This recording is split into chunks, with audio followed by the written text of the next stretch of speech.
Videos. Stunting on him with a fat list of the videos. Trying to talk to me like who? I'm the baddest bitch on the site, YouTube. Videos. Nobody remembers your viral shittios. Iron deficient I might be, but I spit lead, so you better like me. I don't wanna waste my time with the big guys. Everything's fire when you shine in the sky. I know what it takes for the water to be wine. Everything is sauce when you dip your fries. Videos. Nothing is real and the ops are itty bitty hoes. Look in your fridge, that's me. We're a little slime concrete, baby. Videos. Oil in my knees, but I still hit a witty pose. Coming in at number 1, whoa. Vid is on top, and the creek's gotta flow. I don't wanna waste my time with the big guys. Everything is fire when you shine in the sky. I know what it takes for the water to be wine. Everything is sauce when you dip your fries.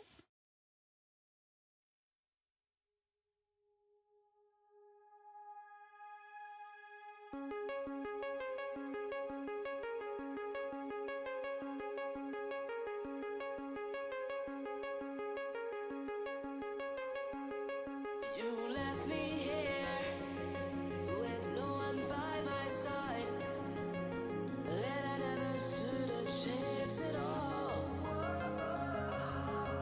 I can't seem to put it together, and everything is just falling apart. This fragment cadence is all I have. We go on living a stagnant reality.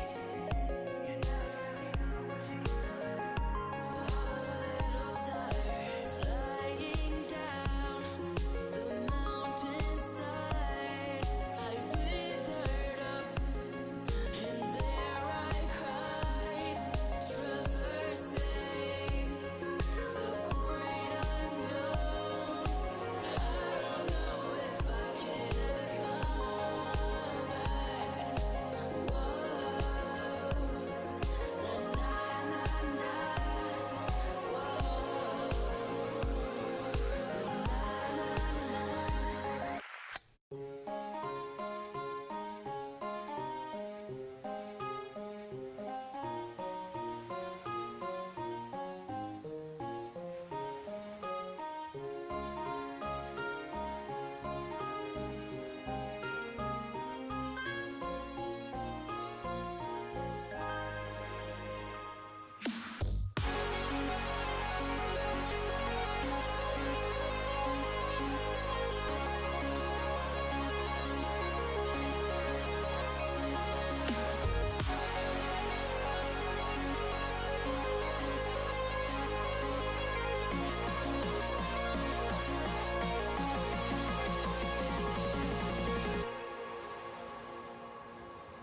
This is not the kingdom we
Yep.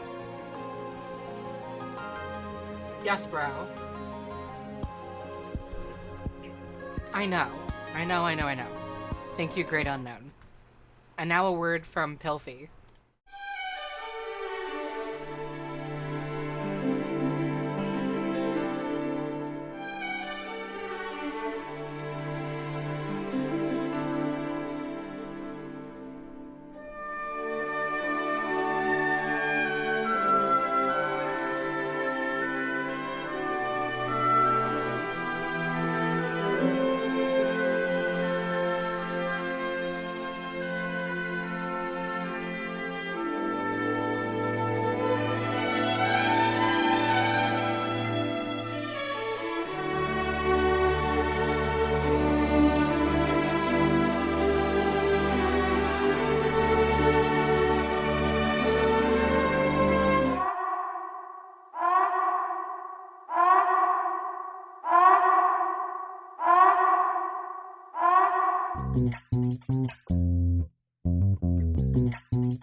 I always have to sleep with the lights on. Hello, everyone. Let's, Batty, be free. Be free.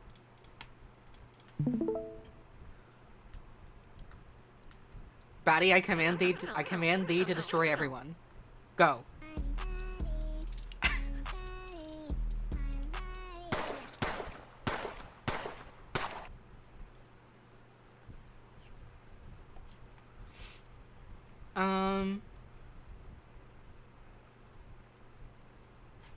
Okay.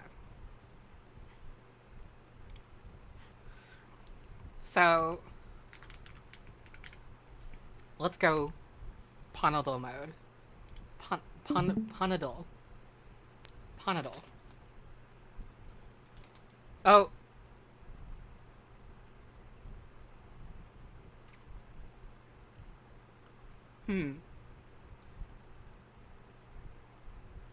I see. Interesting.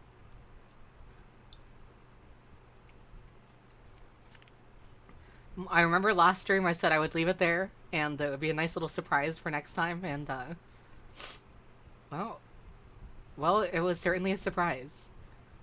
Let's put that away for now, but I might put it up on screen every now and then to make sure everyone's paying attention. Okay. Do I know the Vylet Pony music? Let's find out. It's Paradise Valley.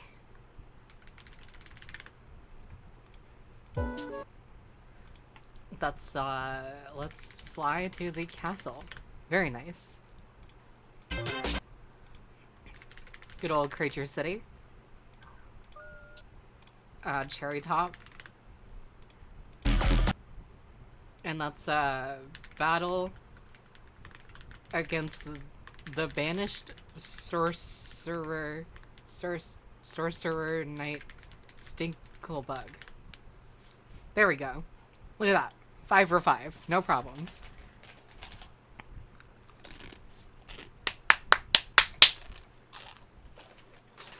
Let's get it.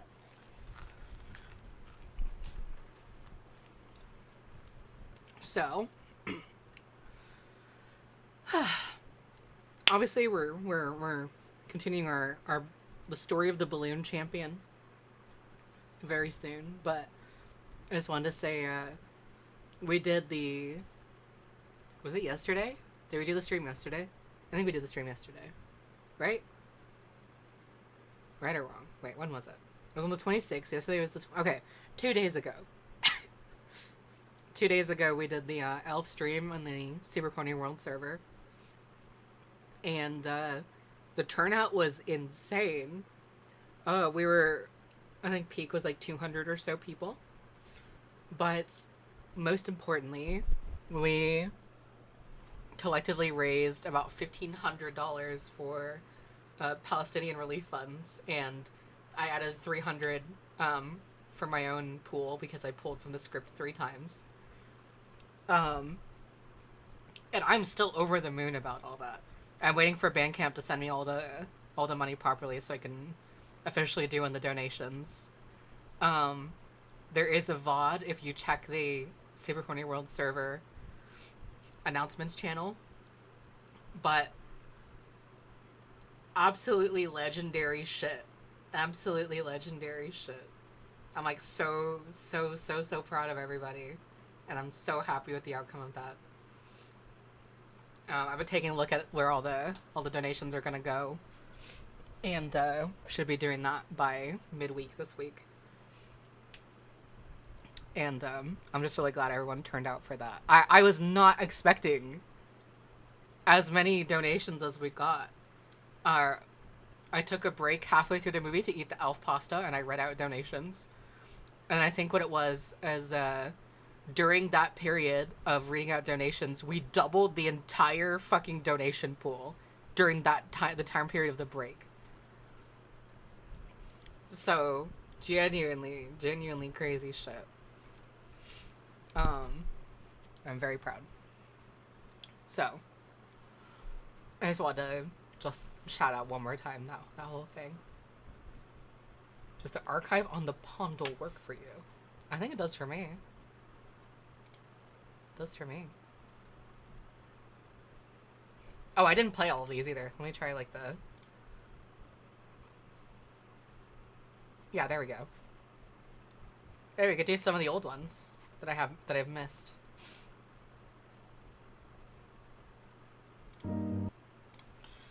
I was afraid.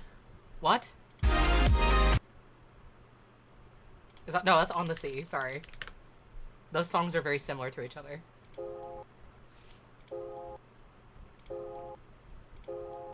Oh no.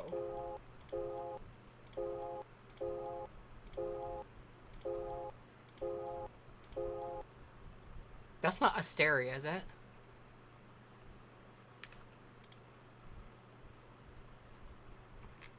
I have to copy the, Oh, do you like my new Bandcamp, by the way? So fun. I think that's... Is that Asteria, though? I feel like it's Asteria. What?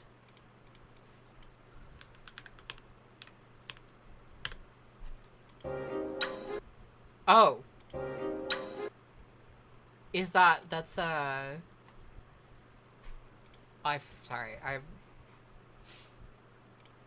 it's the second to last song on the Aloe EP. Or it's the it's... Oh, it's just Fleeting, right? There we go. I didn't actually have to look it up. God damn it, why don't I know what this is? Sorry, I have no idea. Question I was gonna ask. Oh, it's the...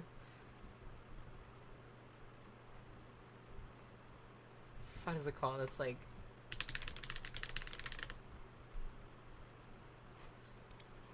Sorry. It's not as... No. Question I was gonna ask. No! I spelled it right. What are you saying?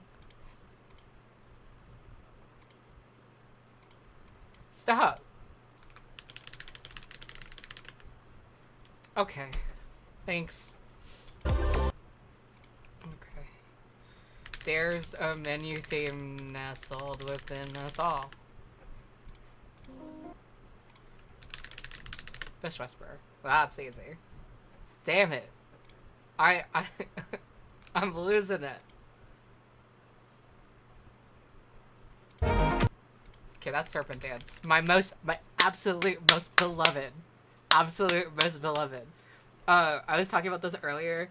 I've been thinking about replacing Antinymph in the top 20 Vylet Pony song playlist on Spotify with Serpent Dance. I think people will be very mad at me for doing that, but I think I'm gonna do it. Yeah, why not? Why not? Let's do it live. Let's do it live. Let's piss everyone off live. Why not? Y'all ready for this shit? Antinymph. Remove.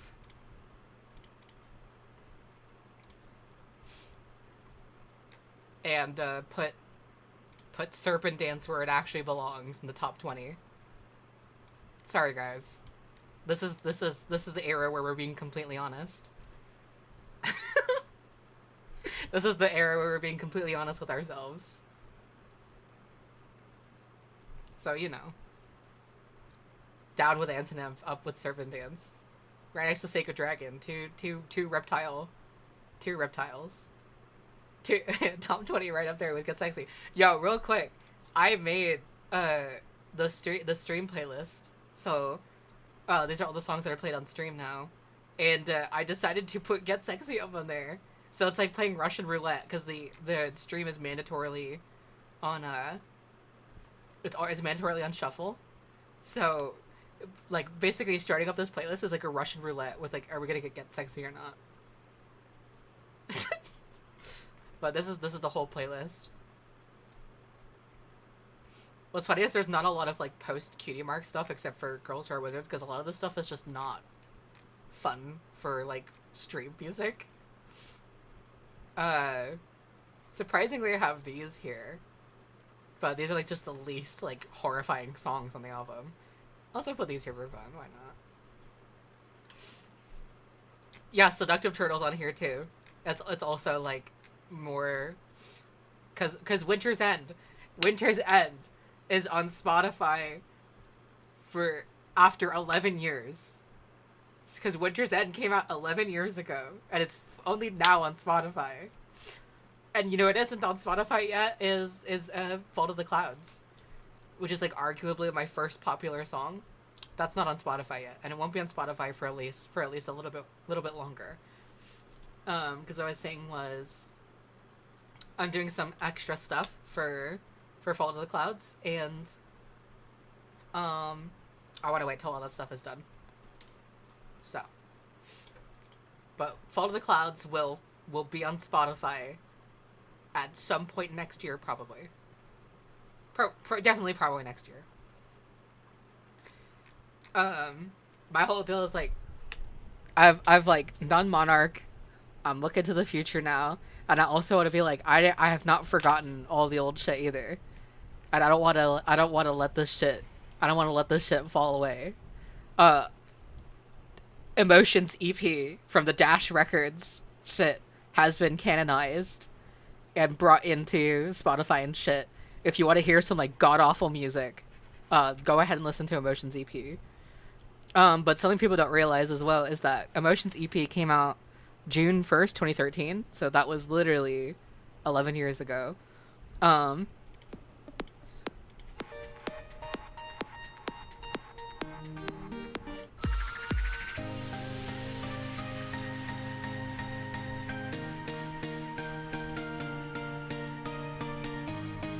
And people don't realize that chord progression is this.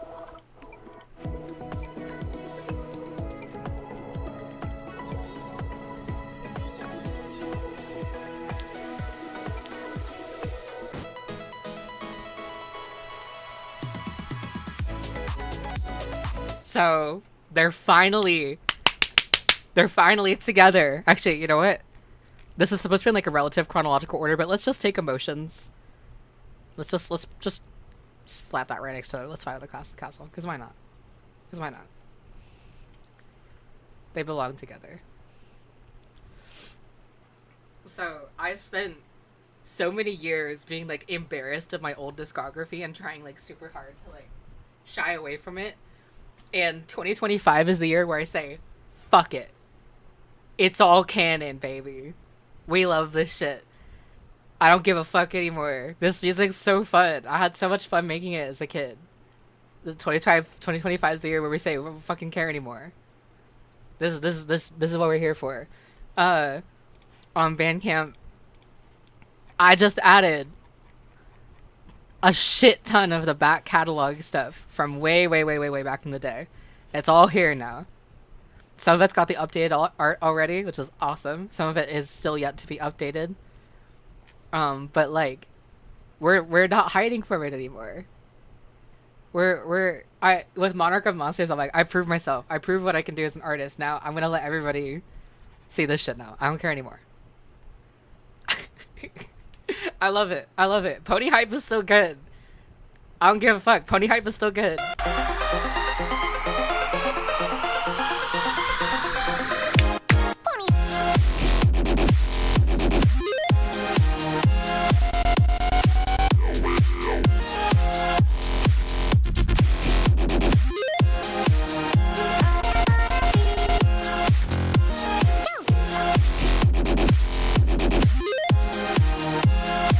Like, when I was making this music, no one was listening to me yet. It wasn't really until Cutie Marks people started listening to my music a lot, and then Monarch was another huge boost. Now that everyone's here, I'm like, awesome, guys. Here's all the shit you missed when no one was listening to me. I need you to listen to it now. It feels so awesome. It's so fun. It's so fun. So yeah. Okay. But welcome to the Quickscope era. The Quickscope era is where we've decided that we're allowed to have fun. And with fun comes yaoi.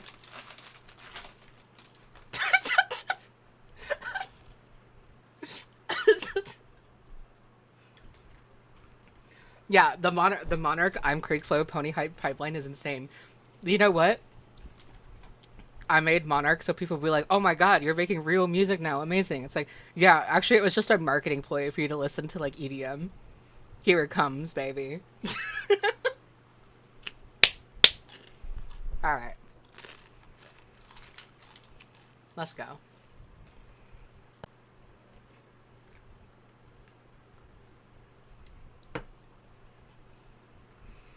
That's not a joke either.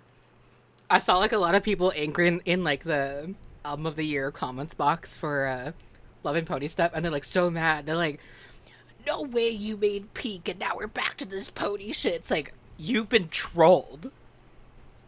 This is on purpose. I find it extremely funny. Please keep reacting angrily. I love it. Now, last we left off on this game, we couldn't interact with the person on the boat. Which is why it was I like, oh shit, we need to stop now. Okay, can we do it? You're back. Oh. Good. What can I help you with? See, all it took was restarting the game. We can now talk to Rejoice the Messiest.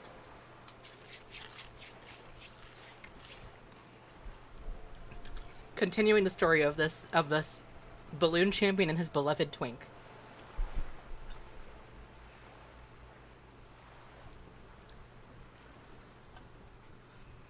Okay.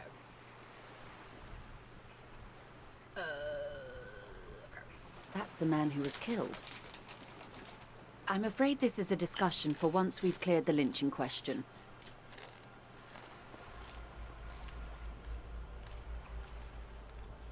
Better not tie the forestay to the backstay on this. I hope there is something else I can help you with.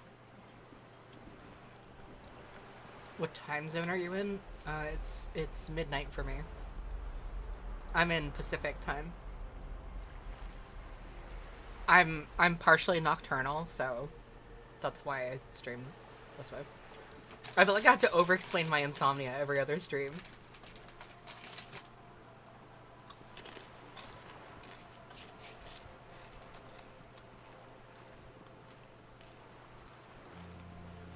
It's quite straightforward. Someone is using Terminal B to smuggle raw ingredients from the Samar and Isola into Revachol with the Union's blessing. Wild Pines has suspected it for years. Ingredients for what, ma'am?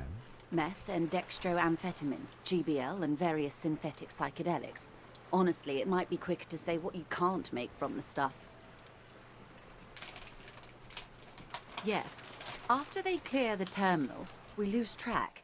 The actual production is taking place at various sites in and around Jamrock Quarter, north of here. I'm glad I can tell who's paying attention. Wild Pine seems to be well apprised of the local drug trade, ma'am. Do you mean to say the Union also produces the product? Sells drugs, I mean? We're in logistics. It's our business to know. And no. As far as the company knows, the Union does not produce it. They transport the ingredients for a cut. My keyboard is on. I did this.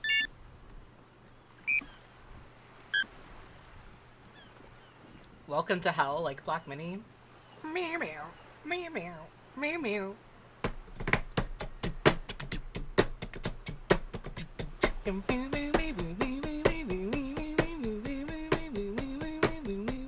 Listen! And whatever the fuck Creep says. Yes, but you won't get anything out of Evrat and the Dockworkers Union. Still, every chain has its weak link. The handoff. The motor lorries at the roundabout. What, like the racist lorry? Precisely. Someone needs to move the ingredients from the harbour into the city. Once they reach Jamrock, they're distributed to a network of local manufacturers well beyond our grasp. But in transit, they're vulnerable. How convenient that they're stranded like beached whales at that roundabout. Perhaps you've noticed that a number of lorries are tangled in a traffic jam at the roundabout just now. Interview the drivers who are still hanging about. One of them might be waiting for a crucial shipment. Her irises are light green, like the river Esperance in bright daylight, upstream where it's clearer. I'll be explicit. If you find this driver, I will share company secrets with you. Uncovering Union secrets could also give you an upper hand when dealing with them.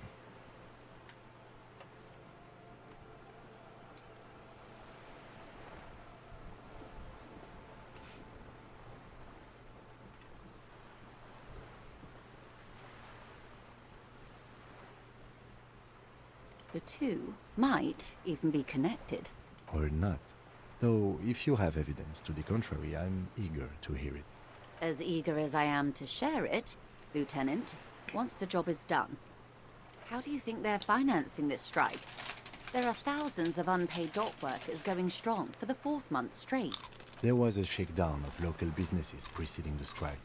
Many were squeezed to bankruptcy to fund it. With all due respect to these desert cacti, the contents of a few cash registers cannot provide for 2,000 men. The local businesses can scarcely provide for themselves. Precisely. Smuggled out of that very gate at night, most likely, then loaded onto lorries and driven to Jamrock. You simply need to find one driver who will open up to you.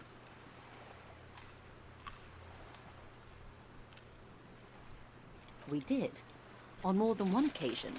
Apparently, there's some sort of inter-precinct disagreement about whose jurisdiction this area falls under. We know the company has launched its own probe into the Union's alleged involvement.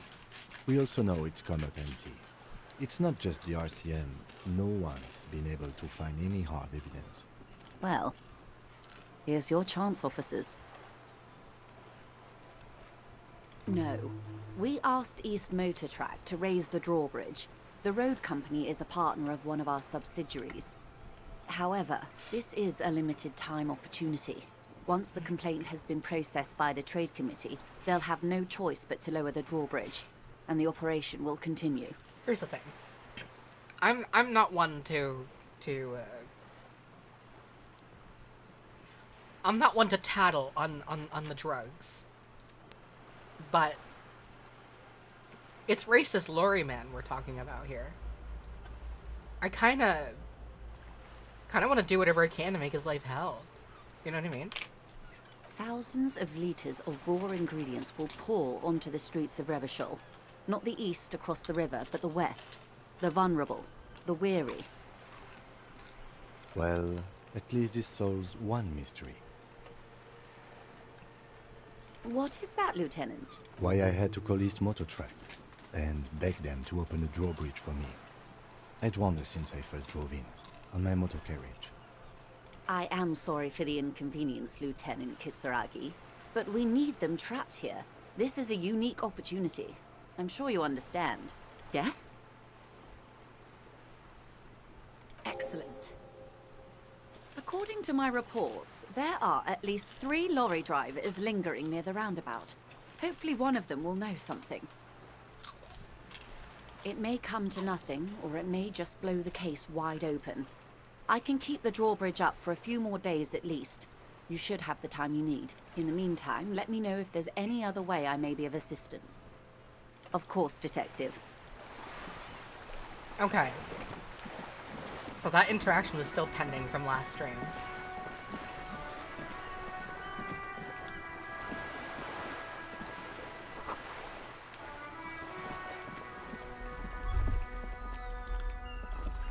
Tell us then.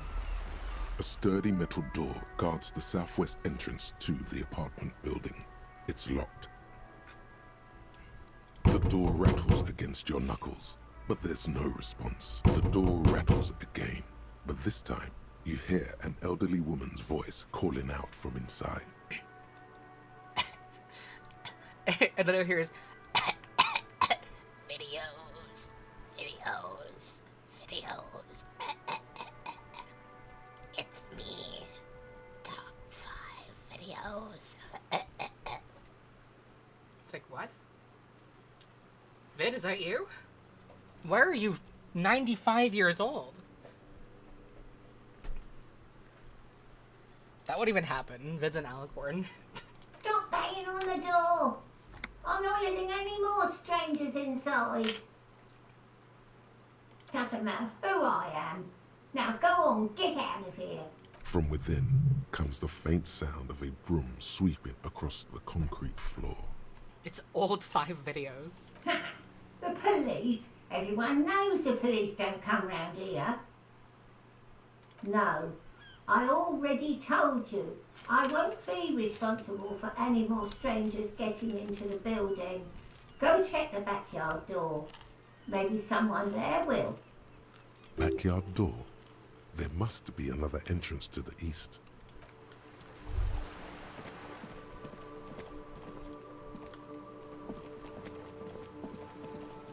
Why is old top 5 videos the RoboCop of your universe? Just an ordinary wall. Nothing to see here. Conceptualization.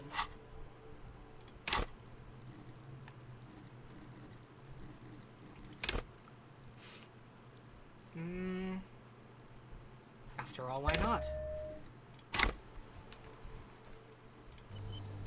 Just an ordinary wall. Nothing to see here. Yeah. Why? Why must we stop to look at this wall every time we pass by? We have business to it. I'm gonna play this game the way it's meant to be played.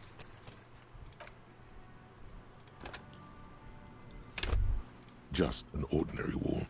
Yeah.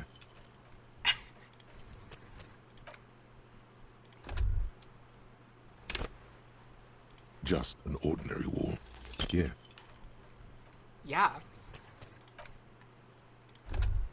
This is the way the video game was meant to be played. Just an ordinary wall. Yeah. Baldur's Gate save abuse. Just I an did this shit ordinary so much wall. in Baldur's Gate. Yeah. It's kind of necessary in Baldur's Gate, though. In this game, it's not so much, but in Baldur's Gate, there's some moments where if you just miss stuff, Just an ordinary wall. you just lose. Nothing. Yeah. So it's like, you have to anyway. I know I get it Just eventually, an I'm just ordinary impatient. wall. Yeah. And I'm curious. I'm snooping around. Just an ordinary wall. Nothing. Yeah.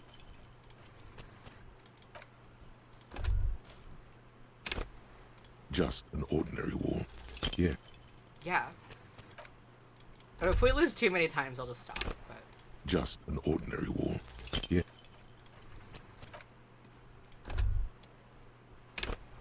Just an ordinary wall. Yeah. watch me, like, habitually load when I get it. Just an properly. ordinary wall. Yeah. Yeah. Hold on, Pilfered for good luck.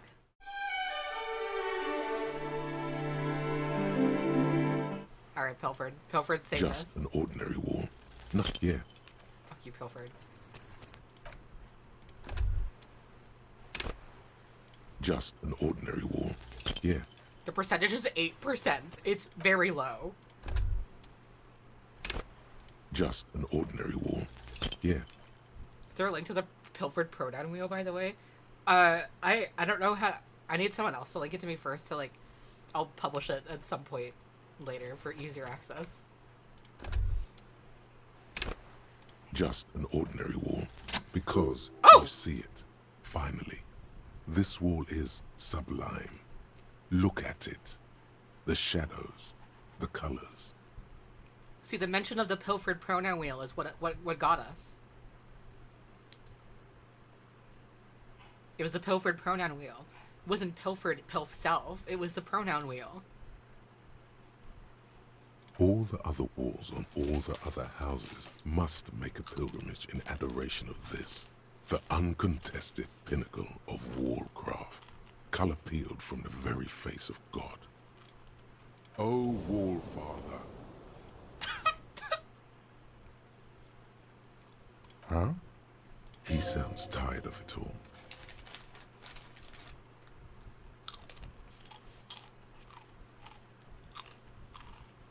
I suppose we have to pass by it again at some point anyway. Kim! You twank. It's been a week and now they show up? There must be another way into the building. God damn it, not this again. Stop. This happened last time. Can't get involved in this. This is Kim's really loud fucking door. Christ. Oh my god.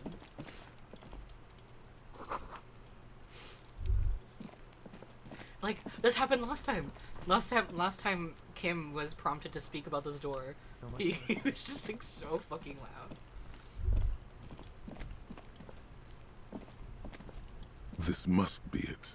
The basement door is weather-worn. The copper nails holding the upholstery in place have turned green from sea air, and there's a knocker shaped like a lion's head.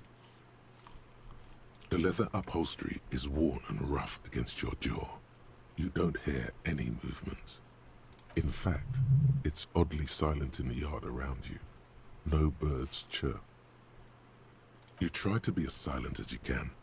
It takes a bit of rattling of the handle to loosen the bolt. Finally, the door unlocks with a small clack. Thoughts race through your head. The sound of the key turning still echoes in the yard.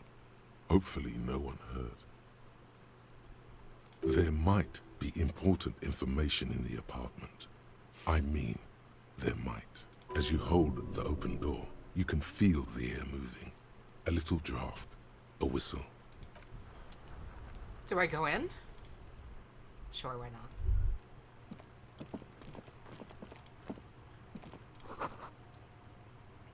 A row of mugs sits on the shelf. Each one depicts a human figure. A dark-skinned woman grinning amidst mysterious symbols. A broad-shouldered man shoveling potatoes, and others. A little ring. Though cheerful, the images on the ceramic make you vaguely uncomfortable.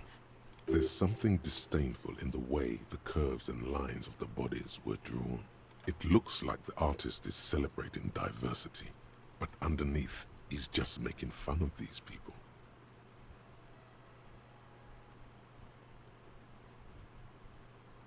No one's telling you to like him. You might learn something from him, though. The lieutenant picks up one of the mugs, then puts it back down with a look of disdain. It's a collection of Elon Musk's favorite mugs. It's the racist drinkery. I'm beginning to feel better about breaking into this man's apartment.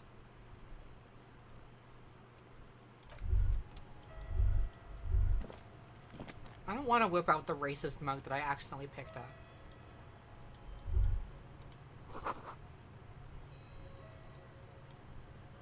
Admires fair-haired fantasy heroes with big muscles. This is the average Twitter gamer house. Holy shit! Well, no, there are books in here. That wouldn't make sense, would it?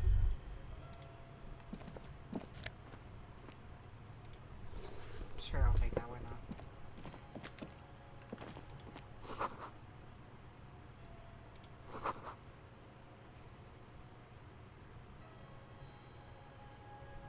Warmth of the red sun on the flag? Isn't that... Okay, the books are there for show. This is the flag of Revachol, the suzerainty. What's with the sun? This isn't just one sun, but there are little suns dancing around the big sun. This is the sevenfold sun miracle. It's an optical atmospheric anomaly the first settlers saw. Happens in cold weather. 6 small suns around the big one. This complex halo phenomena is how old Revachol got its flag. Mm-hmm. The tenant is an old-fashioned guy. By old-fashioned, he means very right-wing. The flag doesn't seem to mind. It's just a colorful fabric with a sun sewn onto it. Like all feudal flags, it looks like a children's drawing. Well, that's kind of fire. Actually, no, it's not. Children make good drawings.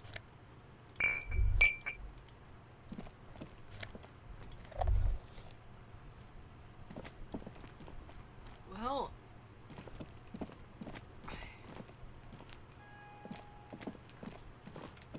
there doesn't seem to be anything else here.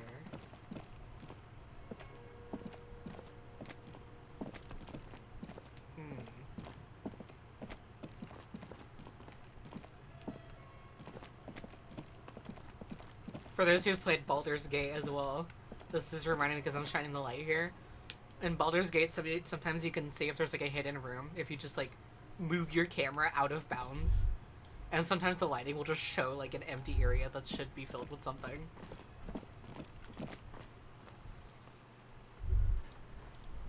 Okay.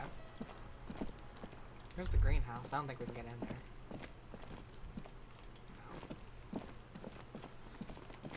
Kim, do you have anything to say about the store? There must be another way into the building. What, not so loud this time, buddy?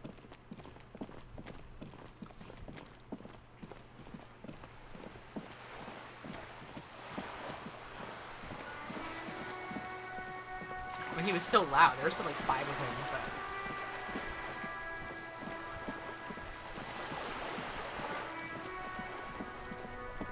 So out the roundabout, huh? Let's go talk to racist lorry man first, our favorite moron. Looking for something, Runt? Come to tell me to fuck off again? Probably. Drugs? They're shit, man. I don't let anything pollute my body. You know where that shit comes from? Sarah Mirizza, Safre, Ilmara. They take the money from our local junkies here and then use it to outcompete us in the manufacturing sector. They know they can't beat us in a fair fight, so they have to get us to weaken ourselves somehow. It's racial sabotage, racial economic sabotage.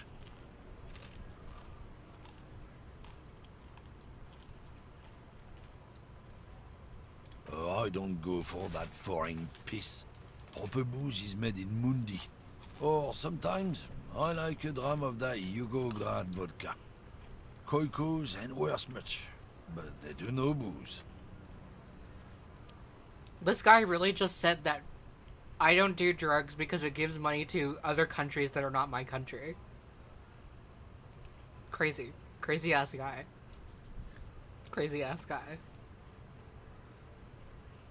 Not in, not out. I'll never betray the purity of my tribe. What, white people? So you're telling us that you don't know anything about drug smuggling through Terminal B? I don't know shit. If I did, I wouldn't tell you. What do you think? I can't leave the lorry unguarded. Stuff's been getting looted lately. It's those little kips sneaking on at night. If they touch my stuff, the bosses will be on my ass like ass cancer.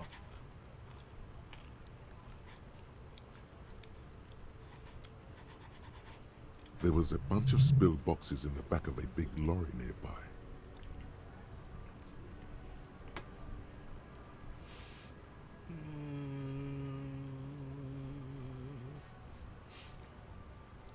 Turn on the strobe setting? That's not real. I hate his face. He looks like he'd steal the 101 Dalmatians. This is to suggest that Cruella de Vil is somehow brought down to this man's level. But she isn't. She can't be. She serves cunt.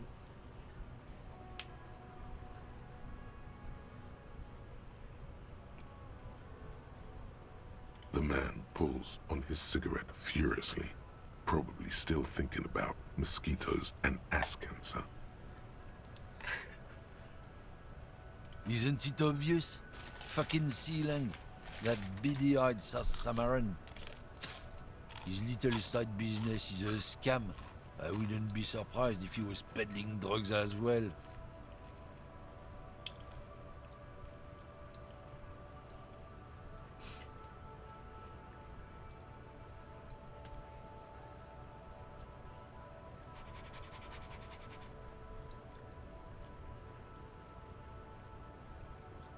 That's the one. His tribe are natural liars. It's in their blood. Is your man alright? 100%. He's a lorry man selling his employer stuff. Broke the seals on his human ox lorry. No doubt he's selling drugs too. I wouldn't be so sure about it. Not until we've heard what Sealang himself has to say. Guess so. So wait, Sealang is the...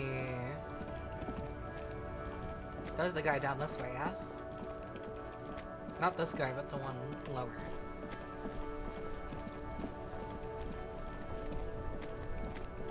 Over here?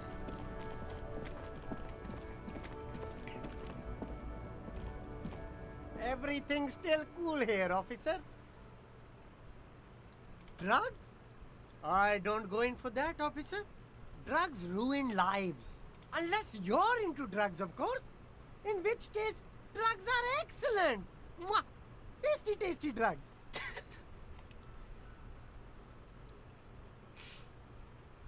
That's so cool.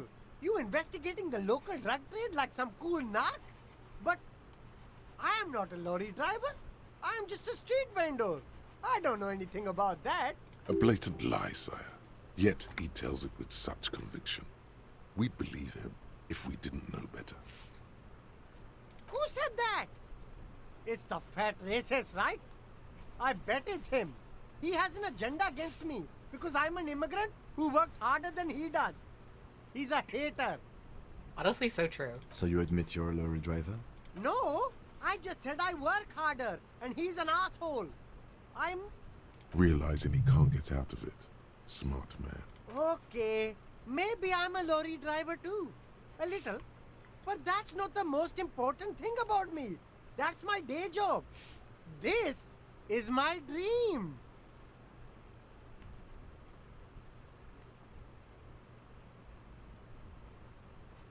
No! That's insane! It's the fat hater. He's been eyeing me for a week and he sent you here. Maybe he's the one, huh? Have you thought about that? Nothing. I told you. I'm not a dumb guy. I don't get involved with that crowd. And what crowd is that? Crowd? You know, the drug crowd?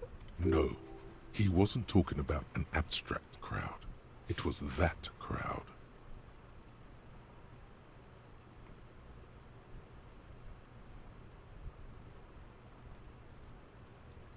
No use. He's not telling us. He's too afraid. We need to take him to my station and ask him there. After we've called his boss. Okay, look. There's bad people doing bad things here. That's all I know. Please don't get me into this mess. I spent 15 years working my way up. Here we go. There's a tiny bit of truth on the table. Zoom in on it.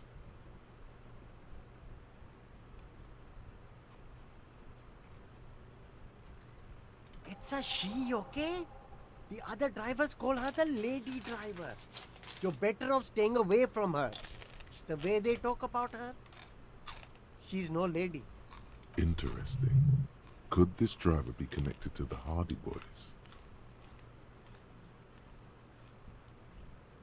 I don't know. Maybe. If she is, I'm eating sponsored by. I don't get involved. I'm always I eating told sponsored you. by.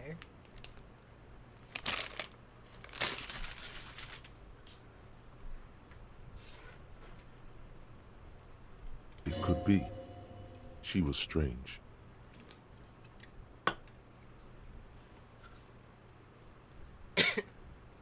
Also, because we're in the quickscope era, very likely once I'm done with Disco Elysium, I'll probably see if I can tolerate playing whatever the newest Call of Duty is on stream. He's not ruling her out.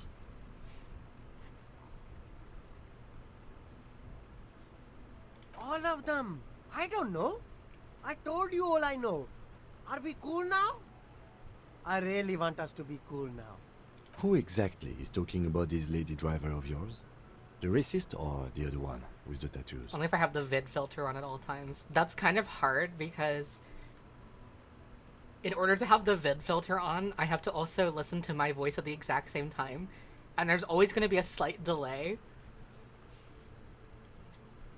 And it's very difficult to actually do that live. All of them. Even the ones who've left. I don't hang out with them. I don't remember who has tattoos. I don't know. I'm not local. I don't know anything about that. All right. I scored. Let's cap this off with a purchase. You can walk away from here with funky sunglasses, detectives. Both of you. You deserve it. The shine on these sunglasses lasts a lifetime, officer. 100% guaranteed.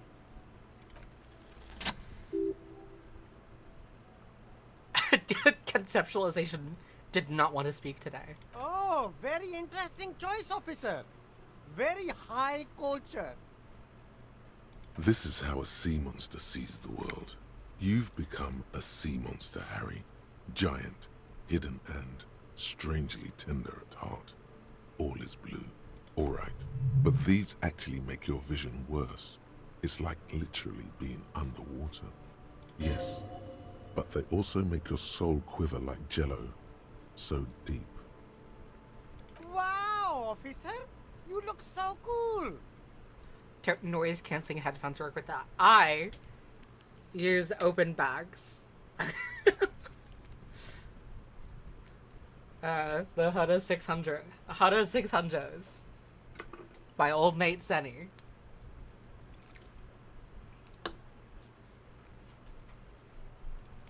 And they can be yours for a mere 3 real. My regular customers have passed them all up because they've got no taste. But you found them. The lieutenant tilts his head and steps back, eyes narrowed in a thorough examination. It's a case to him. You look like a musician. Like a blind musician. But you could do worse. Take them if you want.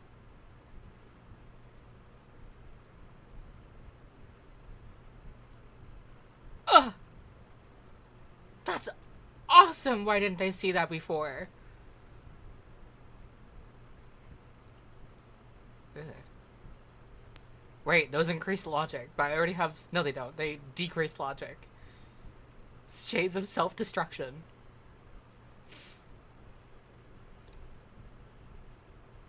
This doesn't have... This has no drawbacks at all. It just gives you a stat increase. It's OP.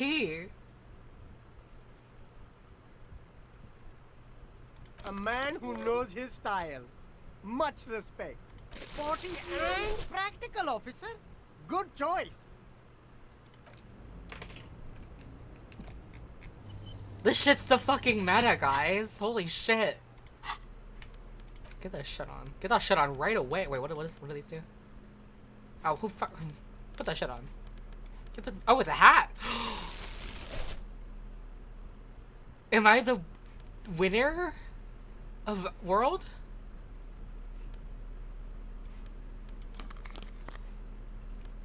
Yo. I'm cracked. I'm fucking cracked.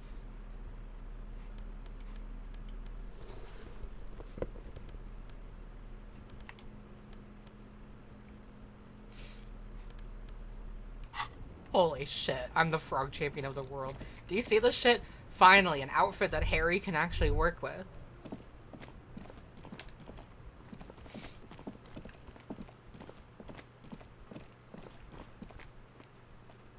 Who the fuck are you?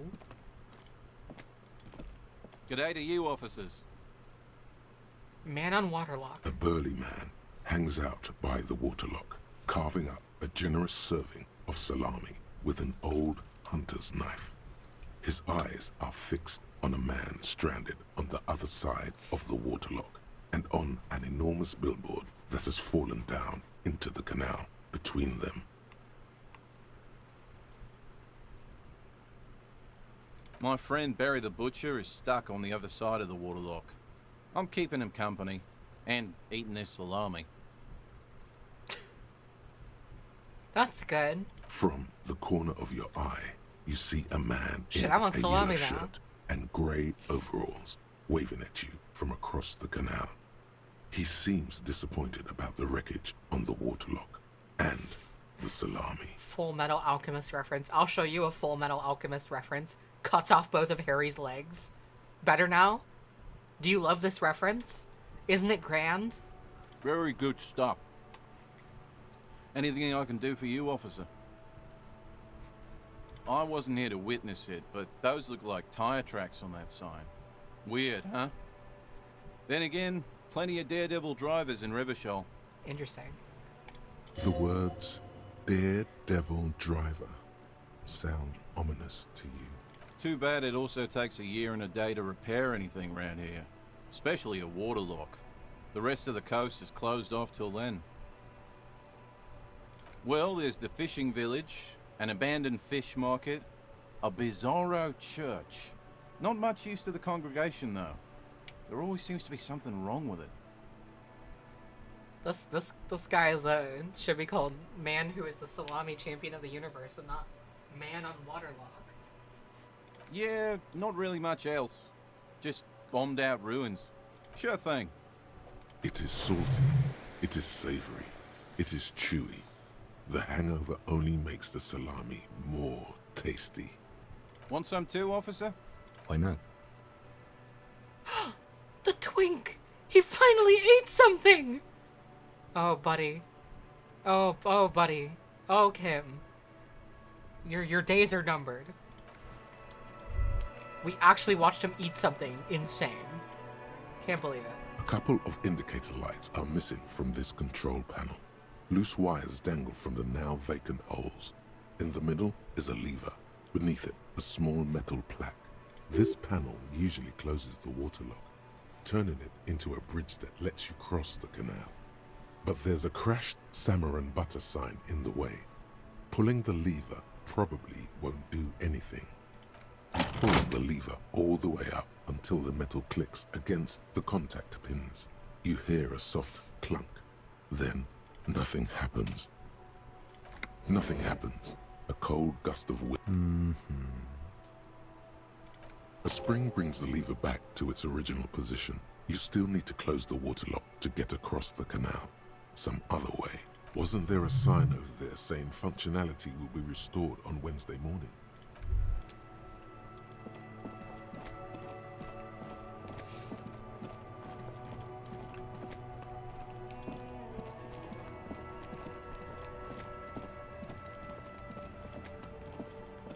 I do use a Focusrite. I think I use a... Is it a 16i6? It's like just barely not a rack-mounted one. I have 2 pairs of stereo outputs, 2 pairs of stereo inputs, 2 balanced line inputs with 48-volt microphone thing. It has SPDIF connectivity or some shit like that. And then I think it has, like, one other connector. I kind of need a new one, I think, but not enough that I'm prevented from doing my work or anything right now. Do you have a Blue Yeti? No, I have an SM7B. What's your problem, buddy? Now it's turning into a kind of a snow limbo, man.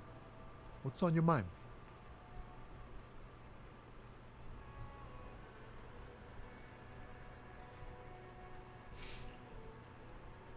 I don't want to talk about that.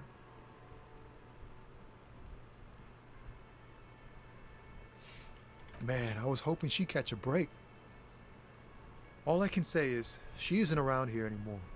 She isn't some mastermind evildoer. And I don't know where she is. I have a 6 i6 from 2017. I don't need 2 mic inputs, so I was wondering if you have any recommendations. I mean, that sounds fine, though. Like, that sounds like you got what you need. I think mine's an 8i6, yeah. That's probably it.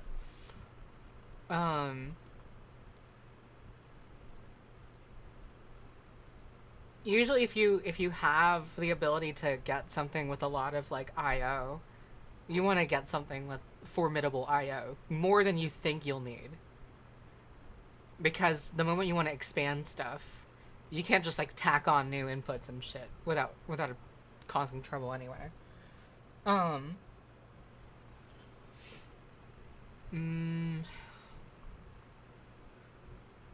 Honestly, you may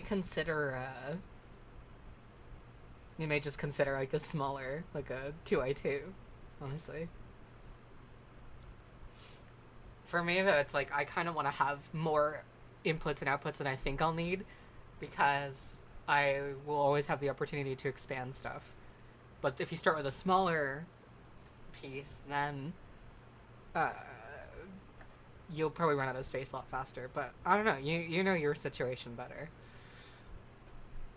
I kind of haven't done a lot of exploration into, like, my main audio interface. I've sort of just used the Scarlet stuff forever. I might try and take a look at, like, changing the setup next year. But we'll see, because this works for me. I was thinking about picking up, like a mixer. See if I can put that somewhere and get that to work out. Because if I can get a mixer going in this studio setup, that would be really cool. I don't have acoustic treatment, no.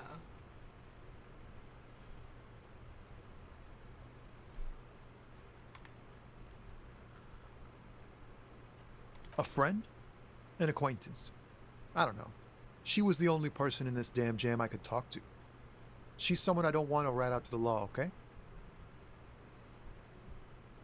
Thank God I don't know. People here call her the Lady Driver.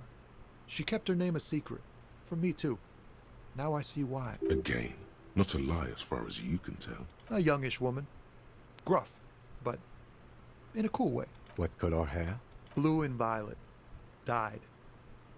It was violet when she got here. Blue before she went. Then she may have dyed it again. So she has blue hairs and pronouns. Damn, I don't want to... Please just let it go. Whatever she did, it can't be that bad. She's not a bad person, I know that much. We can't just let it go. It's part of a police investigation. That's how it always is with you, isn't it? All part of the investigation. The girl's troubled. If you hunt her down, she may not survive it. I can't have that on my conscience. It won't come to that. We won't pursue her on this. This is information only. I don't believe you. She's got the darkness in her. That young person's darkness when you think it's all over. And you're looking for a way out. She shared this with you? Yes. Which is why I don't want to snitch on her.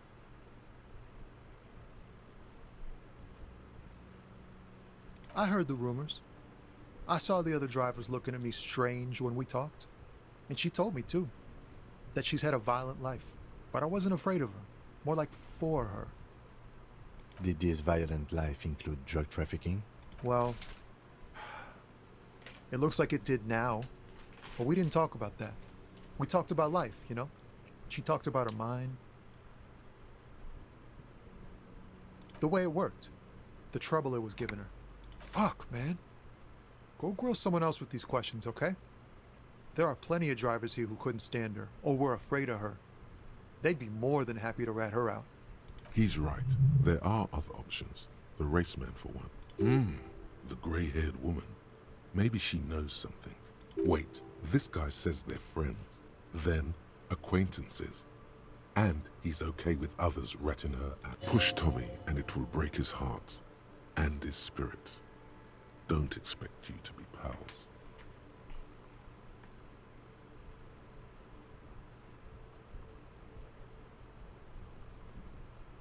Fine. I don't want to be a butcher. And I don't want to be a knight either.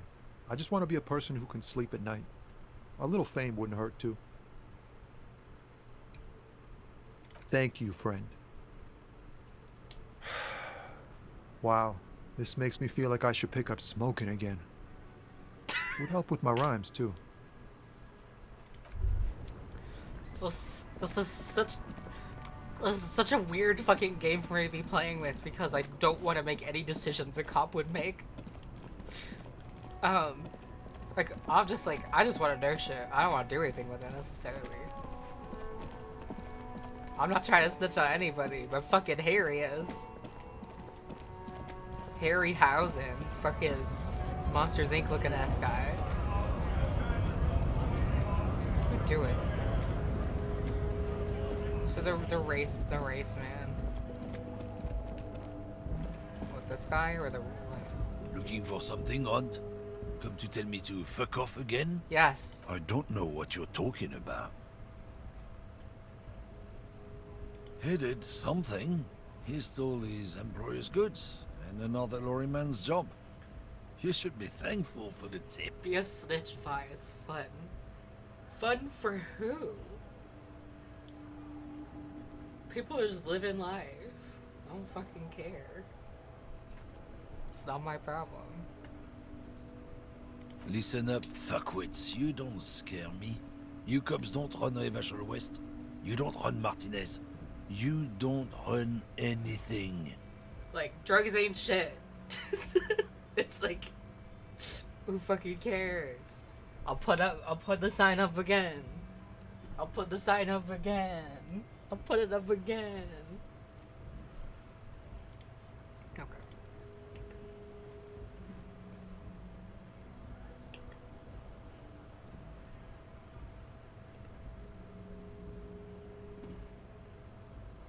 No. He means La Puta Madre. A legendary, and not in a good way, crime boss from Jamrock. Controls what is probably the most powerful organized crime outfit in Revachol West. Yeah, him.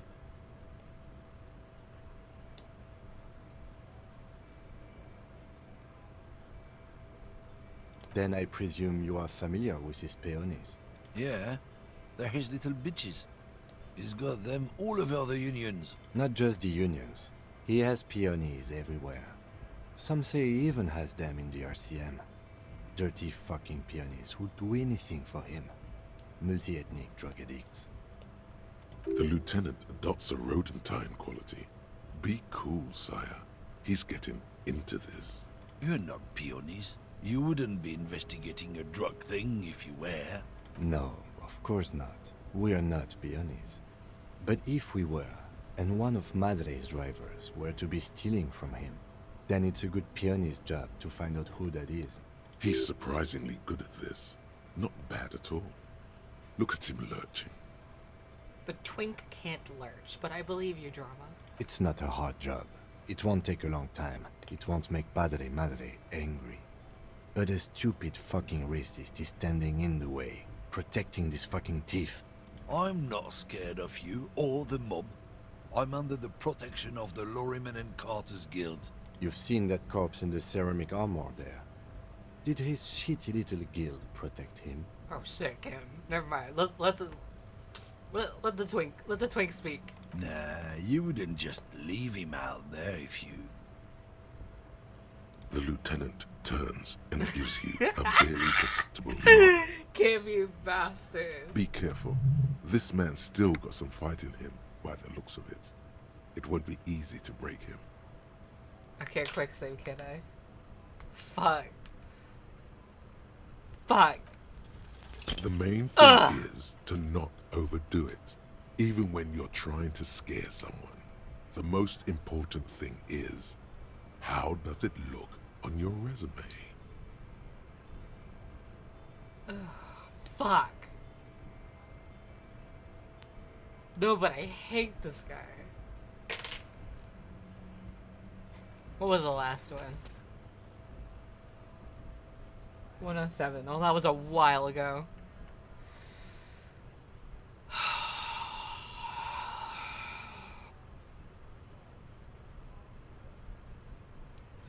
might just have to live with it.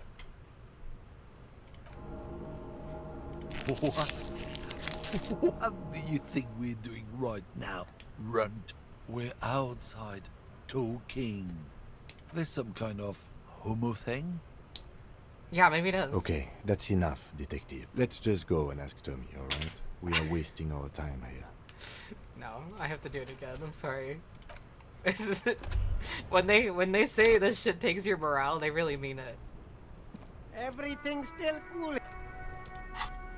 When they say this shit kills your morale, they made it literally. I'll just go repeat the fucking everything. Come on, Kim, we're doing a speed run. Did we walk down here first? I think we did.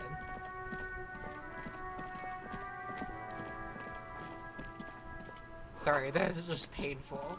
That is just painful. G'day to you, officer. A burly man.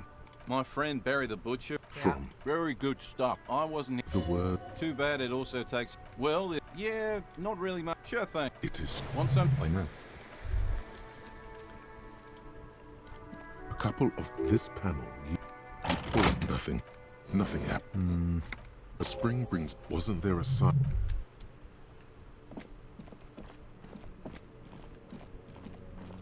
Remember to quick save before talking to the old racist lad. Wait, what was that?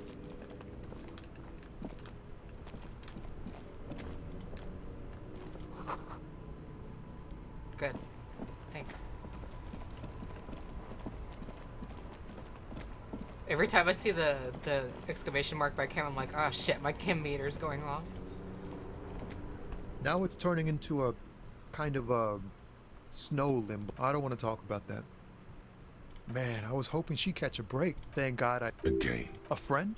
A youngish... What color? Blue and black. Then Damn, I don't... We can. That's how it always... It won't come. I don't believe you. She's got the...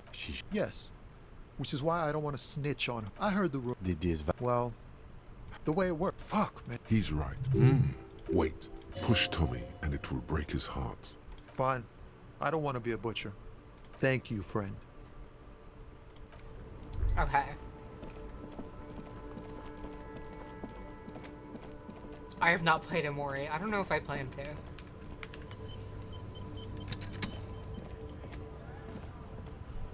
Looking for something on? I don't know what you're talking about. Headed some. Listen up, fuckwits. You don't scare me. No. A legendary. Yeah, then I presume... Yeah? Not just the... Here the we go. lieutenant adopts. You're not No. He's surprisingly. It's not a hard job. I'm not scared. You've seen that... Nah. The lieutenant. Be careful. This man's still got some All right, fight in him. let's by go. the looks of it. Men like this only respect two things: strength and fear. Fuck you. I told you. I'm not gonna. There. His voice grows smaller as yours. Hold on, let's see. We're gonna pick the right one. Which?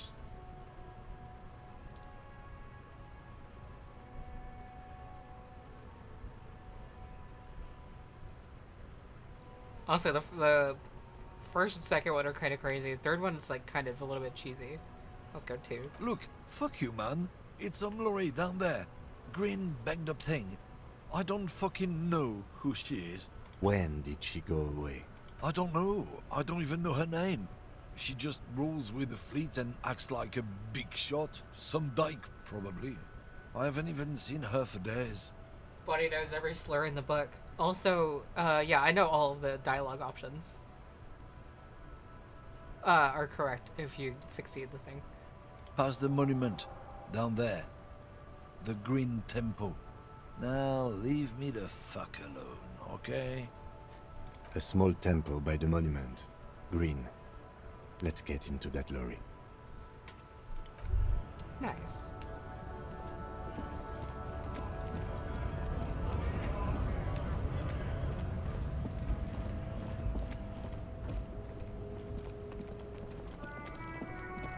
So is the green? The green? This green found, A to Z, contemporaire, is parked in the shadow of the ruins looming overhead. This must be the one he told us about. Unless he was lying. The glass on the side windows is tinted and covered with dust. You can barely make out the shape of a seat and 2 steering levers. The door is locked. The handle looks shiny, like it's recently replaced. There's no pick in this lock. The owner has put special care into it. It's a recessed design. Use the pry bar to smash the window. Open it from the inside. I don't know how good it is, but this investigation has taken long enough. We can't afford it to take any longer. So I did physical. Does this count?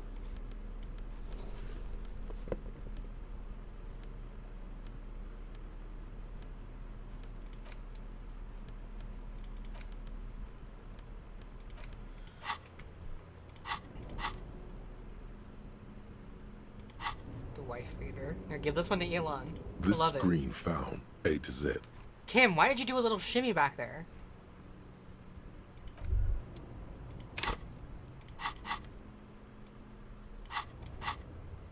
Can I also... No points or anything. I threw the rest of it away. I couldn't stand it. The whatever.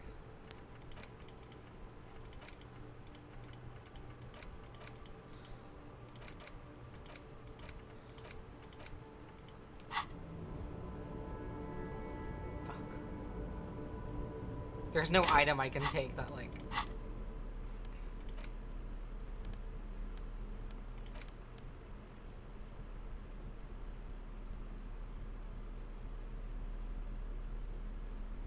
Fuck. Okay. Playing the game how it was meant to be played. This screen found A to Z. Pry bar in hand. Looks like the window might be shatterproof. You may have to rethink your approach. Another futile. This has been hard enough. No need to make it any harder. He smashes it into the window. Droplets of glass fly everywhere, shattering over the lorry floor and paint. Okay, well, if I had known he was just gonna do that, I wouldn't skip the dialogue. This screen found Where's A Kim? to Z. Oh, there he is. Contemporaire is popped. Pry bar in hand. You take a hard swing at the window. A loud thunk rings out and the pry bar bounces back, leaving a tiny spider web on the glass. Looks like the window might be shatterproof. You may have to rethink your approach. Another futile thunk sounds in the brisk coastal air. This has been hard enough. No need to make it any harder. He smashes it into the window. Droplets of glass fly everywhere, shattering over the lorry floor and pavement. The smell of cigarettes and perfume welcomes you. The cabin inside is plastered with old movie posters. Actresses smile from the walls. There's a radio transmitter in the front and a toolbox tucked under the driver's seat. Some tools lie scattered near the pedals. There's something odd about the passenger seat. The seating fabric has been pulled tight over the lower side of the seat where the toolbox should be. These are movie posters featuring starlets from long-forgotten films from the 20s, the teens, even the 90s of the last century. One of them particularly catches your eye, a centerfold of an ingenue attached right above the back seat. There's definitely perfume in the air. It's spicy, with a hint of amberette, wafting through the bitter air of the cabin. The remnants of a sweet juniper-scented perfume, probably Grenade No. 5.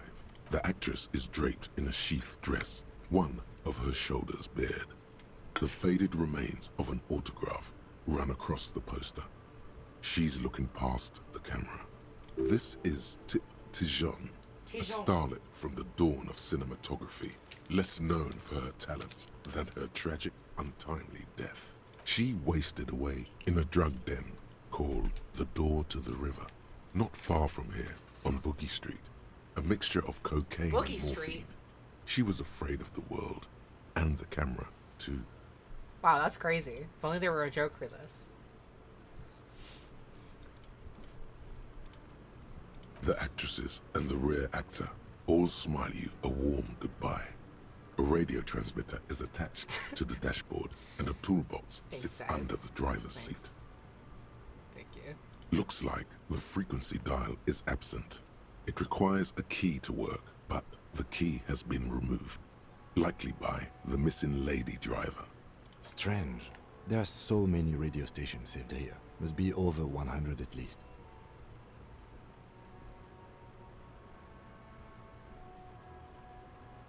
For contacting an entire fleet of lorrymen, for example. This is all shortwave, UW and UKV. Looks like we are dealing with an impressive organizational tool. The nerve center of a huge operation. With quite a range too. A 20-kilometer radius at least. Perhaps extended by an attachable antenna that's not here right now. No, that's on 78.9. What? I happen to have committed the frequency to memory. I have no problem admitting that. Doesn't look like it. It's completely inoperable without a dial key. The ghostly actresses, and the rusty toolbox under the driver's seat, and the oddly bulging seat cover. You wedge yourself under the steering wheel to get a better look. Seems like the few tools lying around here, a hammer, a pair of pliers, a rusty wrench, have been casually thrown there by the disorganized driver. With the conversation in chat, I'm thinking like I gotta make like an album specifically for sleep music. But one odd detail does catch your eye.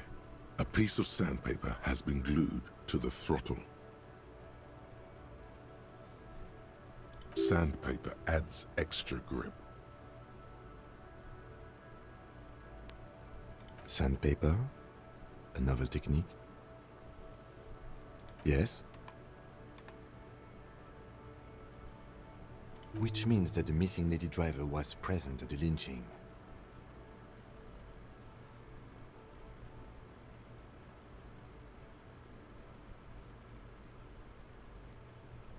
Looks like her, yes.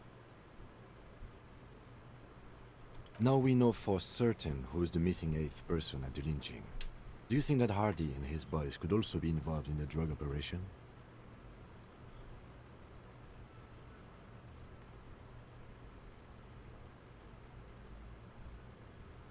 Understood. We should still go and see what Titus has got to say on the matter. Are we finished with the lorry? The movie stars are still smiling from the walls.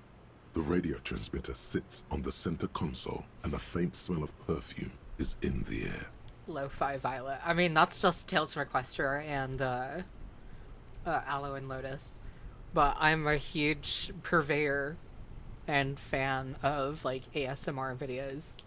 Like figuring out how do you combine that with like a music format would be an interesting idea. Someone needs to get me one of those fucking giant ass head microphones. Voila! A stack of neatly folded papers has been stashed behind the seating fabric. You see 3 maps depicting a large metropolitan area. It's Revachol. Some of its routes and highways have been outlined with a pen. A lot of there are some ASMR creators who have like been instrumental in like in like inspiring me to do like story writing. The greatest and biggest shout out to the YouTube channel Goodnight Moon ASMR, because I feel like ever since I found her YouTube channel in like 2017, I've been like so much more interested in writing because of her videos. So crazy shit. Bonne prise.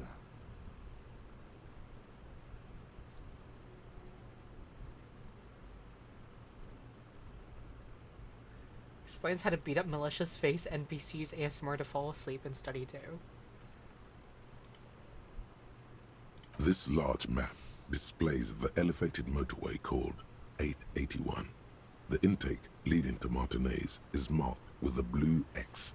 There's another X on the off-ramp at a place called the Old South. Toll booths at the intakes are marked with a circle. It looks like there are scant few ways of getting onto the elevated motorway that runs over Jamrock, and this person knows them all. An audiobook of Monarch of Monsters sounds like a grading experience. There, hundreds of thousands of motor carriages roar on the 881, high above the mess of brown and red roofs that is Jamrock. The commuters don't even look down. The world ceases to exist outside the windshield. To Kuron, through the middle-income neighborhoods there, by the river, and then to Stella Maris and La Delta for work, while the men and women of Jamrock scuttle to their fates below the road. This municipal map from the 30s displays a complex system of storm sewers underneath a sub-district called the Pox, old military hospital, right adjacent to the 41st precinct. No storm will ever drown Revachol. The great solution to the riddle of history. Wind rips through the empty hallways of the once great military hospital, now just a ruin under an overgrown park. Beneath the hospital, great sewer tunnels hum and vibrate with life of their own. The rattle of motor carriages and lorries driving through long forgotten tunnels, lit by gaslights. The final map displays a labyrinth of service tunnels left over from the construction of Motorway 881.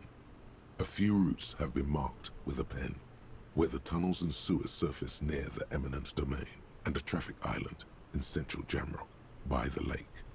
These service tunnels were probably used during the construction of the foundation beneath the motorway. Also, yeah, I do enjoy folk rock music.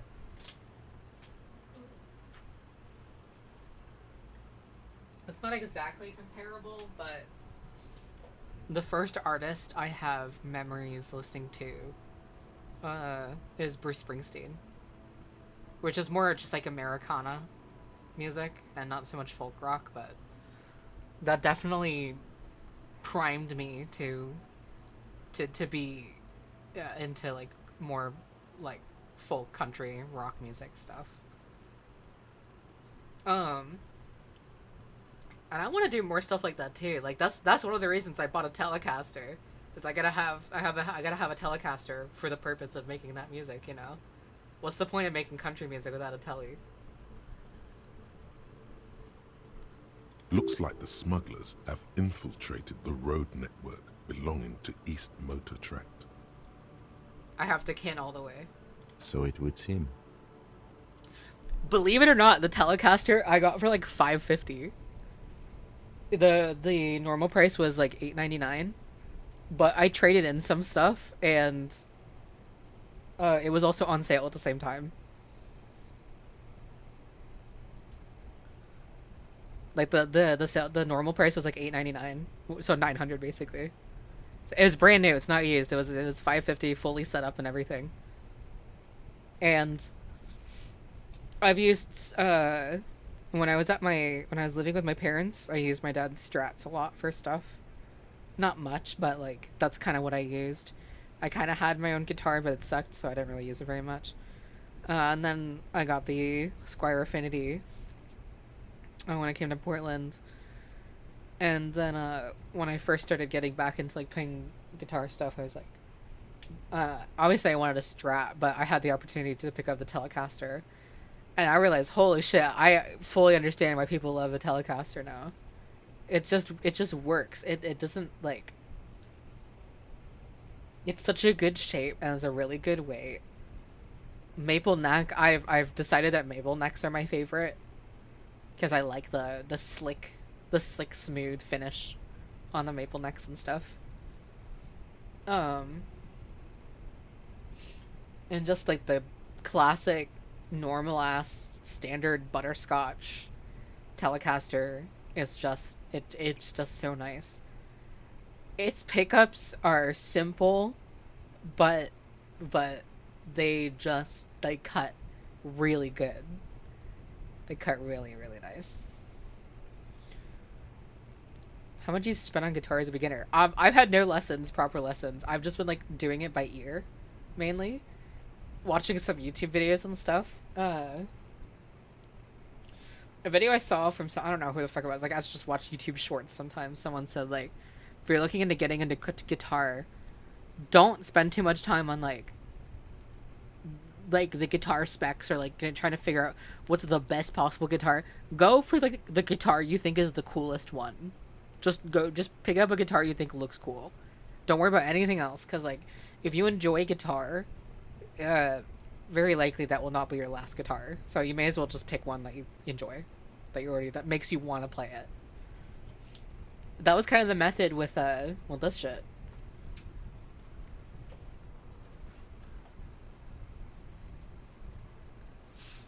Yeah, the Telecaster, beautiful piece of work.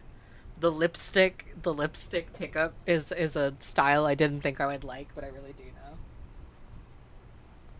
now. And like the other thing I've found out through playing more guitar is that I'm a single coil kind of creature. I've been playing humbuckers my whole life. Because, like, everyone's like, oh, you gotta go humbuckers for that high output, right? So I've been running humbuckers and, like, everything I play since forever. And then I get some stuff with single coils, like, solid single coil pickups, and, like, god fucking damn, that twangy beef that you get out of a single coil, like, bridge pickup is just gnarly. And I love that.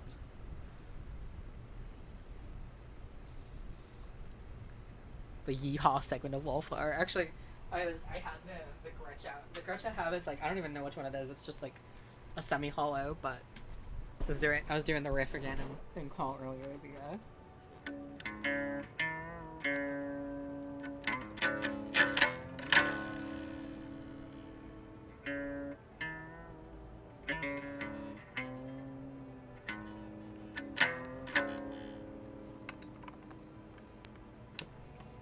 And I have a Bigsby tremolo on this guitar. Really, really nice one.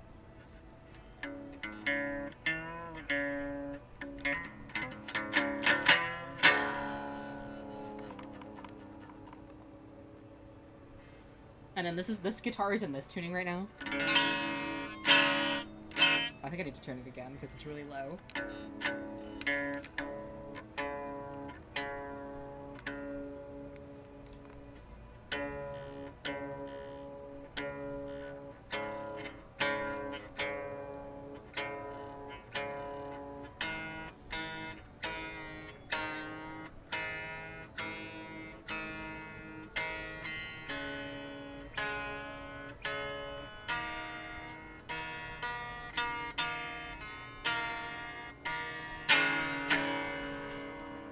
There we go.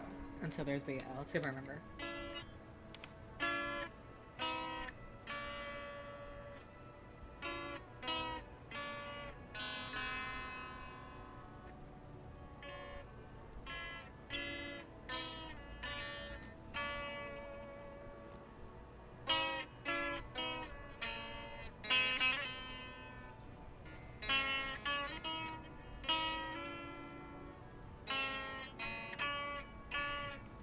So I had to, normally the notes for this are on two different other strings and not the high strings.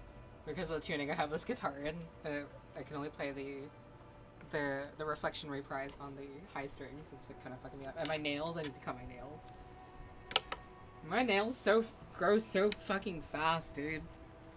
Like, is this normal? My nails always like out here like growing 1/4 of an inch in like a week.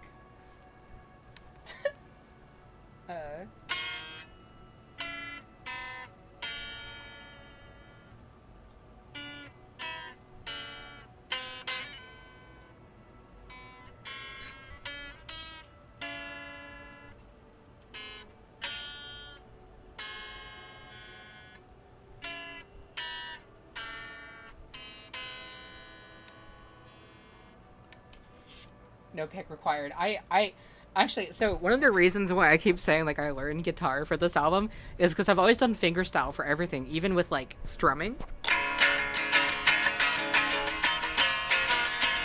I've always done, these are my fingers right now, my hoovesies. And I was like, I need to actually learn how to use a fucking pick. So I did. I learned how to use a pick properly. I still have to work on my alternate picking techniques because they're very bad.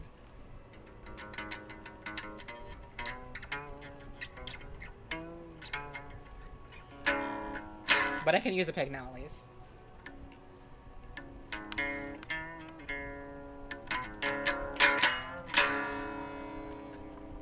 I do love this riff very much.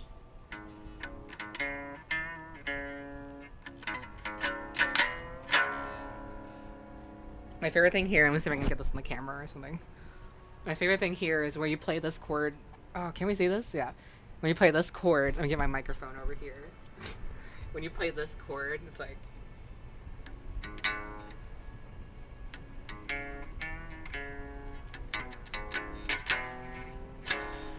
Just making sure to bend that chord.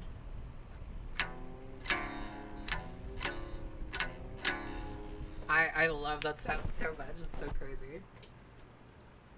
A little bit hard to do it when I'm holding the guitar at that angle, but.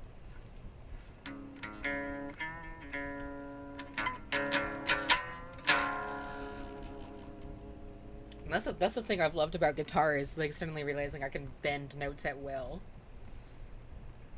You can't really do that on piano without the pitch wheel, which can still be kind of unnatural feeling. So, guitar has made me feel like, oh, I can actually play like, you know, in between the semitones a bit more. I like that.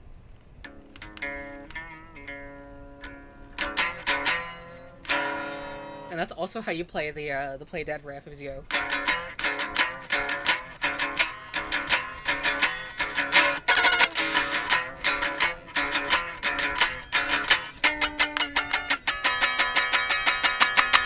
And you gotta play like the really harsh, twangy power chords.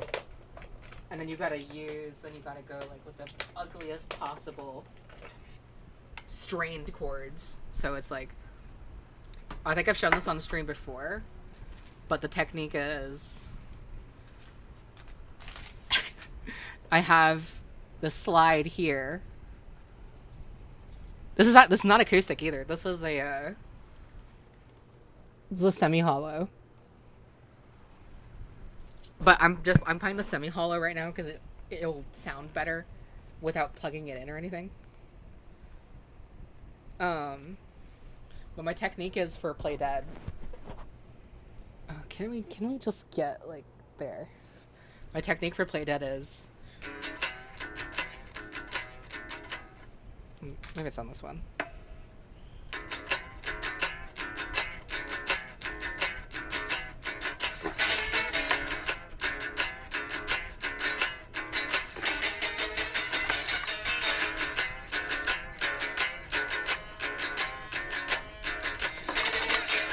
Because you gotta play the absolute ugliest shit up here. You have to go like.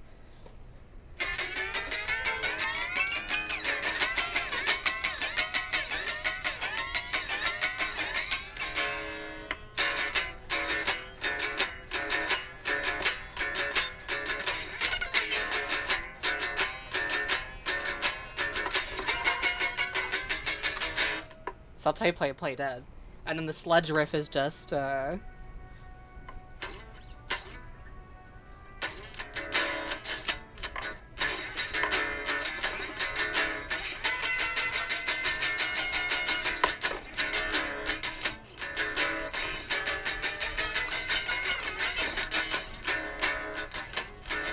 is not going to sound as great without distortion, but...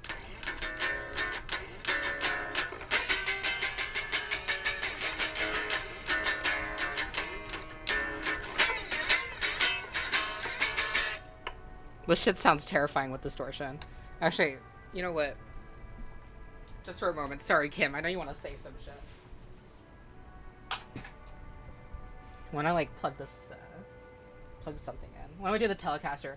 Because I like to use the Telecaster for like also just abusive guitar techniques. You gotta look at this fucking look at this disgusting strap I found.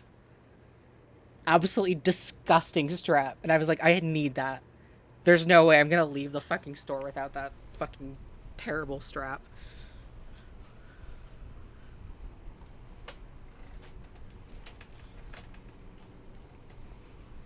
big, thick ass cable.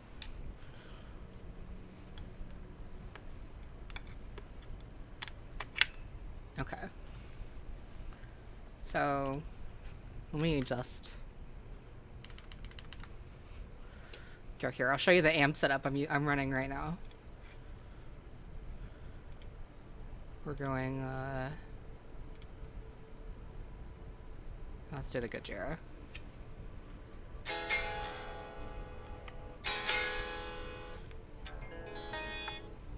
No fucking clue what this tuning was. We could just tune this to a proper.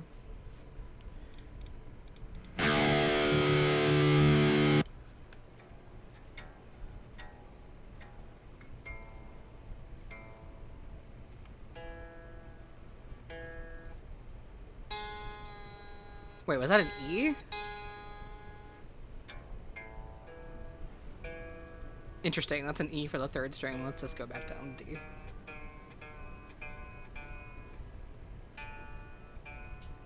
I'm gonna turn this down to up to E really quickly.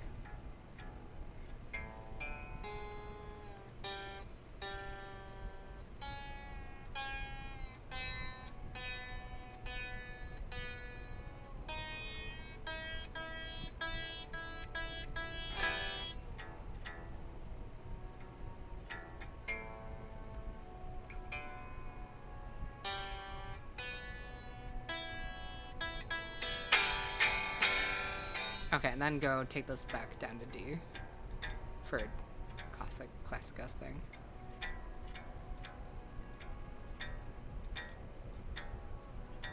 Come on now, get in there.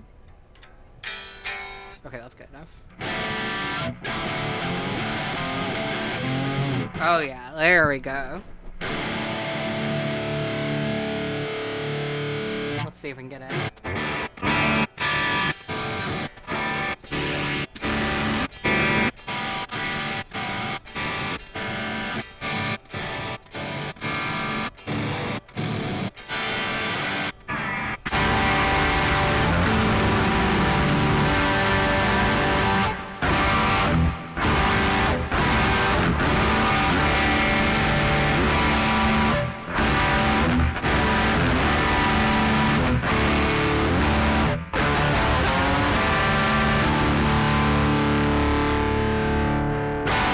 That's the shit I'm talking about. Alright, there we go. So, get this over here. So, Sludge and Play Dead are relatively easy to play. It's mainly just timing. Things like Wildfire Equation, etc. are like a lot harder, so that's why I'm not gonna play this one right now. But for Play Dead and Sludge, it's literally just like, for Sludge, it's just an open drop D chord. And for Play Dead, you also play up here. And with Play Dead, you play the second chord. Stop! Why? Thank you? Sure. When you play that second chord up here, you go. Make sure to bend it up.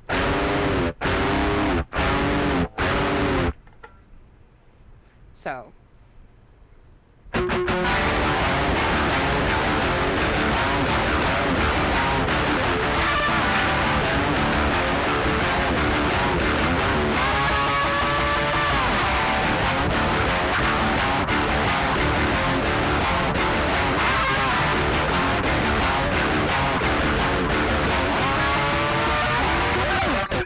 So that's how you do that, and then there's...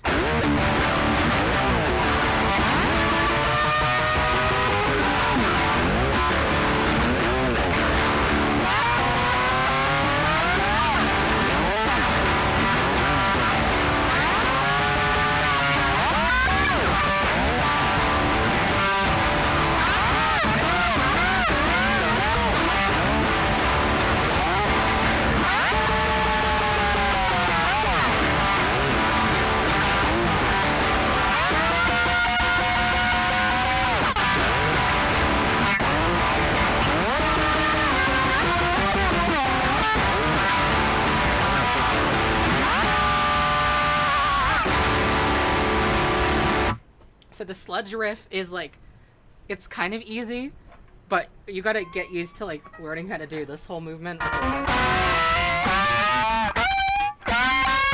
Too much pressure and it doesn't work, and then you have to make sure it's atonal, because again, if you have it just at a normal angle,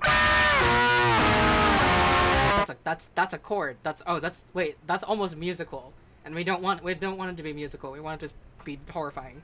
So again, you take that ankle and you just do it like this.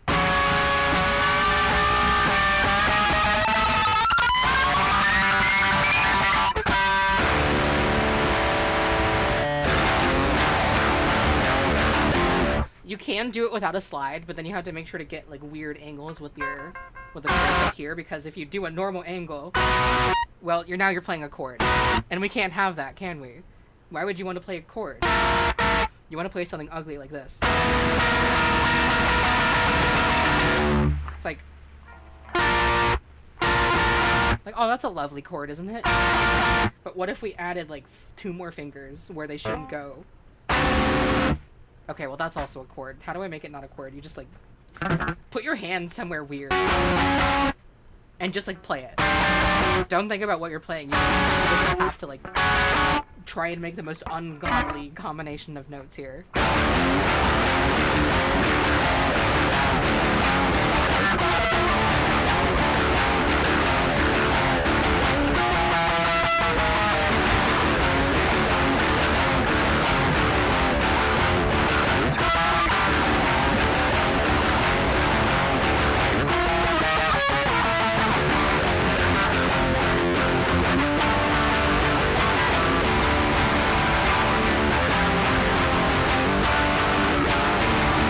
See that? You shouldn't be doing that. You should be doing this.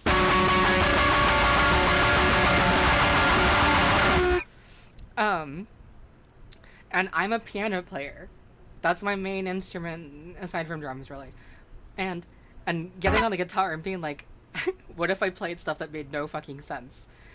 Was so freeing, because on the piano you can't really play something that isn't not a note.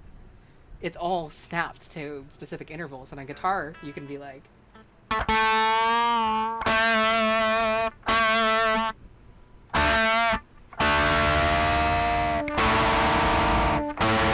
was like, how do I leverage that? By just like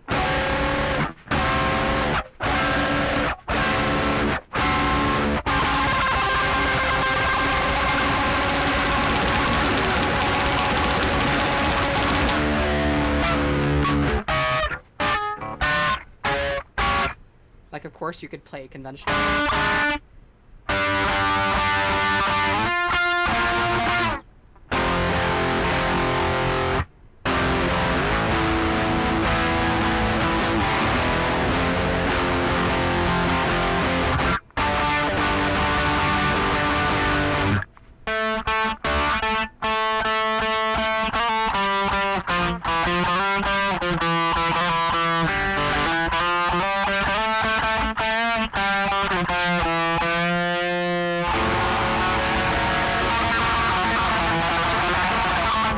That was something else I was doing on Monarch a lot, was I'd find a chord where it's like, so I did this all by ear. I'm like listening and like, I'm like, okay, that's a chord I can play.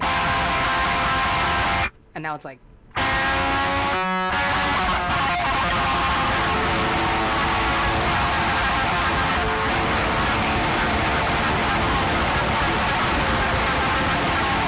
slowly like keeping that chord there and then like bending it up and down while you like just go crazy. That's my favorite shit ever.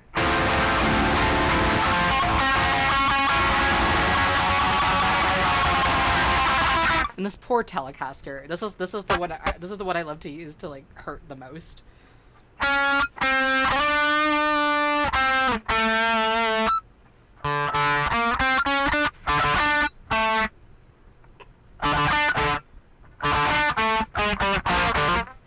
Okay, cool. Sure. Thanks for that sound. Anyway. My beautiful, beautiful Telecaster. That's why I gave it the alien. That's why I gave it the alien strap. 'Cause it's the one I want to feel the funniest.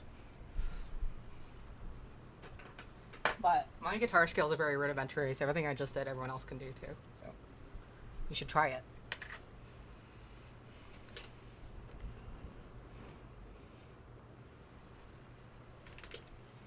Okay. Back to the balloon champion.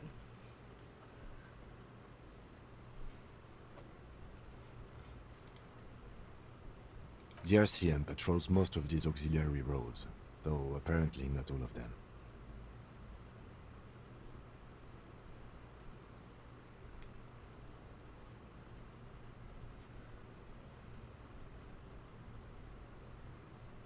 Hard to say. This distribution network looks certainly large, yet still vague enough. It doesn't reveal much about the Besmerti behind it. The Besmerti is a Revacholian crime syndicate. They see themselves as the inheritors of the 14 Revacholian Indo-tribes, but really they're just violent gangs vying for control on the west side of Revachol. With cool names like La Puta Madre and Aura Masta. It's a dark parody. It's definitely not the Union. They just do some logistics. This operation has spread everywhere in Jamrock. If it's that widespread, then Madre remains the most likely suspect. Here's bad news. There have been attempts at a serious investigation before, but they haven't ended well for those involved.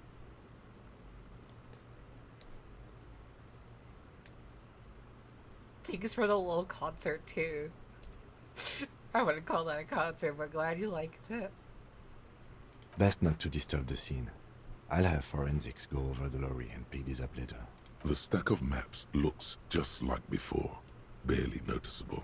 The movie stars look silently by, and the pull-out toolbox has a rubber handle, worn from years of use. A metallic drawer slides out from the seat. It's empty, except for a folded newspaper. Listen, next time I'll cut my nails better. You gotta see, this is my small finger. We can't be doing this. I cut this shit a week ago, dude. You see this? Why is this allowed? I cut this shit a week ago.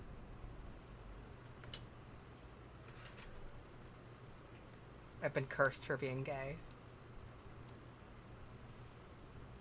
It's an issue of Petit Feric from last Wednesday. A piece of paper falls out from its pages. It looks like an article ripped out from a radio enthusiast magazine.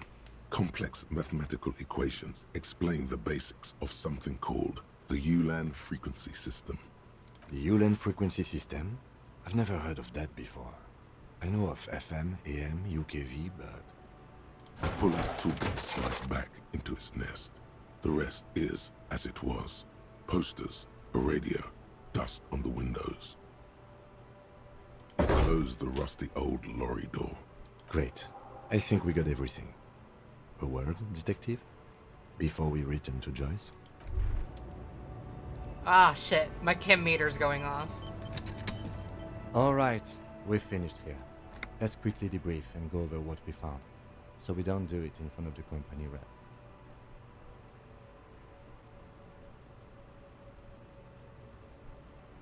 Honestly, I'm quite worried by what we've seen so far. The evidence seems to point to a rather extensive and well-organized operation. I'm especially intrigued by that radio transmitter, particularly the sheer number of stations it can connect. Looks like this alleged drug trade casts a wide net.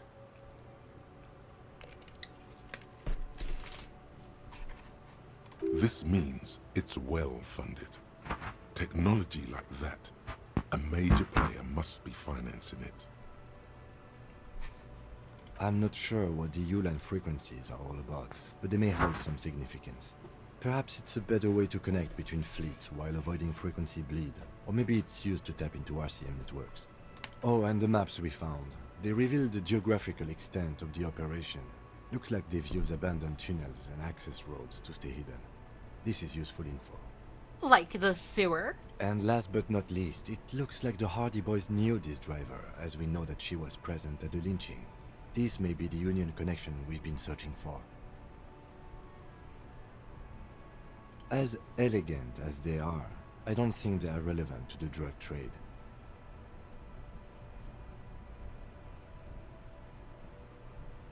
Yes, well... Like Joyce told us, yes, logistically.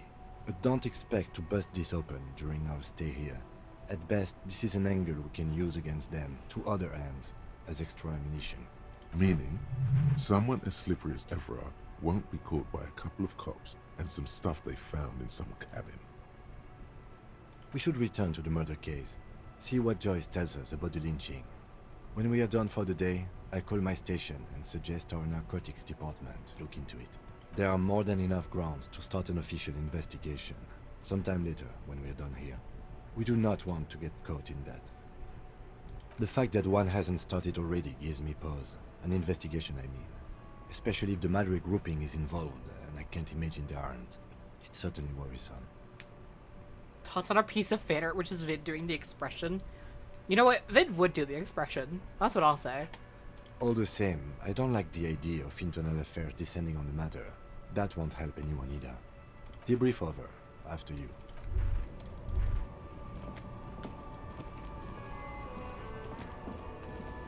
Okay.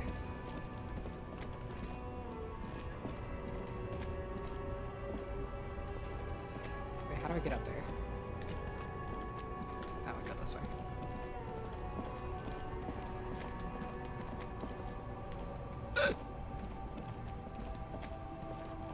You gone a minute?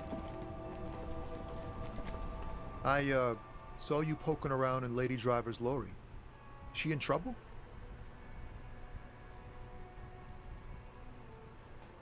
It's that bad. Man, what should I do? What should I do to help her? Damn. I always warned her to watch herself. Man. Nothing to do now, I guess. Maybe I should just keep my head down and work on my rhymes while I can. Oh, you know. Tommy Leham's gonna be a musician. Sprechgesang, but with beats. I've got a lot of free time on the road to hone my craft. The correct grammar is Tommy Lahom. Tommy Lam was taken. My real name's Jerry Lafitte. Tommy's way better. Yeah, you too. Be safe, detective. Wanna collab. So true. I have no idea if the autopsy thing is going to be graphic or not. So far, this entire game has not been graphic, really. But... not sure. If anyone knows. It's not. Okay, I didn't think so. I always say that I'm, like, sensitive to, like, gore in video games and shit, but then every time it happens, I, like, don't care, so I don't actually know if I care.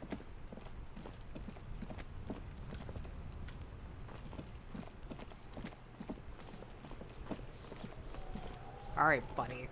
The rotting man lies on his side with his eyes looking straight through you. The belt is still around his neck. His body is supine and open to intrusion. By autopsy, the lieutenant adjusts his glasses and takes a deep breath.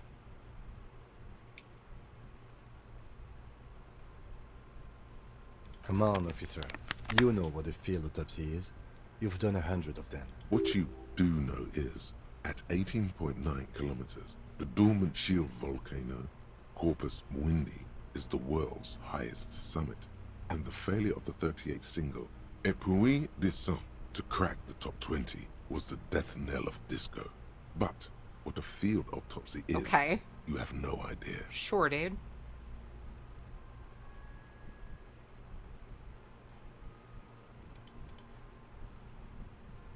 Unfortunately, no. They are better than nothing. Tell you what, I perform the anatomical side of things while you will take notes. That's right. The dead man stares in silence as you crack open the ledger. The bright red paper is covered in boxes and lists, describing the condition of his skin and organs in 3 parts.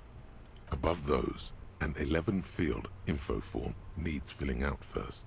It begins with... That's you.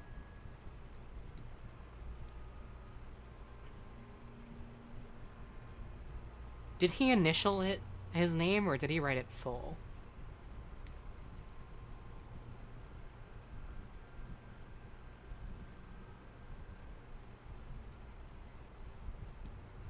Oh wait, speaking of existential horror, I have not played that. I'll put the full name. The corpse is indifferent to your scribblings. Just lies there.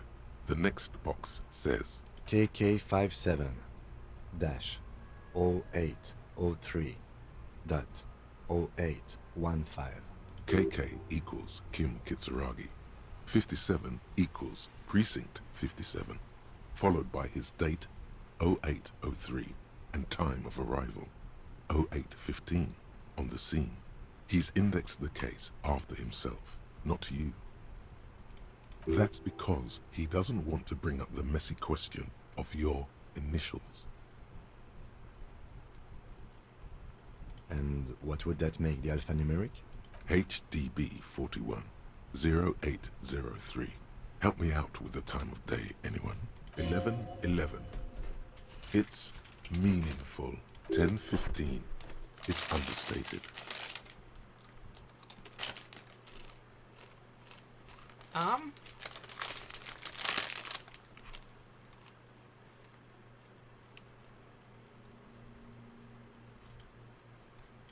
Good. Let's go with that. NA. Next. NA. Roughly 50. Try 40. The damage is so extensive, it's better to err on the young side. He nods. Mondial. Fair to olive skin, from the Isola of Muindi. This is as vague as it gets. You might as well say whitish. The pudgy mess of curdled meat looks neither mondial nor anything other. Fucky, fucky! Kuno S, enough of these games. Male. Pigs can have sex.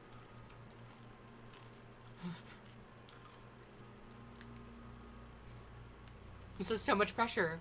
What do I choose? Nor does he look male, with his pregnant belly and indistinguishable face. We're still going with March 4th. 51. What else? 9. Body identified by is non-applicable. 10. Case number is the same as the coroner's case. HDB 41 0803 listens, motionless, with the cargo belt still around his neck. Only one box remains. None. At least not after the initial examination.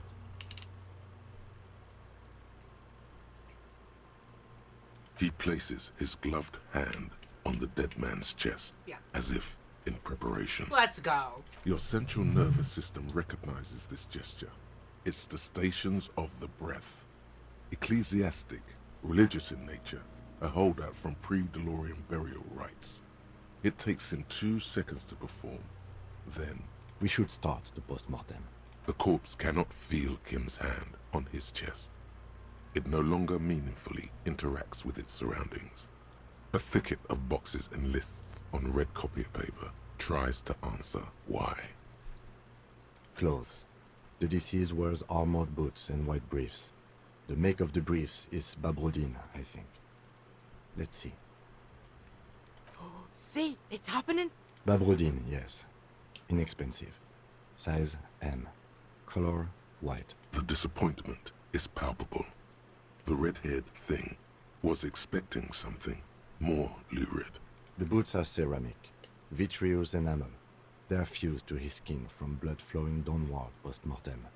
Removal of the boots is left for processing. The boot has a serial number. It's E50.100.1000. The lines between the plates are in the shape of the alphanumerical. The number is purposefully concealed by the design. Tattoos. The upper torso is covered in a single, continuous tattoo, resembling a national pattern. It reaches from the right shoulder to the heart. The ink is blue and white. The assistant has a color photograph of the markings, to be added to the case files as document A1. The photo is taken on the scene, using a Trigat Mini.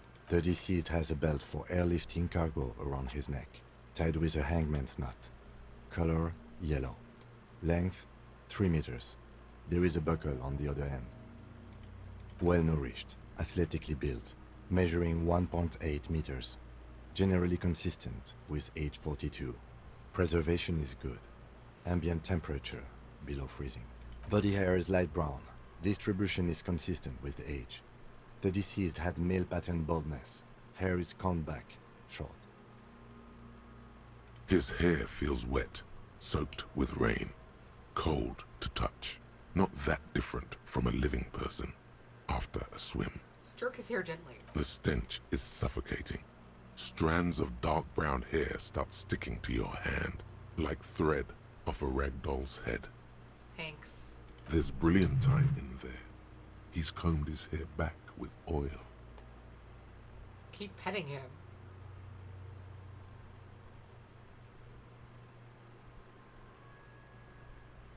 Help? At what point is it weird?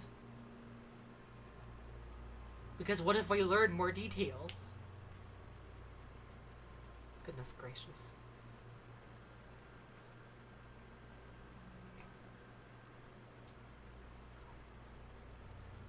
Ugh.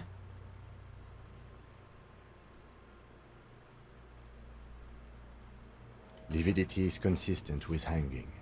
The head is congested. Contusions are present on the head, chest, and thighs. Consistent with stones thrown post-mortem.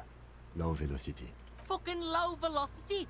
You think Kuno doesn't know what you're talking about? Velocity was fucking max. Talking shit about Kuno's velocity. In addition, there are bite marks on the face, scalp, and chest. Consistent with predation. Ligature mark.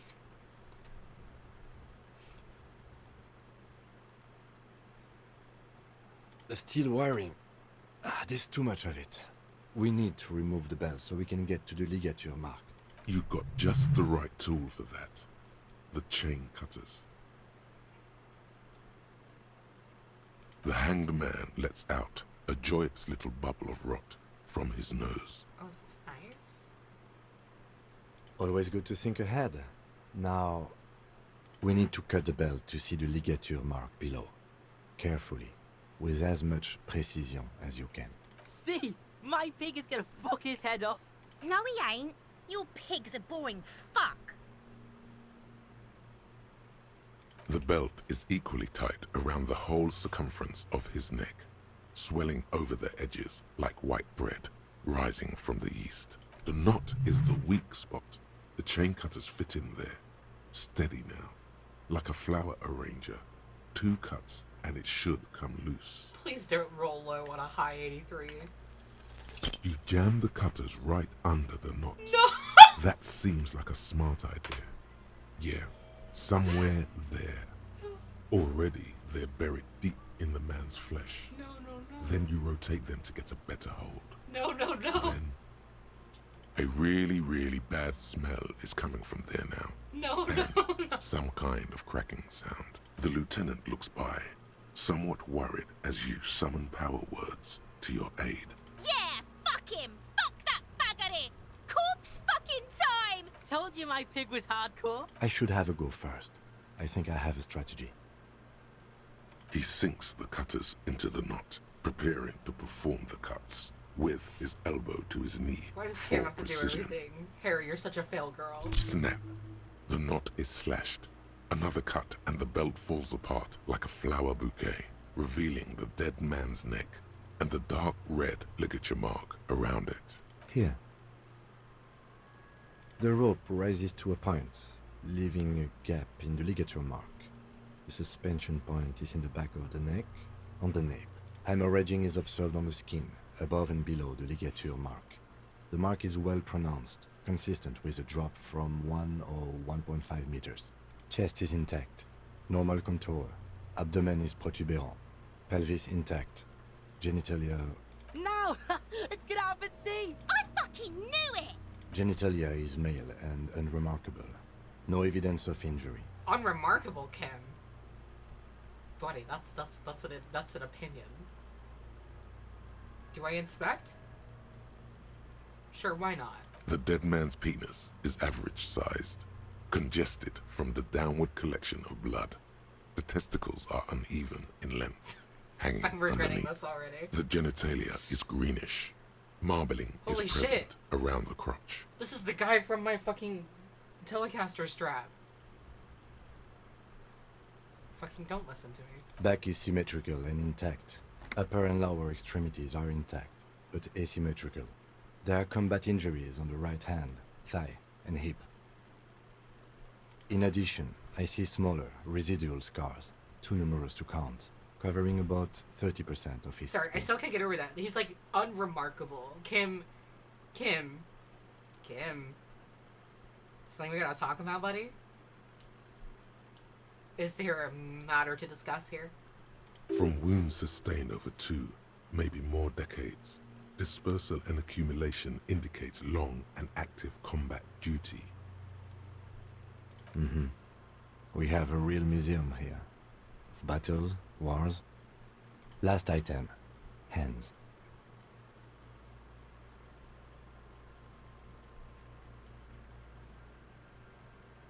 Hands are clean. No sign of a recent struggle. Maybe I'm just not seeing them. Honestly, this stench is making it hard for me to think at the moment. Ooh. That's all for the external. Well done. What next? Central nervous system. I have nothing. Do you have anything on this man's central nervous system? Of course, there is a moral to be drawn from it. A moral to this story. Musculoskeletal. Purge fluid is coming from the mouth. Not injury related. Eyes and tongue protuberant. Hyoid bone. Let's see. With his eyes almost closed, the lieutenant puts his hand on the dead man's throat and begins to massage it, gently. A rotting good. smell Oh, erupts good. from the mouth. Very nice. Purge fluid runs down his lips, Very nice. black and viscous. This is the sludge from that one album. You hear cracks as the lieutenant moves his sharp fingers inside the flesh, like the creaking of an old house at night. Yeah, jack that fucker off! The hyoid bone is fractured. The rest of the musculoskeletal system is intact. Unremarkable. Respiratory system. Oral cavity shows no lesions. The victim has received dental implants, possibly after a combat wound. Mouth swollen. Hemorrhaging present in mucosa of the lips and mouth. No scream, no sigh of relief rises from the darkness inside. It's humid there.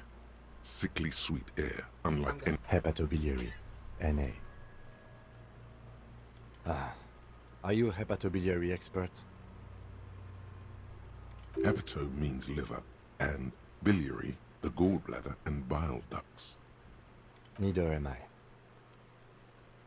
That's it. Same for toxicology and serology, NA. Unless you have untapped reservoirs of knowledge there? Reservoirs?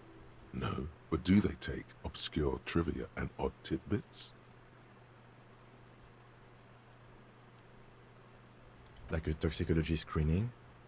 At this stage, I doubt processing will find anything, even if he was brimming with cocaine. But still, you should add a request. Cardiovascular. The body exhibits heavy lividity. Blood has gathered in the hands, feet, and neck. Hypostasis is visually consistent with the hanging. Gastrointestinal. This will do.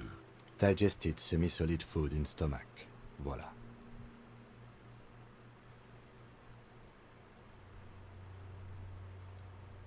What's next on the list? Let's see.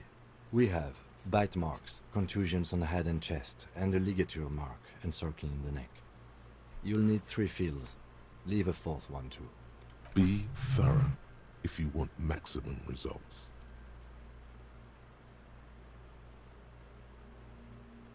Oh, so we inflicted them? Okay, so there's an incision on the thorax from a chain cutter. I wouldn't mention it. Better not to muddy the waters. Be pedantic if you like, it doesn't matter. No one else is going to investigate this man's murder. And if they do, such details would only confuse them. See? These pigs are fucking corrupt. Why don't you fuck him if you love him so much? Now, injuries. Head, chest and scalp bite mark injuries. Predation by birds has caused damage to the body. Odontologist does not need to be consulted. And your opinion, officer? Agreed. Next injury? So, the scalp bleeds from a post-mortem head injury, a stone. The injury does not have the rim of an early inflammatory response. The perpetrator on the scene has confessed to causing it post-mortem. At maximum velocity, fucko! Fucko. Has confessed to causing it at maximum velocity. Coagulated blood sticks to his scalp and chest, where the countless stones have hit the dead man. Beneath, the description of injury. 2 boxes. Right. Next, a dark red abraded ligature mark encircling the neck, with a gap on the nape measuring, let's say, 7 centimeters. The hyoid bone is fractured, the cervical column intact. I see hemorrhaging on the skin, above and below the ligature mark. Depth of the mark, 1 centimeter. No signs of clawing on the neck. Below the note, 2 customary boxes wait to be ticked. The man's head jerks to the side. The ring around his neck is visible. Think for a moment. There's time. Don't rush.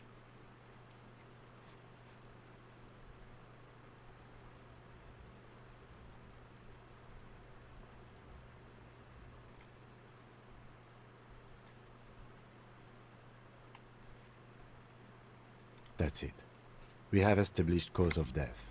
It's not much, and it leaves much to be questioned. But it's a start. Let's wrap this up. I pronounce this field autopsy over. There are a lot of confusing details about this. Well, we established probable cause of death. Some would say that's the goal of an autopsy. We also requested a toxicological screening. That was thorough. The results should arrive in a couple of weeks, if we are lucky. I will not hold my breath. We were thorough with the list of injuries too.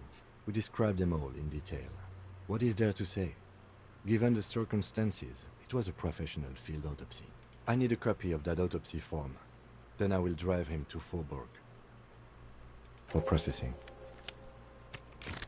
You tilt your head, also looking at the corpse. I'm sure we didn't get everything. There's always something.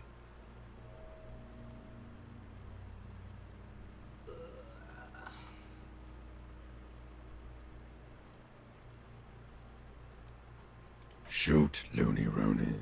Come back later, Corpo. Amuse yourself with my frank manners and my memento mori features. If possible.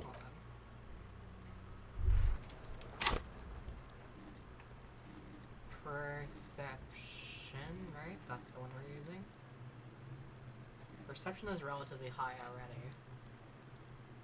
Is Mog again? I'm probably gonna replay Elden Ring sometime next year, and it's gonna be exciting.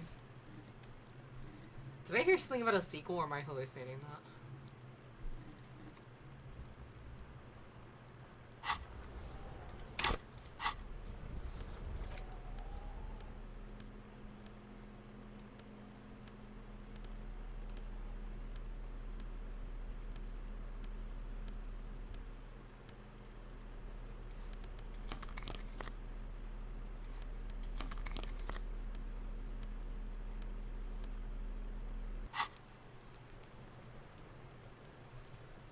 The man is deep. The lieutenant adjusts his glasses and takes a deep breath.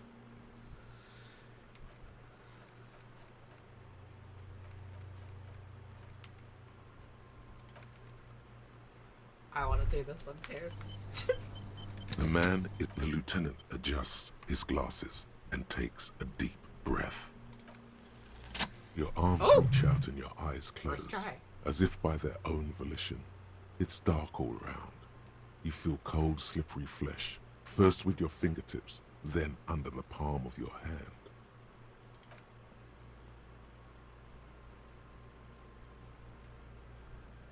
His face, his cheeks, his nose, his fat, swollen lips. Like a spider, your hand crawls over his features. Everything is silent. They are swollen shut. You need to really push to get in. What am I doing? What are we doing here? What are we doing here? You can't just give me these options, whatever. Only the little one fits. The flesh changes shape as you bore in, searching for something in the cartilage. The fuck is he doing? The thing you're looking for, it's not there.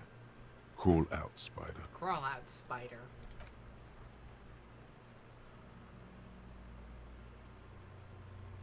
The oral cavity is cold and moist. A ball-like tongue attaches itself to the base of the mouth, lolling around like a scallop. You're on the right track. The tongue moves freely in the cavity. The mucus of the mouth is slippery, delicate to touch. From the soft meat, teeth are budding. Hard pearls of bone in the gums. And in the back of the mouth. Can you feel it? You're so close. Rip his jaws open now. Look in. A vision of black and dark red death, pried open by your naked hands and studded with teeth. Looks like he's laughing. Death fumes rising from the throat, and there, in the back of his mouth, above the bell of the uvula, right in the soft palate, you see a hole, barely visible to the human eye. It is swollen shut, almost vanished. No larger than 0.4 centimeters in radius, the edges appear darker. An abrasion collar. This is what we're after. Abrasion collar. Kuno is silent. A black trickle of liquid runs into his throat from the wound. Why are we doing this? Your index fits right in there. A tight tunnel of flesh opens up. Tissue damage. Wide enough for 2 fingers.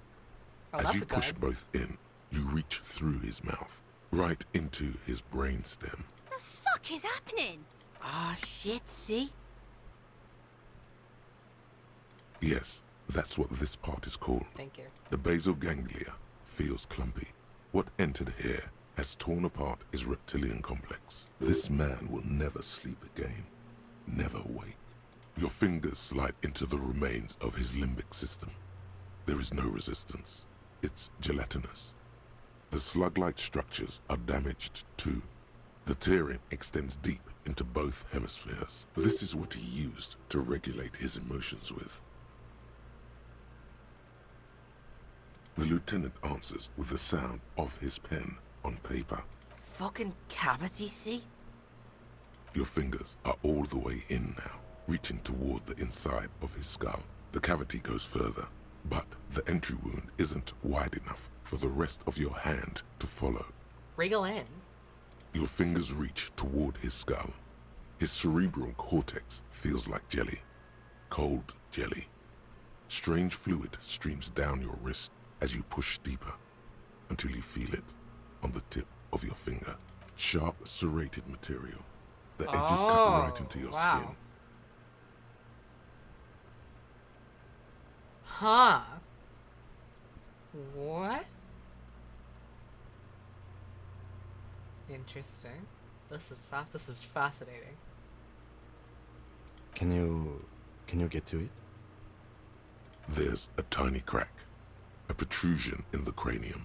Right in the back of his head. Your finger must be pointing straight at it. From the inside. The object that is in there stops just short of the skull, in the encephalus, knocking this tiny fracture into the cranium. Holy shit. We have the makings of a very small exit wound here. Forget about the fucking exit wound, Beano. The pig is wearing him like a fuck puppet.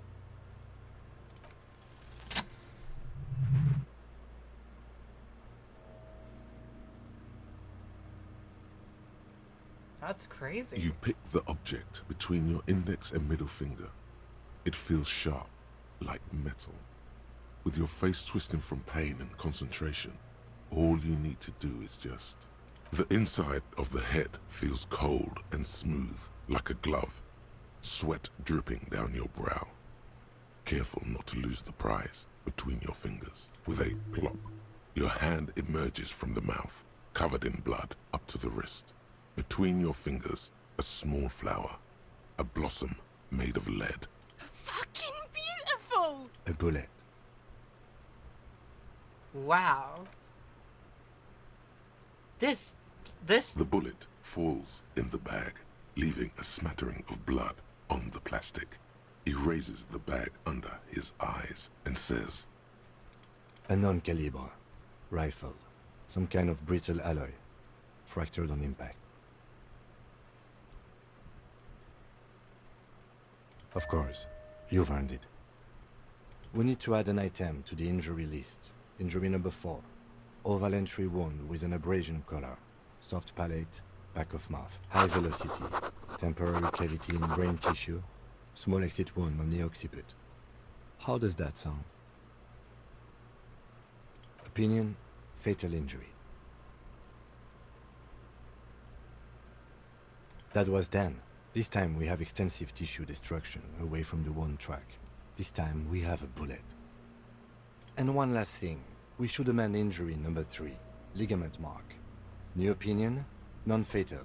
Post-mortem. Treatment.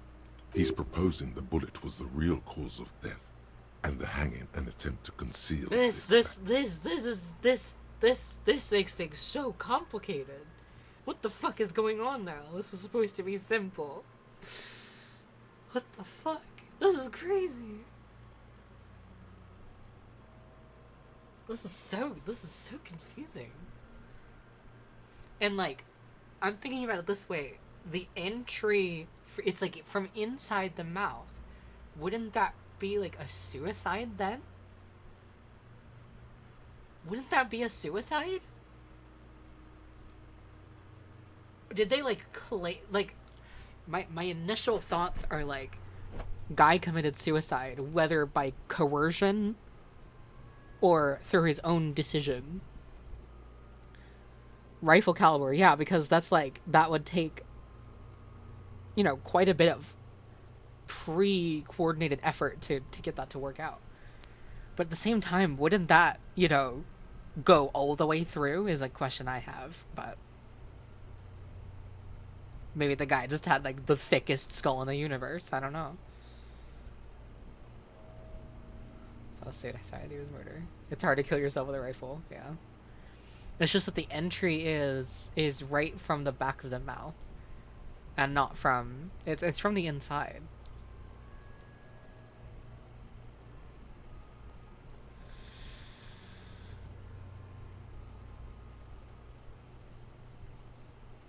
This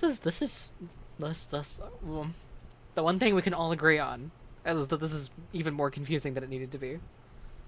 And that could have, like, not been found? There is a chance for us not to find that, and we did.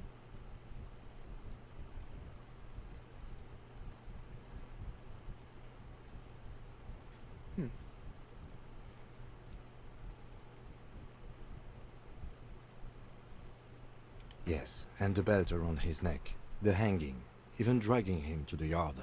All of it was done after this man was already dead. I have had my doubts for a while now, since I saw there were no signs of struggle on his hands, and no claw marks on his neck. There have been other signs too, small details. Everything is too neatly designed for us to assign probable cause here, as we did, full-heartedly. Well, no more. There is, of course, the very real possibility he was both shot and hanged.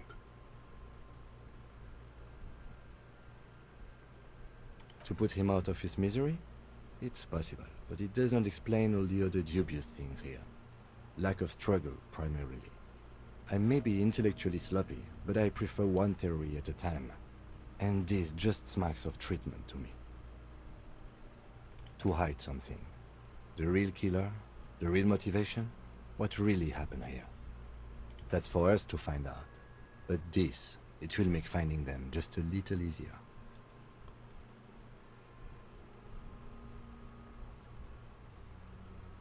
Yes, we should take a closer look at it. I am certain it has more to tell us. This little thing could reveal much about the weapon that shot it.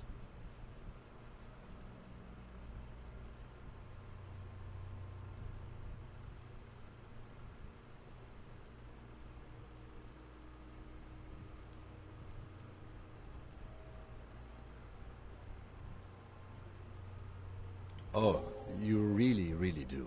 I am glad to hear you say that. Your room in the Whirling in Rags should come with a bathroom. Be sure to make use of it in the evening. We bag the corpse and carry him to the holding pen of my kinema. I can transport him to processing myself, but I will be gone for the rest of the day. Work on the case. Tend to personal matters. Try not to do anything too dangerous. An officer needs backup in a neighborhood like this. I'll leave that choice to you. And one more thing. Great work, detective. After you bag the corpse, Lieutenant Kitsuragi will leave the party until tomorrow morning. You can do side tasks, and even the main case, but it might be more difficult. Plan his exit accordingly.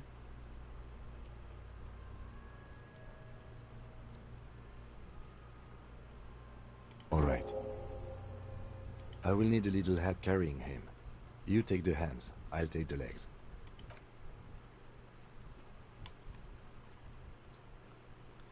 Kim really is such a great, like, a lot of the characters in this game are so, like, fully realized, even small side characters, like, it's really cool. Obviously that's what you would expect for a game like this, but, you know.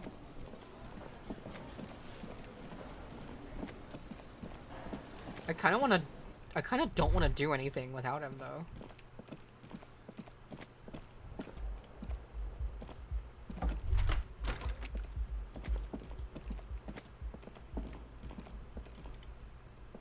This is not the cleanest bathtub in the world, but it's cleaner than you are right now. That soap scum smell. It smells like life, at least compared to you. The bathtub slowly fills with water. The water beckons. That's not the bathtub, that's the sink. The water is only lukewarm, but still comforting, like amniotic fluid. A few beer cans are bobbing up and down along your flanks, like sad duckies. You feel nice and lonely, and so tired. The cans continue to bob, as do your thoughts, aimlessly splashing up against the sides of the tub. You see the corpse. You can still smell the cadaver on you. It's going to take more than one bath to get rid of that stench. Then, houses along a narrow street. A video rental. Darkness on the planet's curvature. Your fingers grow pale and are covered with tiny whirls as the water cools. The waterline recedes as you stand. You are cold now. Your clothes stick to your still moist skin. Yay! Better than the average Smash player. Hooray.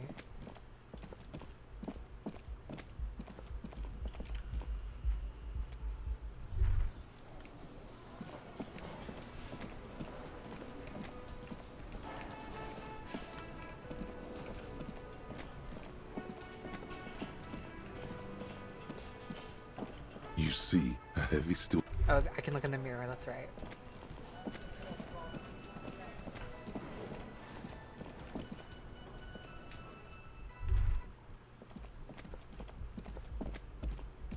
I miss Kim, guys. I miss my stupid puppy dog Twink. A mirror hangs on the bathroom wall. In it, your face, adorned with the expression.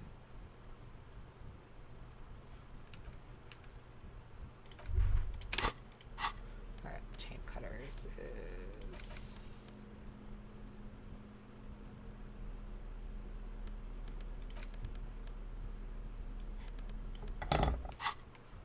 A mirror hangs on the bathroom wall. In it, your face, adorned with the expression. To electrochemistry. So let's...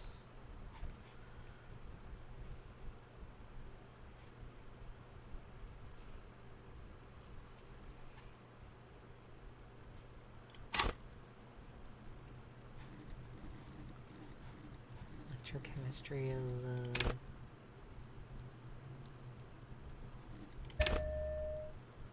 that? I'll leave another point for now.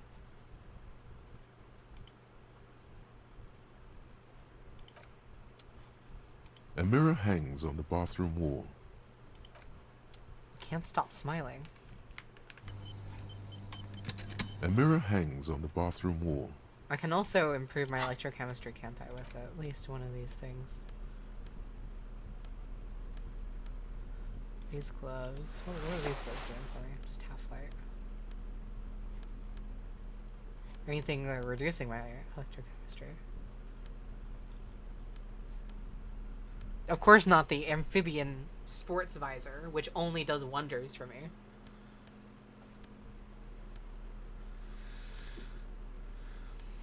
Okay. A mirror hangs on the bathroom wall. In it, your face. Oh, let's just save one more time.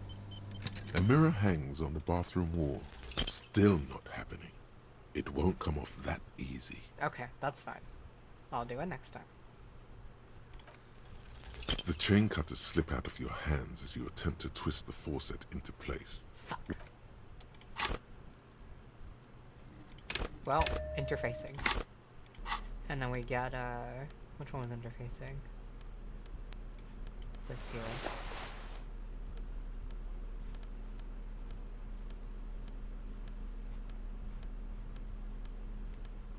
Why do I even check the amphibian sports visor? It only does everything good. A mirror hangs on the bathroom wall. In it, the chain cutters slip out of your hands as you attempt to twist the faucet into place. Well, you know one thing for sure. Okay, well that one wasn't fair. That was not fair. A mirror hangs on the bathroom wall. In it, your face. Still not happening. The chain cutters slip into interfacing. Back to this.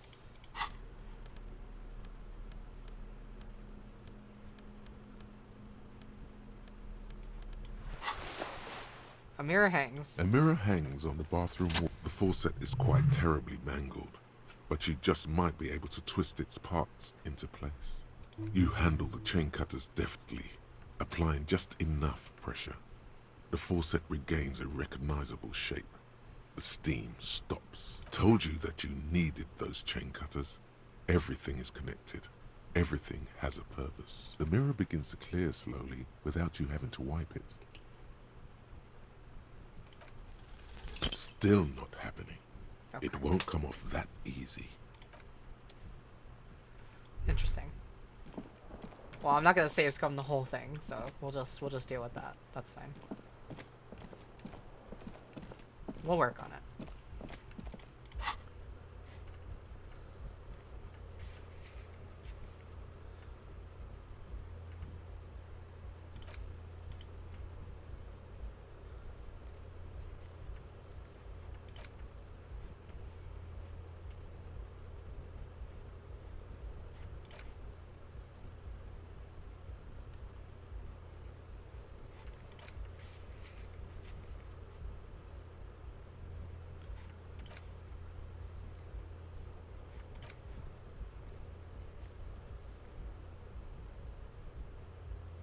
Southwest, across the canal, start by going there.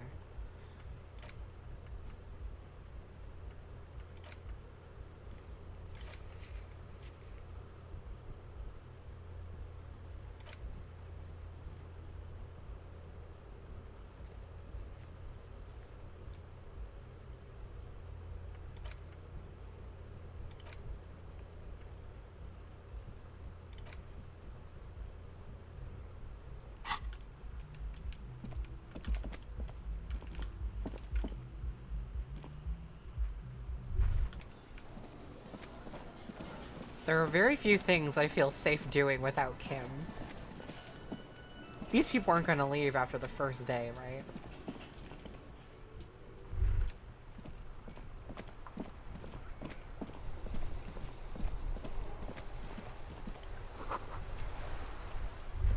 There's something down there. Well, that's very helpful. Thank you.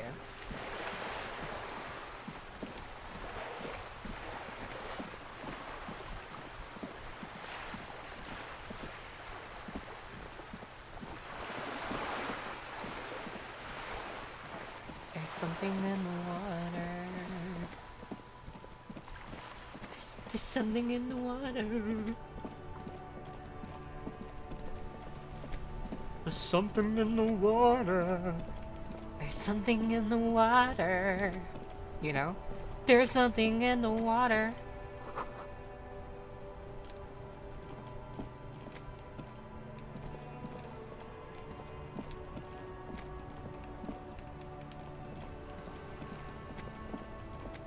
It's lead. It's lead in the water.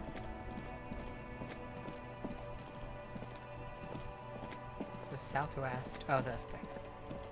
That's a thing that exists. Can I go down this? No.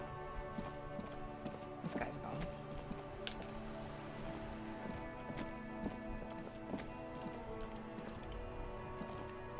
A crumpled billboard reading, Samaran butter soaks in the canal. Two ugly lines mar the bright countenance of the blonde boy depicted. The sign billboard had fallen on the waterlock, keeping it open, and thus out of order. Whatever it is, the boy on the billboard seems very happy about it. Goat milk and butter. The Samaran terrain makes it easier to raise goats than cows, and the local goat farmers produce high-quality meat and dairy staples that add variety to other nations' diets. It's an acquired taste. Judging by the size of the impact and the parallel lines of burnt rubber, the cause was probably a motor vehicle. Near Detroit, Michigan. How many Black Midi references are going to happen in this chat tonight? Because I don't mind it.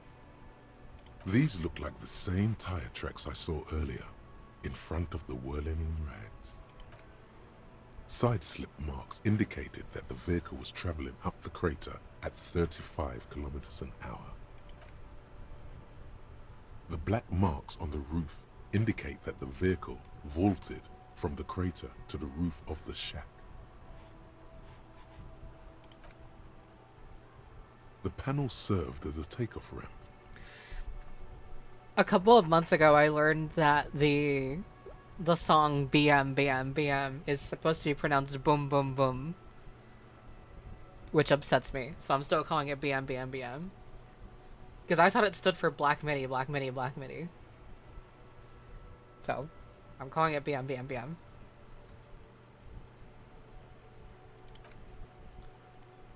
The vehicle I'm still upset soared about through it. the air, hitting the billboard and upsetting the posts.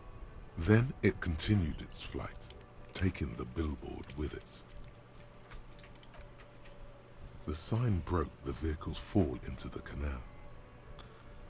The Samaran butter billboard still looks freshly painted, suggesting it took the plunge recently. It took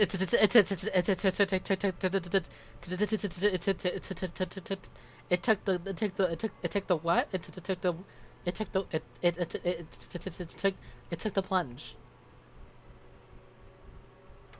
It took the plunge recently. Just say moves with a purpose. I should cover BM BM BM.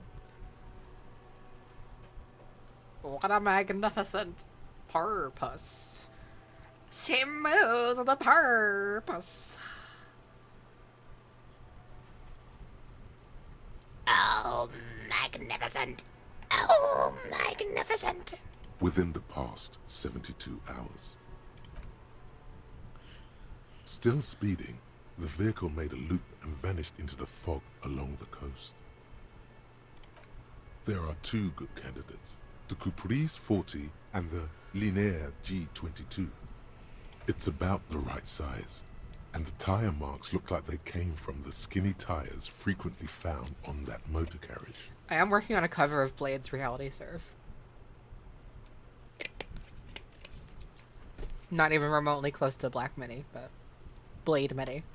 The Caprice 40 is a very popular model, with bank clerks, topping pie delivery drivers, secondary school teachers, cops, strippers dressed as cops, undressed strippers. Very sturdy but light motor carriage. More likely than most to survive that jump. The Linéaire G22 is not a particularly popular model due to its peculiar proportions, which the manufacturer's design team probably thought about for too long. You'd have to follow the tracks to be sure. Okay.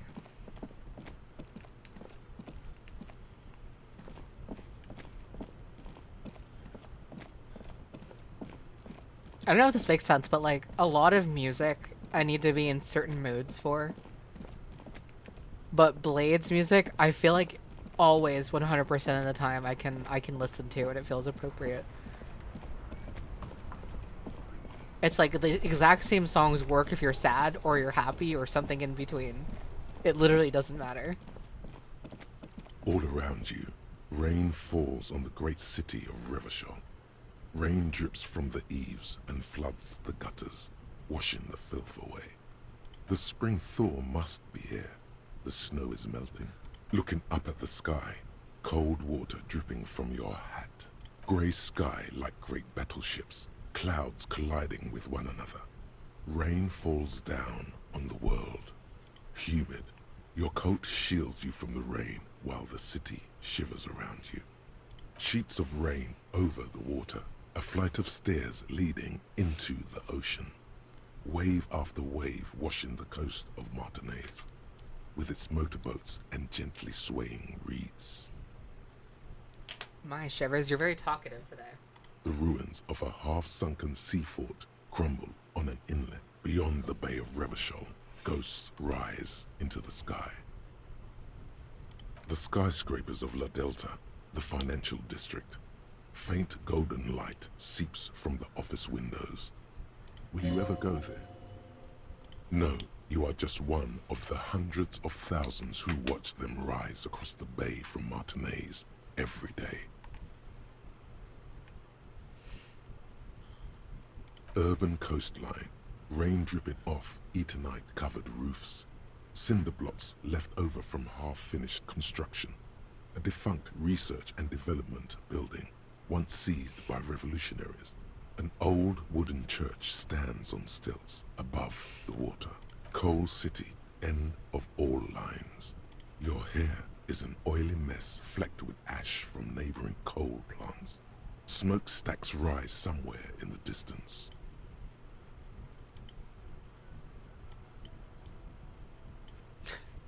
The great gates of the industrial harbor are locked.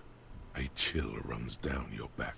You shudder like an animal trying to shake water from its hide. If only there were like smaller sized humans that could fit into the coal mines. Behind the gates, heaps of supply crates, red and blue metal shipping containers, slick with rain. The Greater Revachol Industrial Harbor is an artificial mountain range. Immense wealth resides within, and immeasurable poverty in its shadow.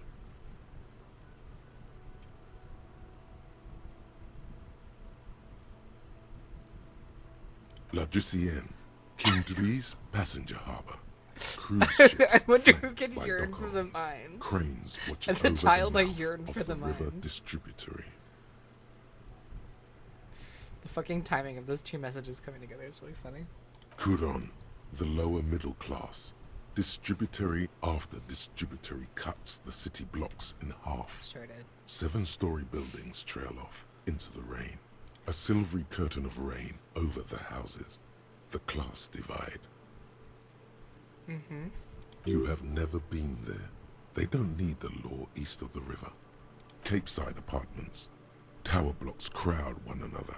4.46mm bullets still lodged in their war-torn stone walls. Hallways collapse from the mortar heads of a war that was lost long ago. Clotheslines go to waste in the rain. Radios play. The news at noon. A yard. Rain falls onto the roof of a woodshed. The lingering odor of decomposition mixes with that of damp soil. A traffic jam. Rain thrumming on the roofs of motor vehicles. Inside, drivers watch water streaming down their windshields. The statue of a king shudders. He too is cold. The canal bridge has been raised. The road ascends.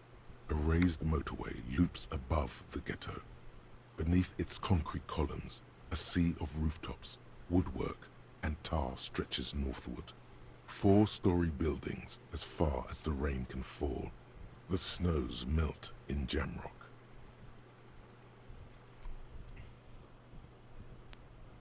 What?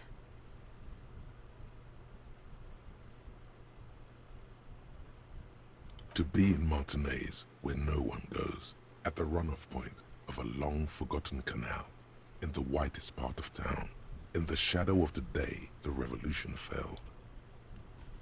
Standing in the rain, looking north, where Jamrock Rock City stretches inland. Have a brother in the cut. Where the hood at? Hello? Wow. Wow. In Nice. the rain-swept distance, above the rooftops of Jamrock, a repurposed silk mill stands perched above the motorway exit. Precinct 41 hunches in the rain. Your vision blurs. You wipe your face with your hand. The rain stings your eyes, making you look up and blink. Coalition-era statics hang like apparitions under the cloud cover. Way up there, where rain forms, rotors flutter silently. Your sight clears. These spring thaw will not last. The winter will return to Revachol.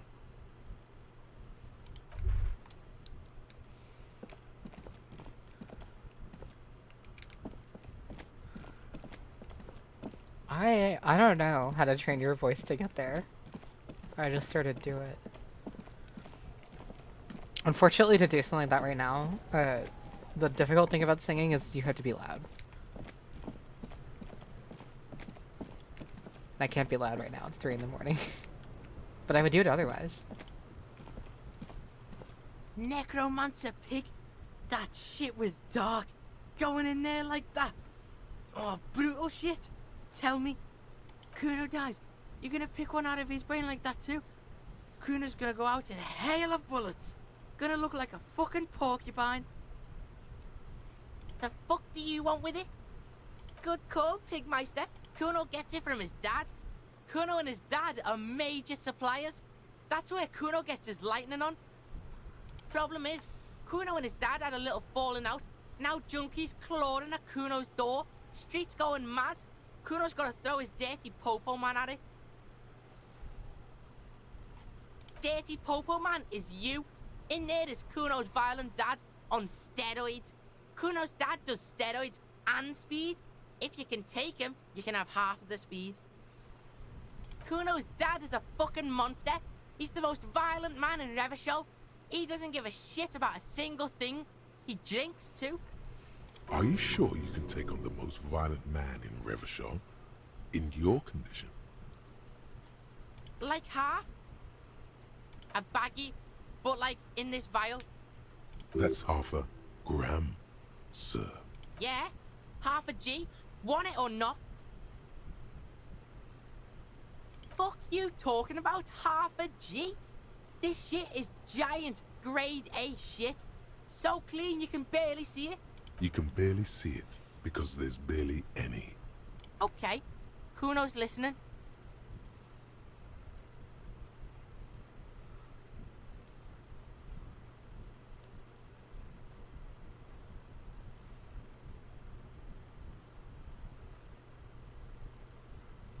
I'm a narc, Kuno. I'm gonna confiscate that crap.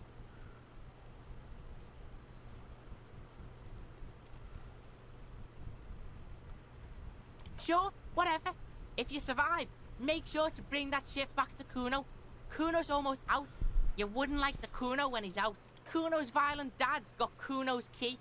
So you need to fuck your way in there. Go to the pier side, bang on the door till the cleaning gimp lets you in. That's how Kuno does it. Then you go to room 12 and kick down the door, police violence style. That's what Kuno does. And then it's action time. You're locked in the room with violent fuckhead. That's it. Next time Kuno sees you, you better have his shit. Kuno doesn't fucking... Okay.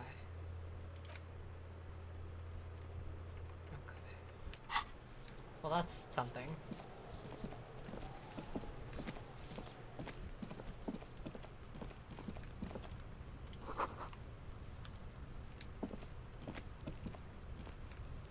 I still don't quite know how to get upstairs. Above the whirling and rags. Up here.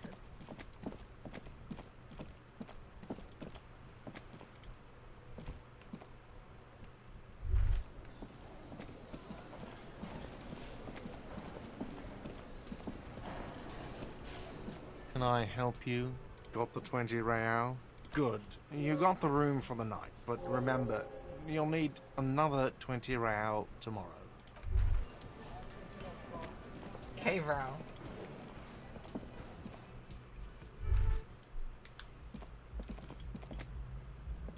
The door is closed. This door can only be opened with a still.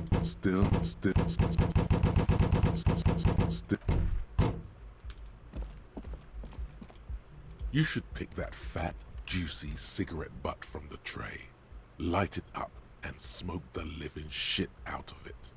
The living shit. Your mesolimbic reward pathway does not mince words. It wants smokes. Who knows what you are? A monster, a murderer, the gnome of Jeroma? You feel like a smoker, especially when you look at that juicy, succulent, seductive cigarette stub. Seductive still turtle. smoldering deliciously. How very astute of you. This renders it ineffectual. You should look for a whole cigarette, or better yet, an entire pack. Strike that. A carton. Make sure they're all healthy and able-bodied. Then smoke them all. Good. They'll make you stronger and better. You're too old to be cool now. But find cigarettes. Smoke them. Blam. Instantly a cool renegade man. A mystical red dragon with smoke rising from his nostril. Plus, smoking them gives massive bonuses. Good. That's a task I've received. Shake it, white boy. Shake that shit. Okay, how do I get upstairs?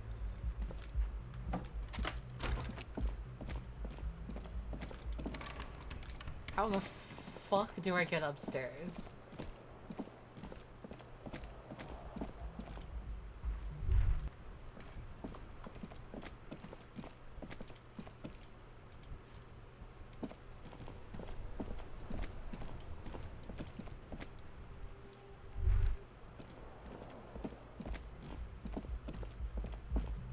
Through the third door? The one that I can't open? The door is closed.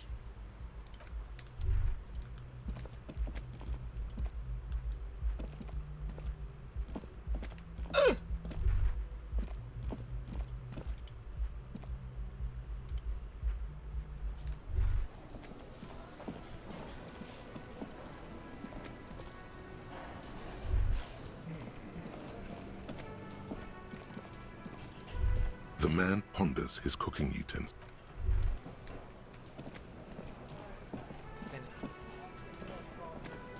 Oh, hello, dear. I didn't notice you at first. Oh my. What happened to the water lock? Oh, sweetie. If it weren't for you, I'd be looking forward to another sleepless night. Thank you for listening, sweetie. I hate to ask, but if your investigation happens to take you to the other side of the coast, please do keep an eye out for my husband. Of course, dear Ro. The quest for knowledge is never over. And if you see him, let him know Lena is waiting for him here at the Whirling. He gets so tangled up in his work that he may not know the water lock's been repaired. And it's cold out there. Oh, you're such a dear. Thank you, sweetie.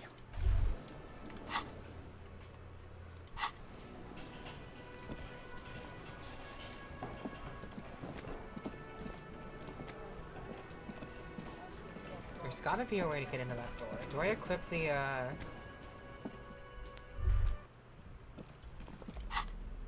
Why do I want to do this?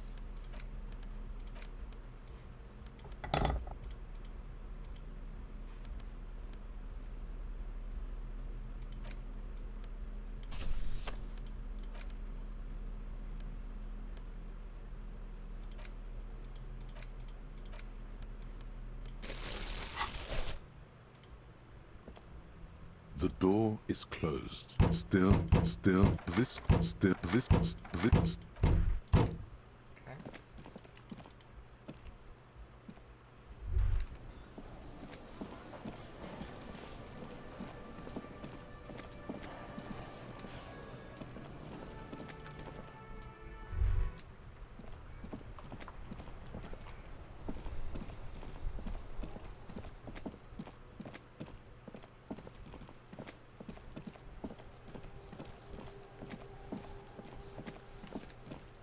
door you get to the roof. I know, I can't get in.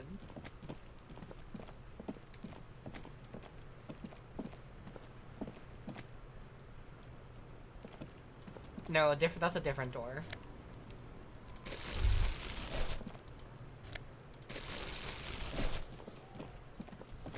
I love picking them up. I love picking them up. Oh, blah, blah, blah, blah, blah. Still here, stuck in this damn jam, my man. What's up? Your best verse? You don't even have a bad verse in here. Just tumbleweed and How did I liquor roll low stains. in a 70? Wait, no. What are you doing? That's brutal, man. But you know, time will... No, stop. He's already mortified. That's,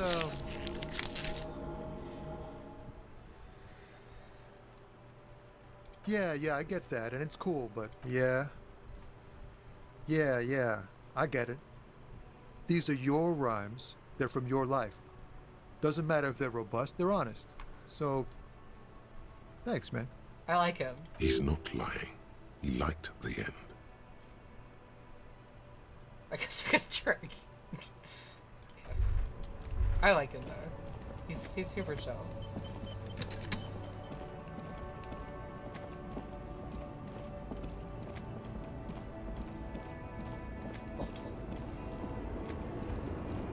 How about you? The woman still has her eyes fixed. Okay. Wait, can I go this way?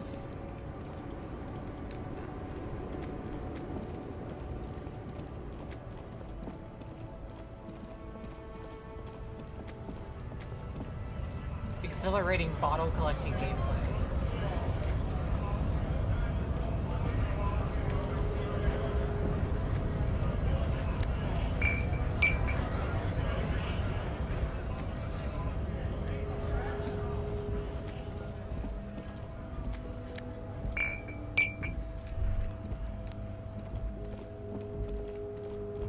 This game is so cozy.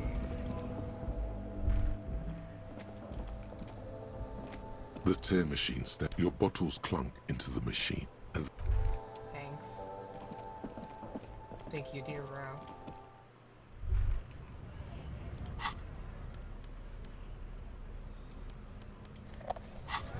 Back to business.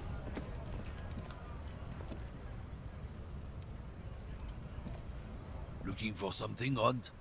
Come to tell me to fuck off. Yes, fuck off. Goodbye now.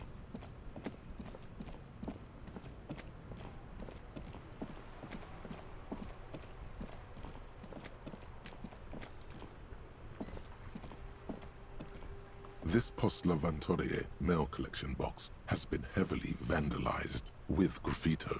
A closer inspection reveals 2 bullet holes in the front. A faint sticker on the side reads, RCM Emergencies Desk number 8102, with a slogan, Mankind, be vigilant. Good mail delivery box.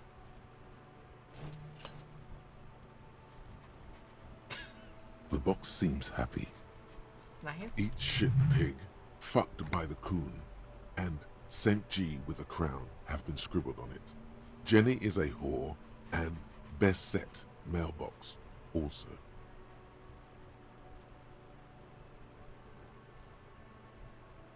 I feel you, mail collection box. The mail collection box seems cathartic, thankful even. So do you. You shudder, then you swallow, and then suddenly you see it. Over all the other graffitos, someone has, using the tip of a very sharp knife, cut the words, Revachol forever. I don't want to do that. I don't want to kick anything. What's your problem? Okay.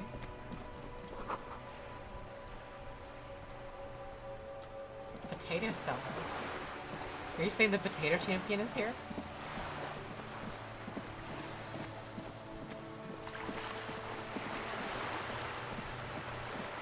I'm trying to think of what things they can actually realistically do without him here.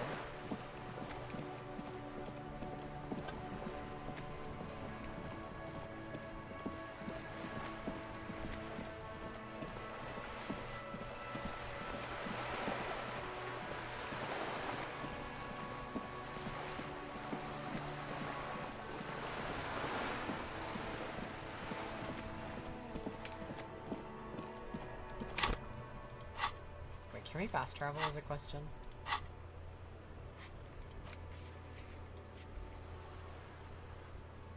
Wow, we're still kind of only in this area, because this area is closed off.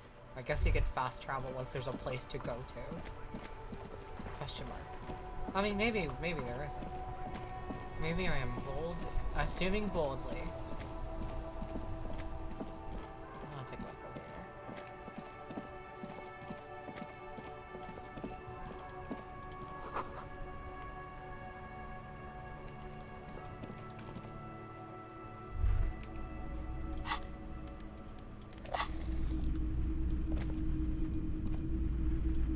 The boomboxes wait on the shelves, and your boombox, that gold and amber Harmon Waushi, stares at you longingly with its tape reel eyes.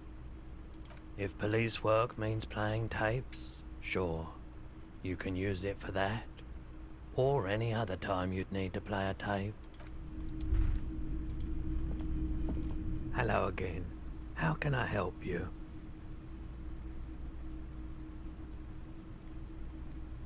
Someone else came here earlier today asking the same question.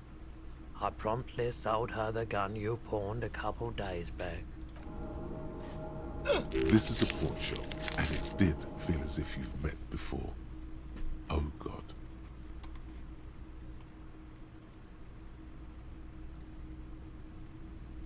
You were adamant about getting rid of it, officer. Said you were undeserving of a service weapon of the Revachol Citizens Militia. And I don't like keeping guns around the shop for long. Off-the-charts photon emissions. The unhealthy kind. She didn't seem like a policeman. Although she kept referring to herself as a pig. Which was odd. I found her interest in the gun a bit obsessive. But I was just happy to get rid of it. And of her. Truth be told, she was terrifying.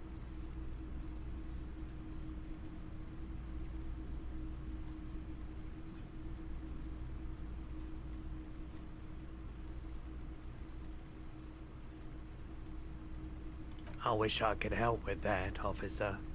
But I don't know where she was from or where she was going. My apologies, officer, but I have no idea where she was coming from or where she went. A needle in a haystack. There is nothing you can do about it right now. You'll just have to hope Everard wasn't lying, and the Union can track her down in time. Maybe. Shady-looking guys came in here yesterday, looking like they'd just taken off their Wild Pines overalls. They asked if I have a police weapon to sell. I told them I already sold it. They went their way. It was a trip, but you know, all sorts of people come here, asking for all sorts of things. Yes, dear bro. Wait, then it might be true. Everard's claims. People as oleaginous as Everard seem like they're lying, even when they're really being truthful. Of course. Traffic? I'm sorry, officer, but I don't drive. Now that I think about it, I do remember hearing a thunderous noise the other night. Some kind of powerful electric vortex hitting the shop, and then moving on. He shakes his head, slowly. Sure thing. Sure, man.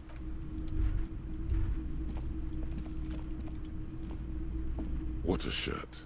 All other shirts pale in comparison.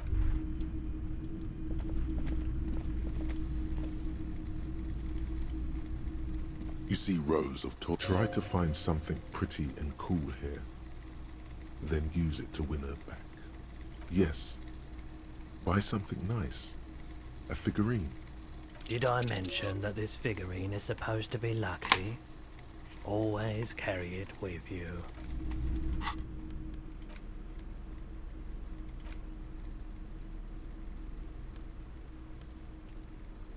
Thanks.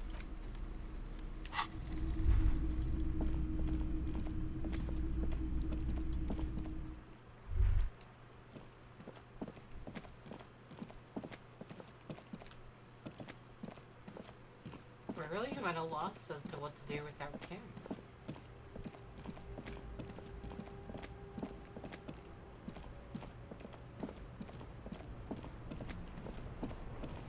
I feel like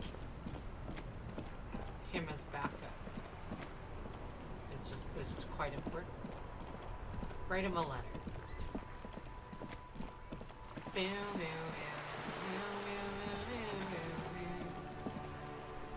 I like playing in the dark.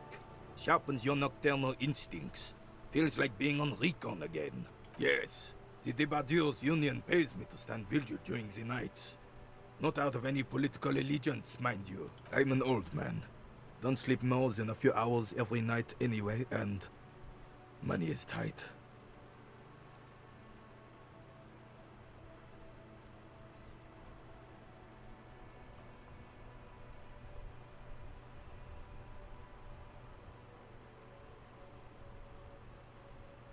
Yes, it does. Unfortunately, I wasn't working that night. Been on a 2-week leave since last Monday. No one. The bus has been unmanned since last Monday. There's no other guard. It's just me. Yes! It's not actually an issue. I mean... Look, officer. The container yard doesn't actually need a guardsman. Never had one before, René. Monsieur Claire had that booth built specially for him. It's mostly decorative.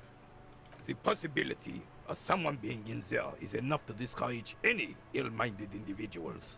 Evrard created this job for René because he knows the Royal Carabiniers' pension of honor and PTSD isn't something a man can live off.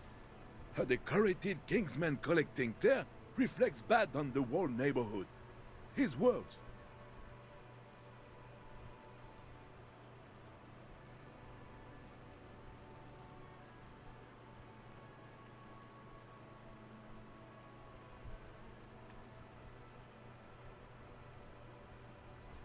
Oh, I didn't mean to imply there's something wrong with that. I do it too. Everyone does it. It's an excellent side thing. Yes, yes, yes. Can we conclude the topic of my guard booth now? He is not going to become an entrepreneur. She is nobody. This is none of your concern. And I refuse to discuss my private affairs with the RCM. The lady is Jeanne-Marie Beaulieu, and she sure as hell wasn't a nobody. Yes, yes. Like I said, it would be up anyway, so might as well keep an eye out. It keeps my senses sharp. Still, all you see is an old soldier refusing to replace his uniform with a civilian attire. Anything else I can assist you with, officer?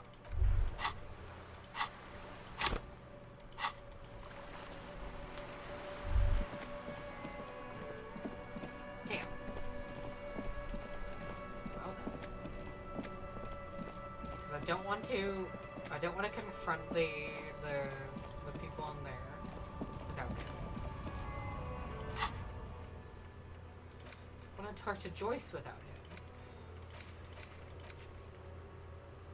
Can't even do that without him. Can't do this without him. Kuno doesn't want to talk. I don't know how to do this yet. Kuno doesn't want to talk. Question mark.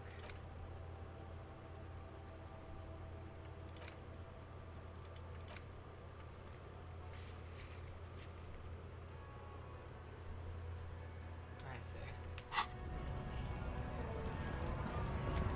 He really doesn't want me to talk.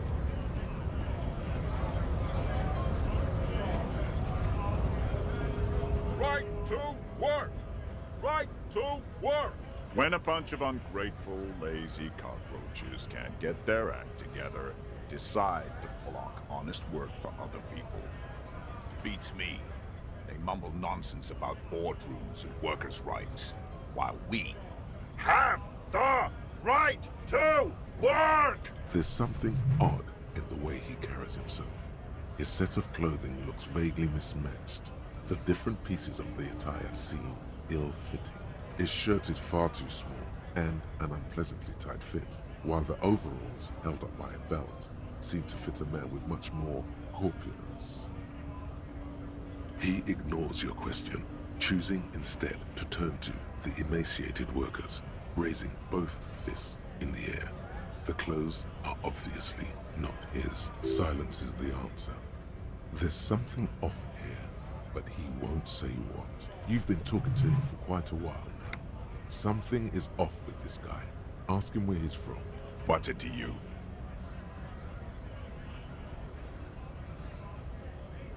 Am I a suspect? Done no crimes. I only fight for the rights of people. We're all workers, right? Workers stick together. Came from the eminent domain, in Jamrock. Backgrounds in odd jobs, heavy lifting, cargo hauling, bouncer work. I know the drill.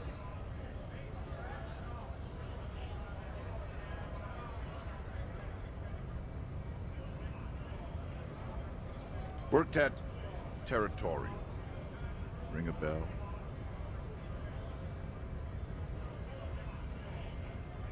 We're done here. I have a strike to break. Right to work! Right to work! Shame on you! Things are busy enough. You're going to waste less of my time? The hulking man oozes stark skepticism.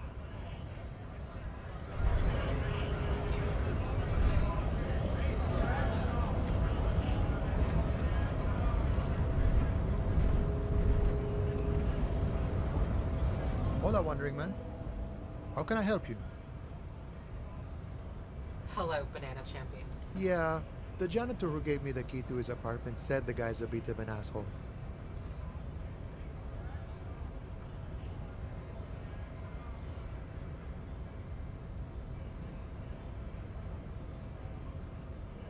Like I said before, I don't know much about this weasel, but the bossman said he's a real piece of work. Thanks for helping out, friend. Do I still have the mug in mind?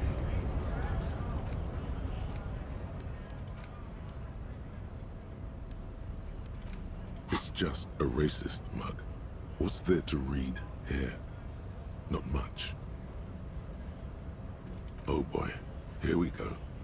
What are you going to say about a broken, tossed-away mug that you dug out of the garbage?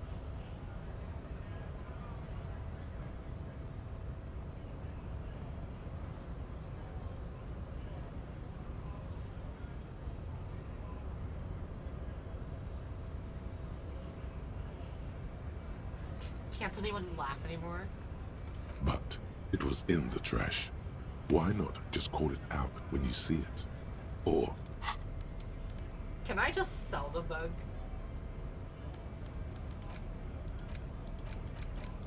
Because I don't want it. What's this? We're getting reports of normal, reasonable, temperate, political opinions somewhere in Martinez.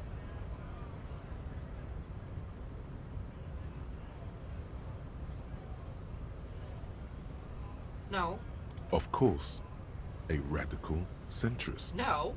In these bright and loud times, where 1,000 frequencies drown one another out, sober thinking is a radical act. It's time to become a citizen of the kingdom of conscience. It is not a place. It is a moment in time that can only arise in the right circumstances in all of human history. Incrementally. Yawn. You'd get there faster with a little speed. Speaking of, when are you going to get on that, bub? History's greatest catastrophes have been brought about by people trying to make the world a better place. Too quickly. That's the genius of Dolores Day. She recognized that progress is meaningless if its gains are lost because of instability. Real, lasting change can only come about gradually. Increment by increment.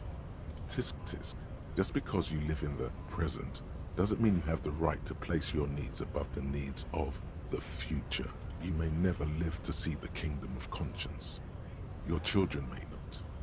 Even your grandchildren might not. But that's no excuse not to keep working. What rationality?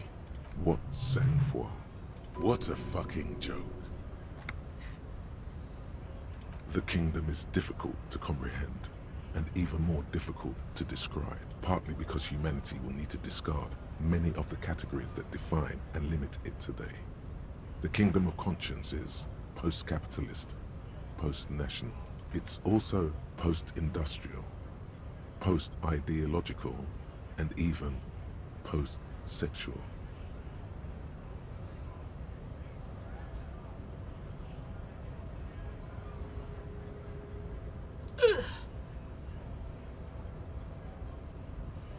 What you want is immaterial.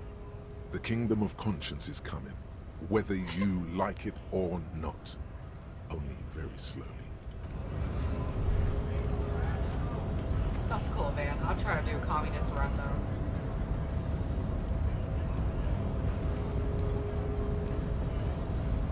Hello? Get down there, Harry.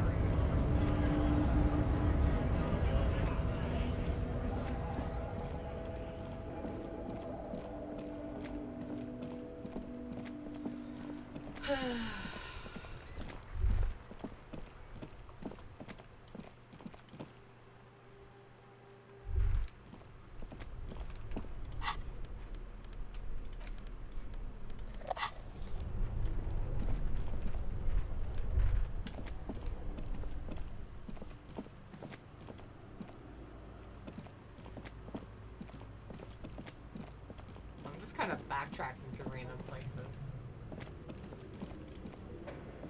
A thick layer of coal dust covers the furnace, coloring it.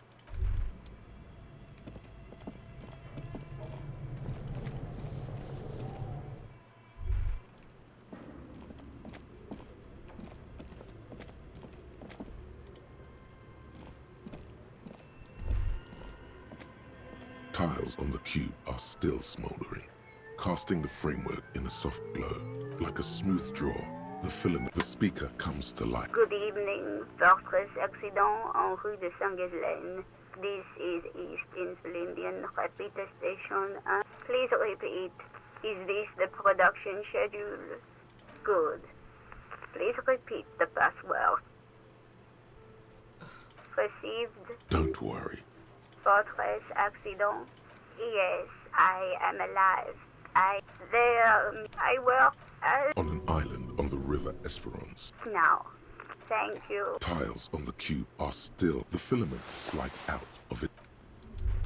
Still don't know the password.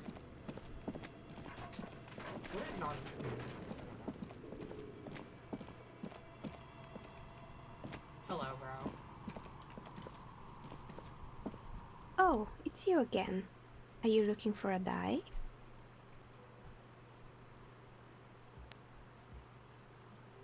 I'm listening. Good. I hope it clarified things a bit.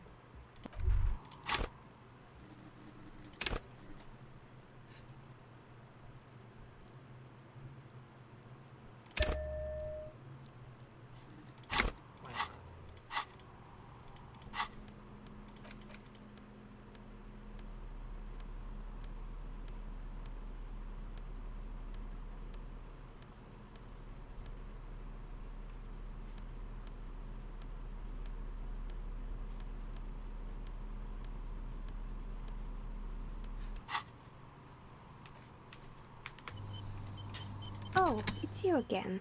Are you looking for a dye? Aside from getting naked, you're not sure what else to do. The building holds no more answers for you. No points in Inland Empire yet? I think I got one, right? Where is it? 2, actually. I think I chose the snooty pants ending. That's a sentence, for sure.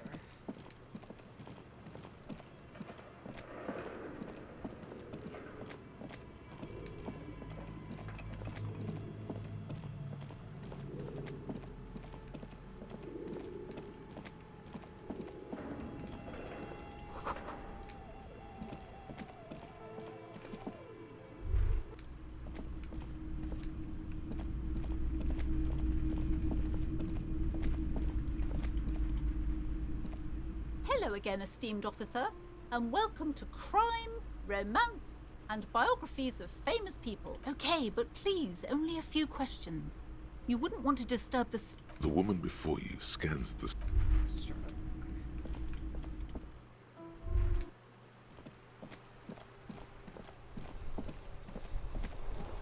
What to do? What to do?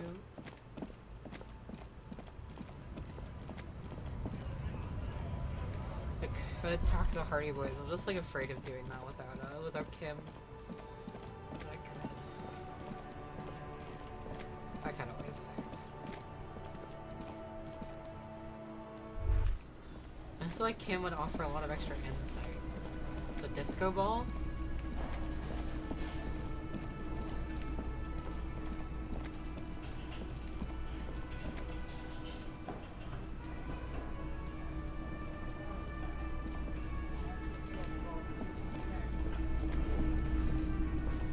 Also, I will say, finished potato.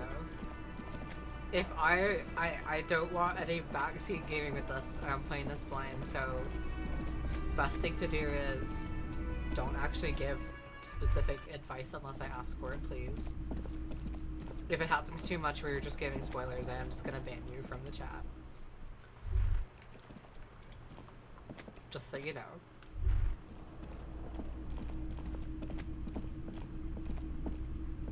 But you keep saying very, very specific things.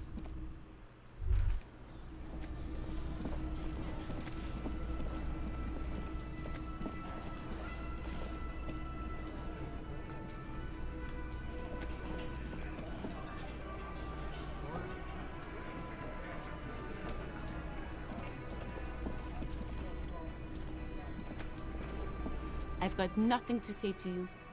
Why are you wasting your time?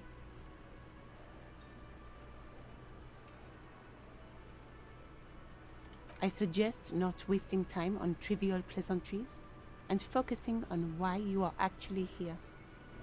Titus Hardy. Even though she has excellent control over herself, something moved behind her eyes. In the way she stands. In her face.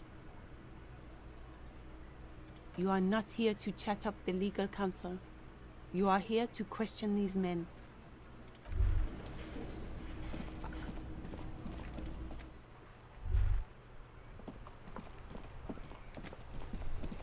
Can't go to bed yet, right?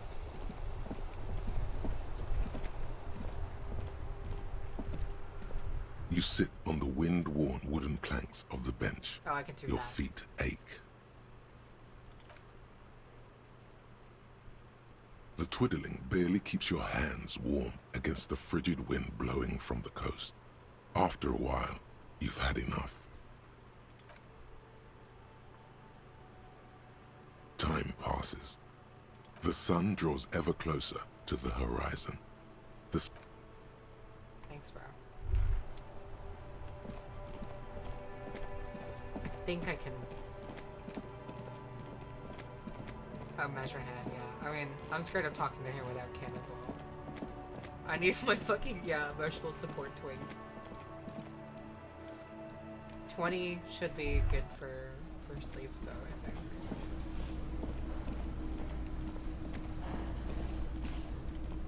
Unless it's 22.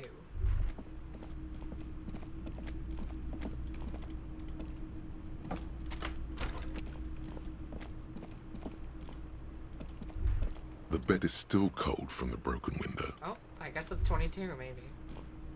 21? 22? I guess we'll go fucking talk to the big-ass guy.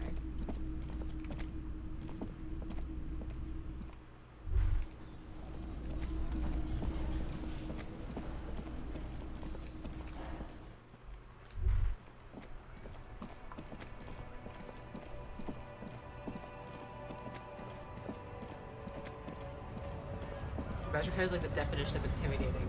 Wrong. Gun.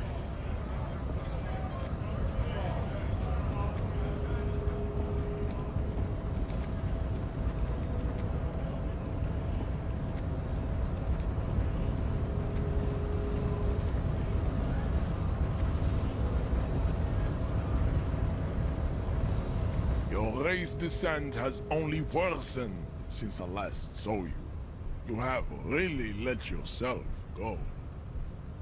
He does not so much as glance at the object. Stop showing me your pathetic cup.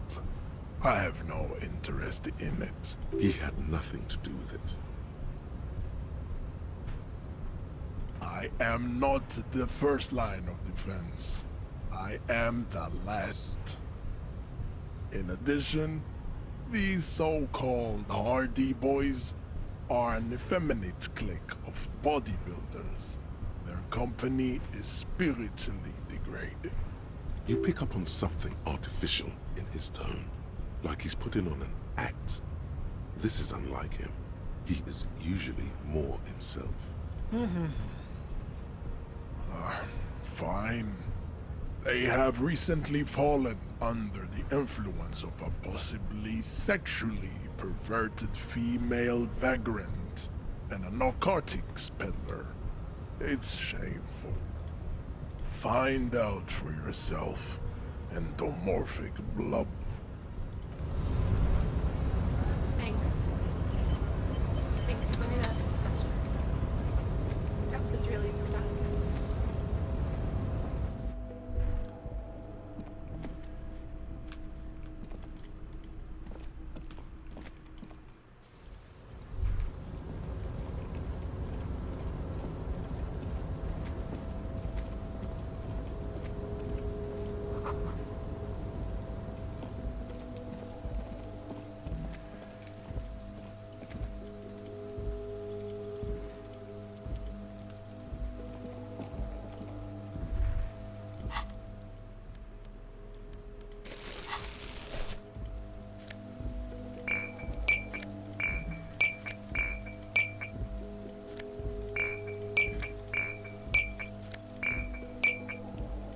The exhilarating bottle gameplay.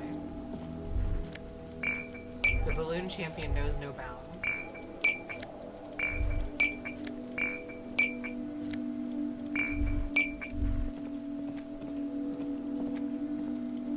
Army popping bottles. This is the Night Watchman's booth. The name, the chair, is not as austere as the rest of the booth. A thin grey pillow is attached to the seat, secured to the stiles by black ribbons. The drawers are empty, save for old timesheets and receipts. One small box, however, does hold some cheap painkillers. They are slightly out of date. Oh boy, where to start? Elevated risk of dementia, mini-strokes, prophet's disease, sudden death, hair death, erectile malfunction, critical flatulence, watery blood, black mucus, uncontrollable weeping, increased sensitivity to la opera, inoperable joint disorder, total spinal collapse. Don't think about that. Quick, think about something else.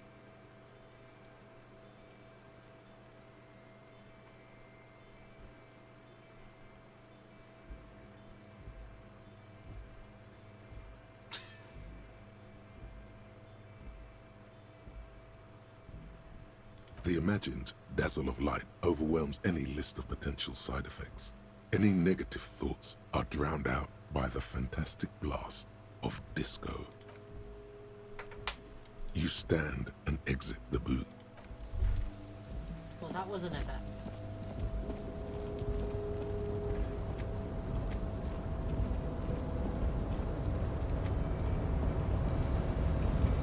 After all, why not? Why shouldn't I operate the lever? A rusting control panel. Marsh. On with a loud grind, the crane shifts overhead, moving a massive metal container through the air.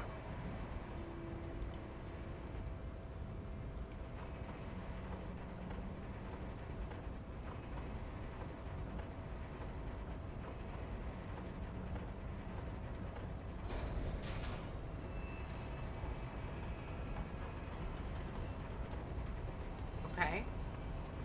Yes? And with a surprisingly quiet thunk, the crane places the container down. The harbor sleeps as the strike rages in the distance. The crane can rest again, now that its purpose has been fulfilled. Moving this container, of course. For this purpose it was built. For this purpose it has acted. And now it will rest.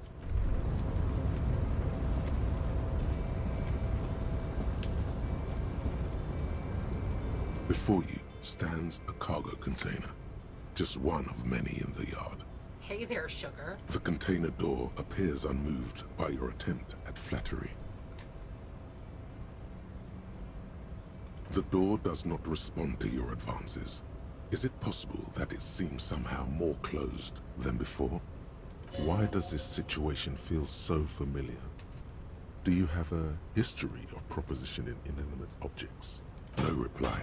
The knock produces a hollow ring of metal. Doesn't sound like there's anything inside the container. You attempt to turn the handle, to no avail. The doors seem to be mechanically locked.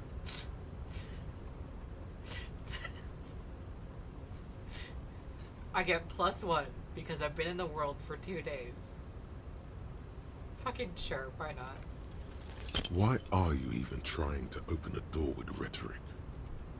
You've got to dance with the one that brought you, detective. Oh. I see. My emotional support twink is required.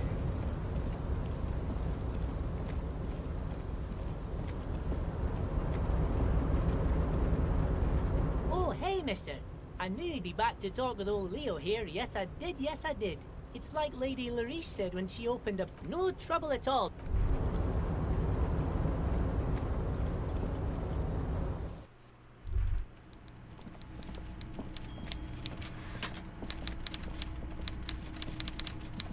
Mr. Dubois, every worker? That's right, Mr. Dubois. I see the socialist democratic fervor now burns in your heart, too. How can I help you today?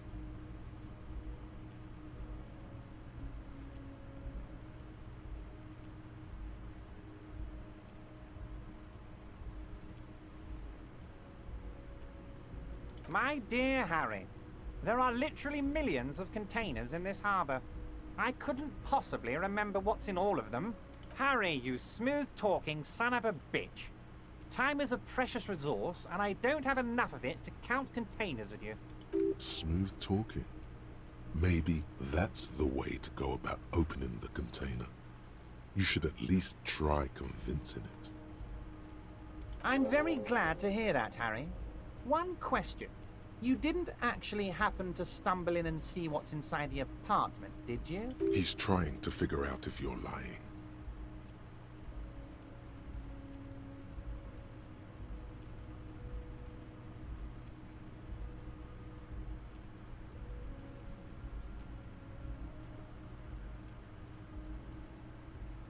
Just as I thought. Culturally antiquated mug collection. What a weasel. Pissing on Everart's Rainbow Coalition. He was testing you, and you succeeded. Now let's get down to brass tacks. It's time for men like me and you to figure out who's killed who and why. Real police work is gonna start happening now. I promise you, Harry, this is gonna be good. Racist mugs in the trash and in the apartment? You guys are just light years ahead of me. I have so much confidence in the ability of your organization. I'm relieved you're doing this and leaving me to do what I do best. Helping people. With the power of politics. Oh, no, no, no, no. I don't cross paths like that. All I want is for you to succeed in your investigation. I would never complicate things for you. Oddly, it seems to be true. Believe me, Harry, he's a nobody. Just your basement variety nobody. Can't imagine him being connected to a high-caliber case like this. But he does live nearby. Maybe it's a pedantic weasel. Fascists are known to be neat freaks. I feel like a real detective right now, Harry. Am I getting this right? No, Mr. Clare, have you seen a Redditor's apartment before?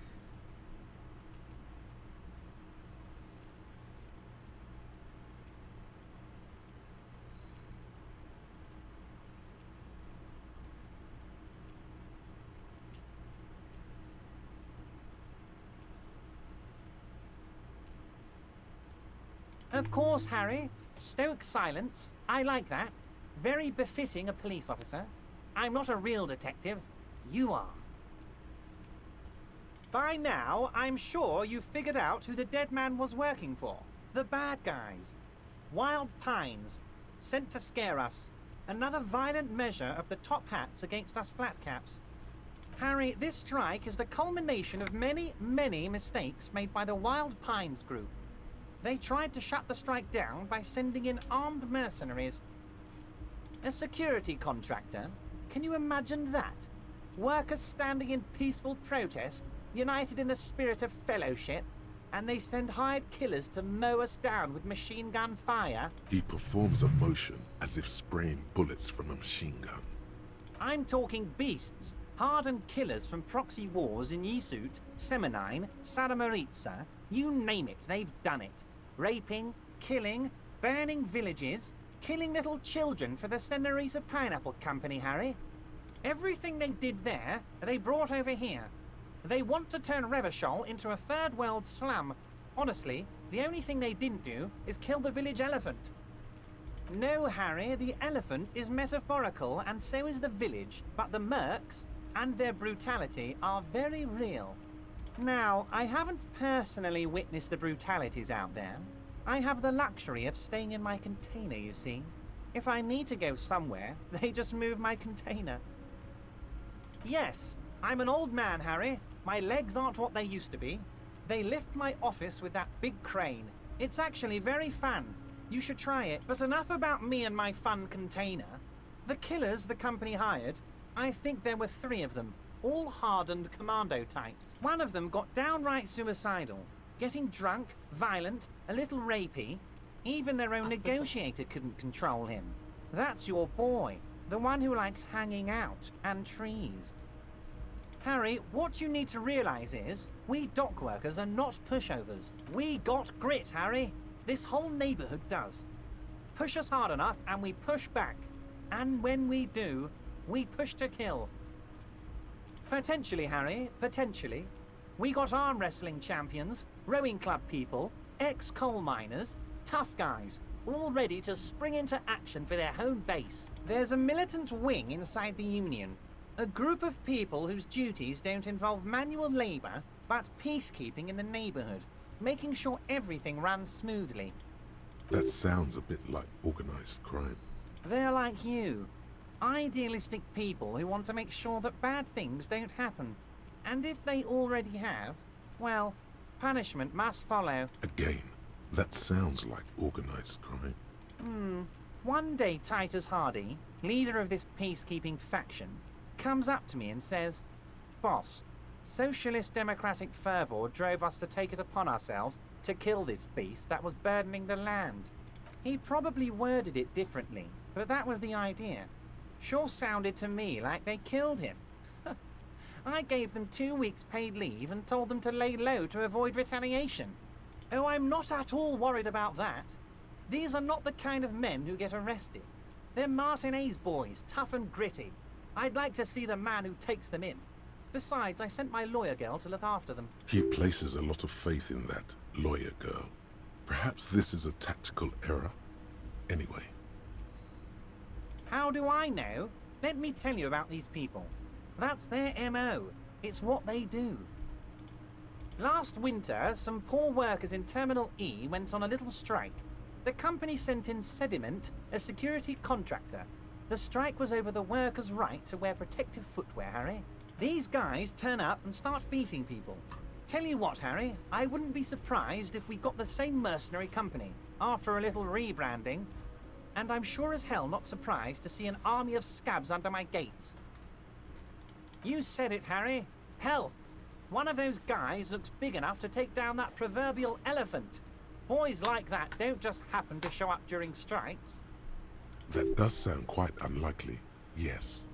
The big guy leading the scabs at the gate is colossal. Oh, Liz is a bright one. I paid for that That's law her name. degree myself, thinking it'll probably turn her all fancy. But hell, Harry, she came back a firebrand socialist. Sometimes she scares me with her zeal. Oh, they are simply fine young men, all 7 of them. Exemplary union members, always working to advance their position in the local socialist democratic movement. Core members.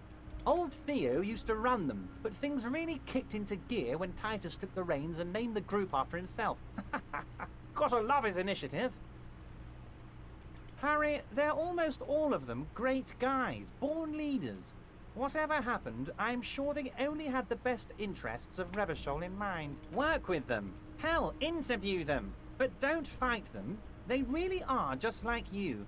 Men who like beer, women, and some order on the streets.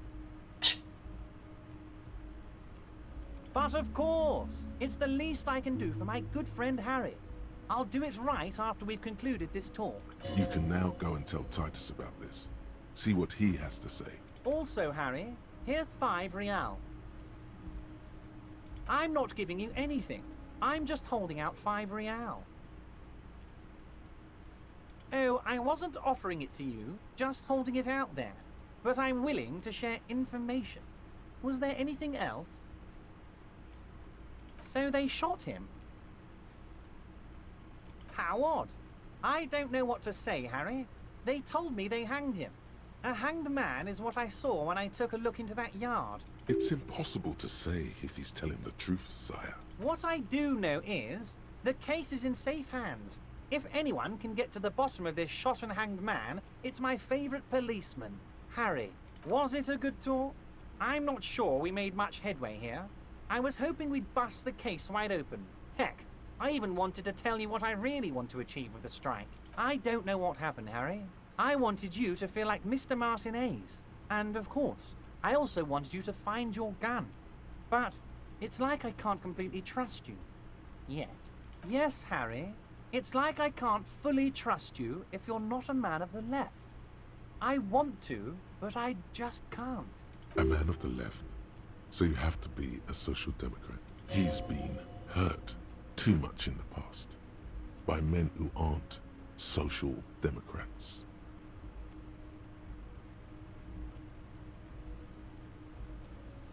You're saying it, but I don't believe you.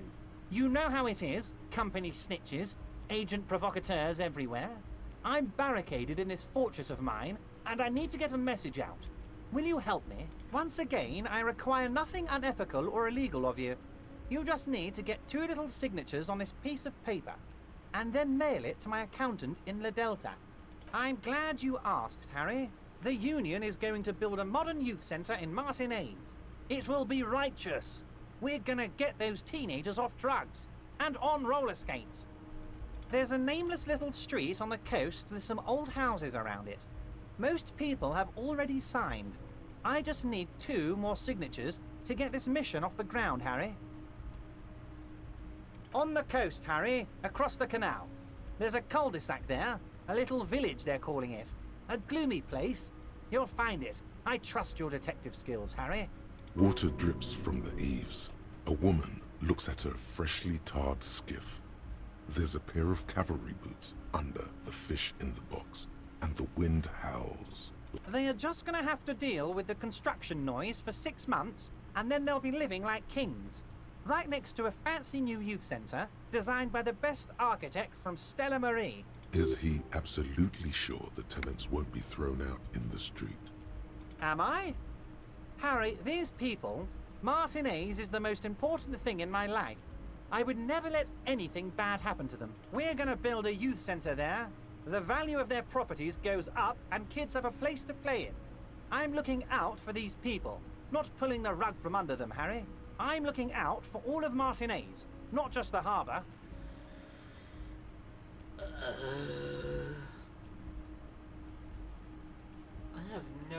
I have no idea what choice to make here. Like, I can't tell what's true and what isn't in this situation.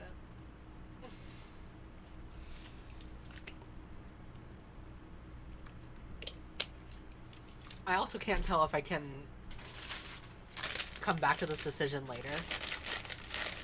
Either. This is why. This is why I need Kim. Perfectly acceptable. No one's gonna force you into anything, but I don't know about that gun of yours. You see, I'm a vengeful man, Harry. Part of how I got where I am is that, well, I can be quite nasty sometimes.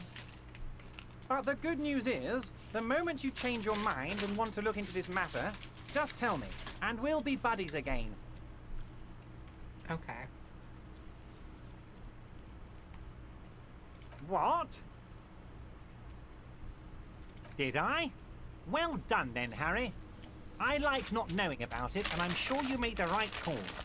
I spend the whole day delegating tasks, and it's a great relief to see people taking initiative. I don't even want to know what all of that means. Brew, shady, alcohol, turned off. I'm gonna let the world surprise me.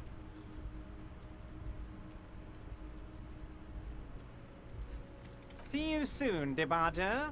Yeah.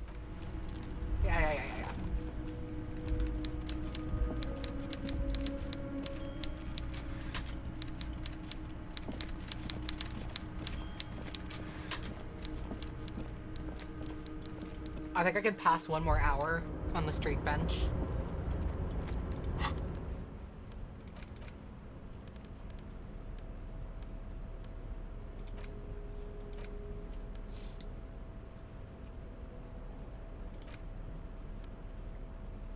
How do I get rid of it?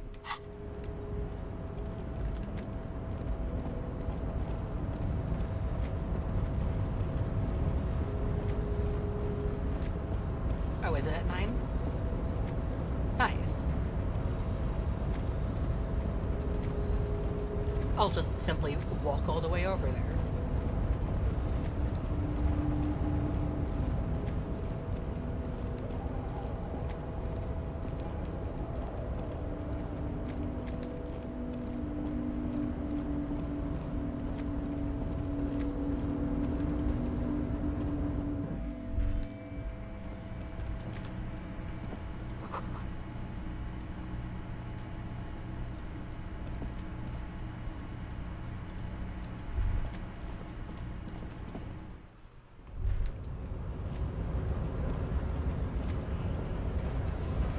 Hello, Banana Champion.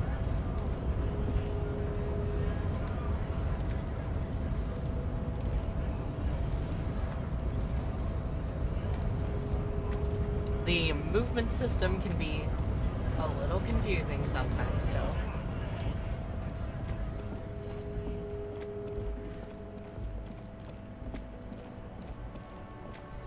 But surely that's just because everything is fucking illustrated.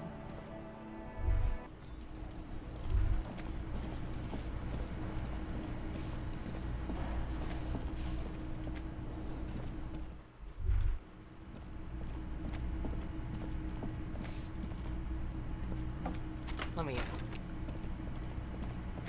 The bed is still cold from the... Good. The bed is still cold from the wind blowing in from the broken window. The mattress creaks as you close your eyes and try your hardest to fall asleep. Here we are again, my broken bud. The waves are coming, carrying you away. But you can't go. No, you have to stay. Always half aware of yourself. Shush. You're not cooperating, brother man. It's your disgusting body.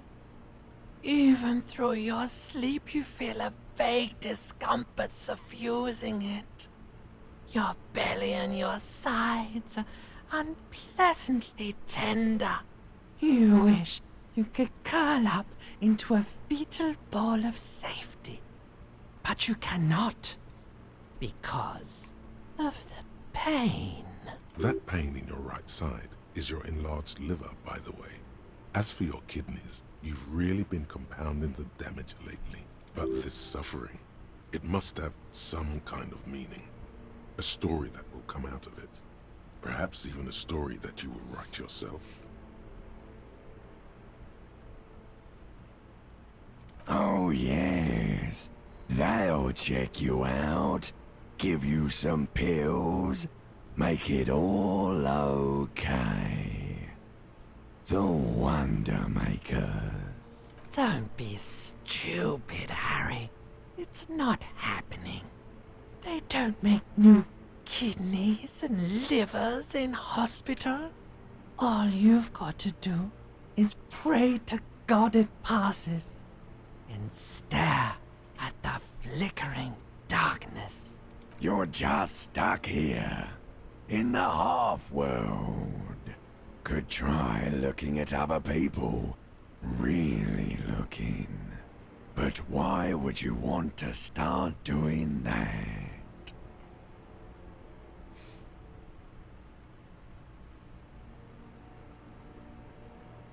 Sure you do.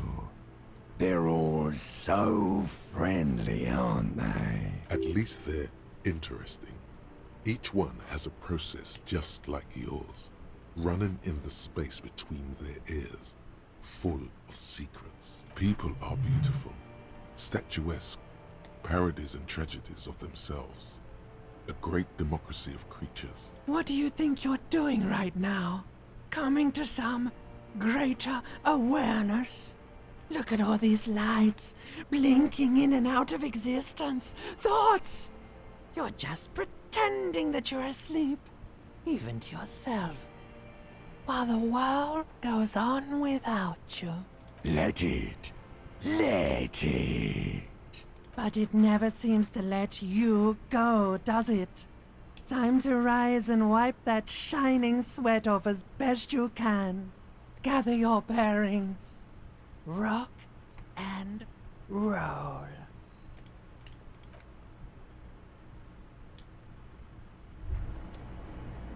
Day of the Twink.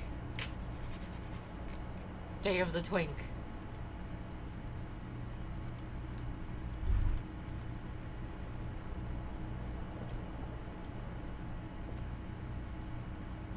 The bed is still...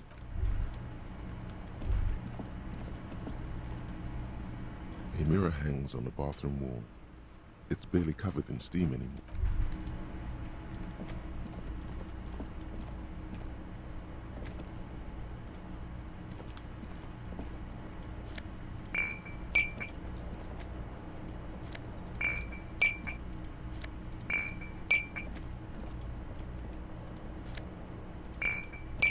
I like how I can pick up all these bottles, but not this one.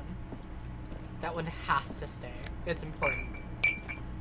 It's part of the Harry lore. The Balloon Champion's own story.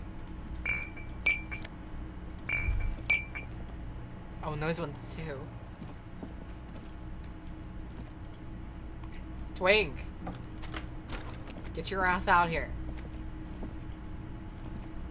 Twinkle Bell, let's go. The door is closed. Still, this door...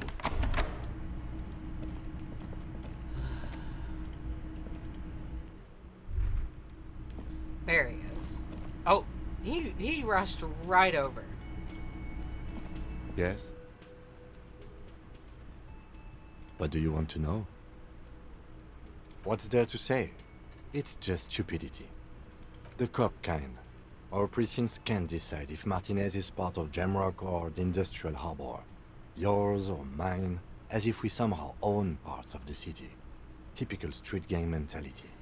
So we've let the Union make a mockery of law enforcement here. And now it's come to its natural conclusion. Well, sort of. It's less a matter of who gets to police Martinez than who has to. It's an orphan district, in other words.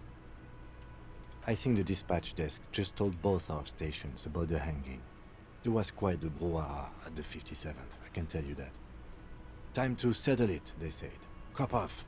But I assure you, I am not their finest or toughest with 102 cases solved. What I am is least interested in a pissing competition. So, he volunteered to represent the 57th, but not out of competitiveness. On the contrary, somewhere in your mind hangs a dark green blackboard. There are two columns. One says, cases solved. The other, confirmed kills.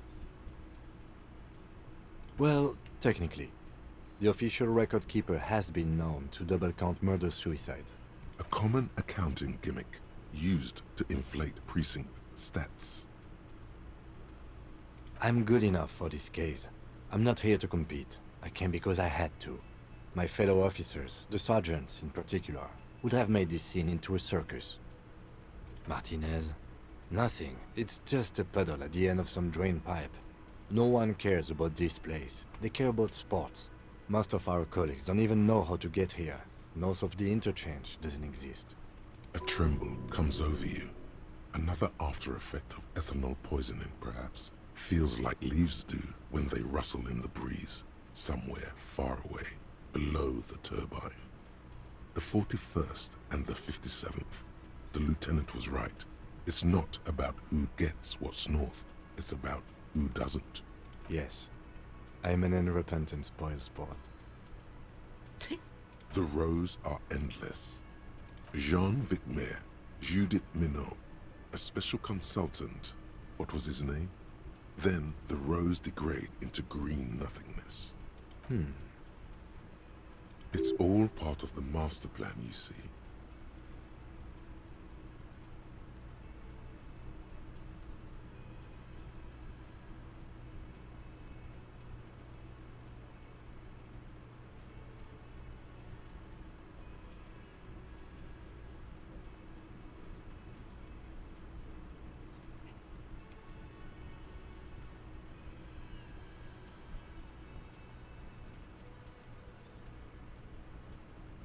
The silence carries.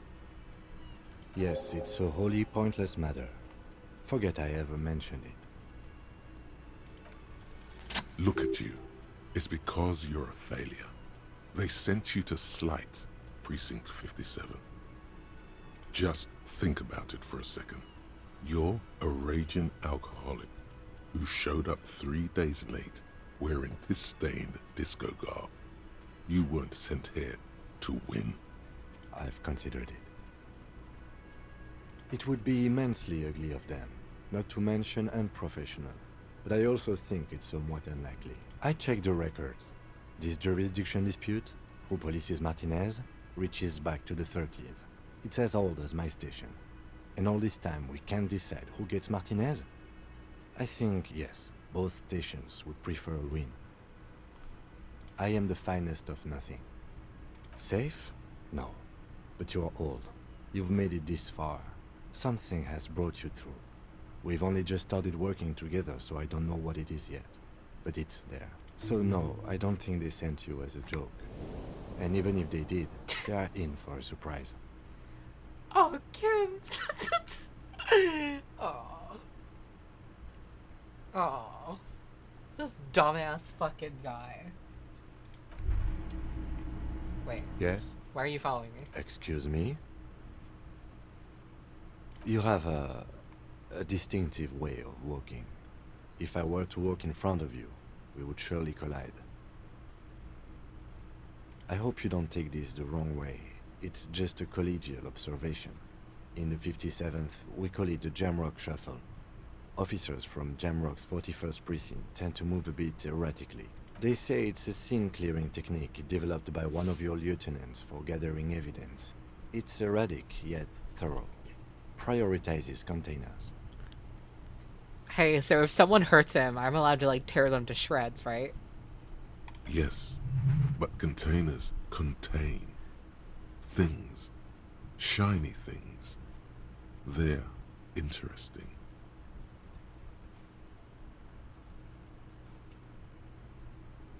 He simply nods.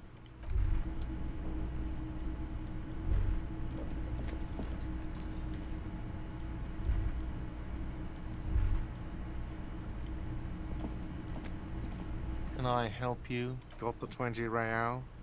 Good. You got the room for the night. Yeah. Oh, hello, dear. There. Nope. You look like shit. Oh, man with sunglasses. You don't know that half of it. And I don't mean that as a metaphor.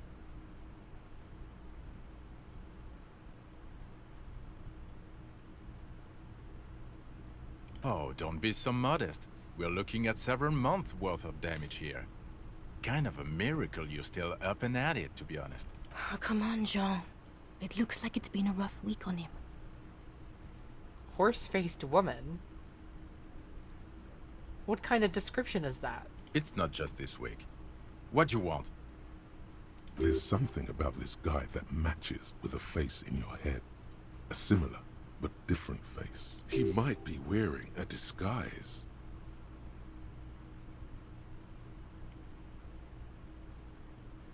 I'm not getting involved in this. Yes, it's a hobby of mine. As if waiting for some kind of reaction or response. Something to click. It's not happening, though. Who is this guy? About what? You don't look like a cop. You know what you look like?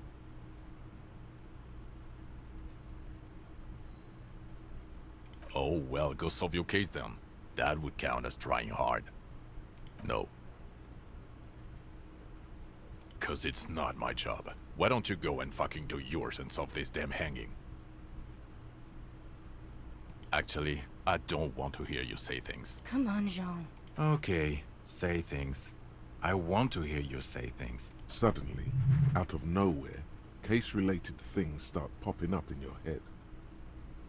So, do you know who hanged him? Yeah, I can see that. I don't know. Why are you? It's like you felt it would be intellectually stimulating and would lead somewhere. A custom even? Strange. Oh my god, there's more.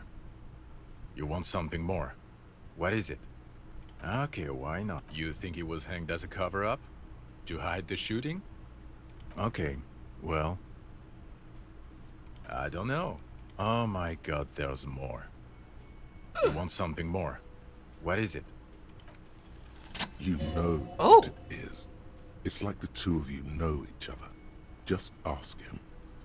Oh, I definitely know you from somewhere. Another life.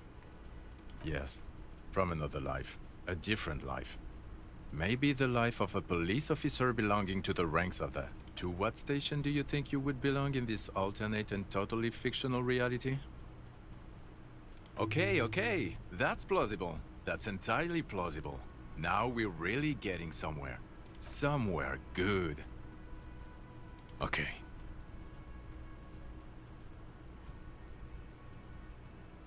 Let's be crazy. Let's say you and I are partners. How's that for a thought experiment?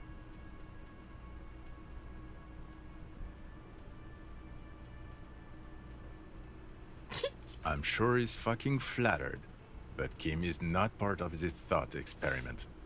In this one, we're partners. The lieutenant is silent.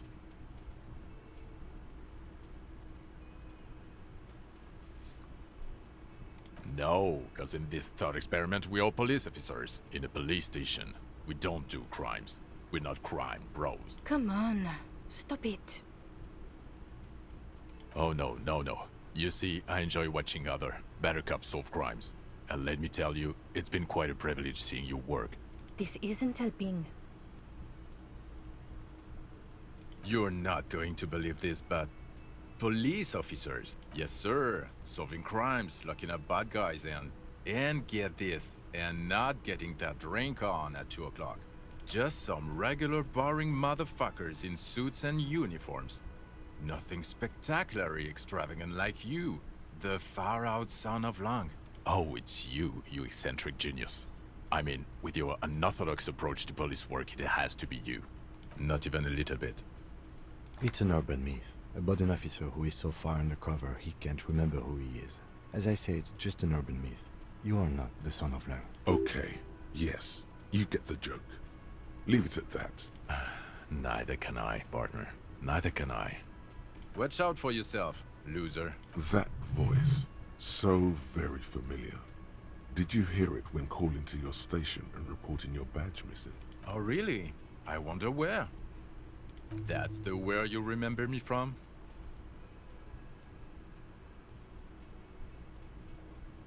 You don't say. Goodbye then.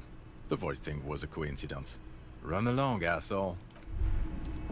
Damn. Okay, the man with the sunglasses and his hypothetical Station 41.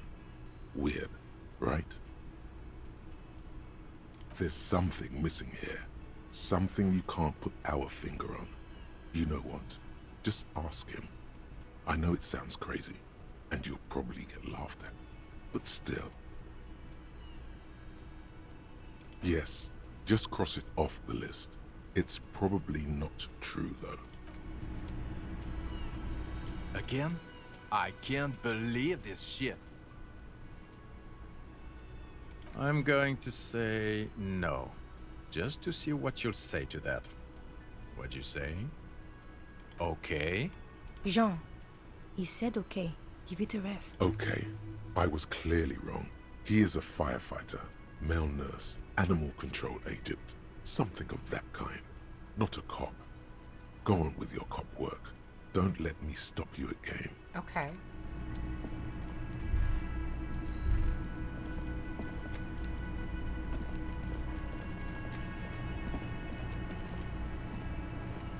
The man ponders his cooking utensil. I would too. I would too. I've got nothing to say to you. Why are you wasting your time? Looks like the circus left town, but the clowns are still here. Titus does not look particularly happy to see you. Oh, so you went and talked to my mommy, and now she's making me play with you. Is that it, lawman? And what's gonna happen if we don't? You gonna go and tell on us?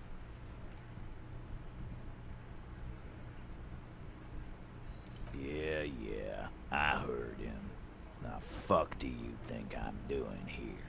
You'd have your ass handed to you if it wasn't for the boss man's word. Let me state this very clearly, capo. Hello, officer. I'm Titus Hardy, and these are my boys. Hardy boys. How may we assist you? But having Everard back you up like that did seem to have some effect. A bullet, you say? That's mighty curious. Indeed, mighty. How did it get there? Well, there are so many bullets in the world, and so many heads.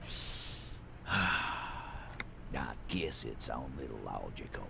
At some point, one of them bullets had to end up in one of them heads. It's bound to happen again, you know? Just statistically speaking, of course. Sire, it would be an event most dramatic if you were to produce the bullet and dangle it before their very eyes.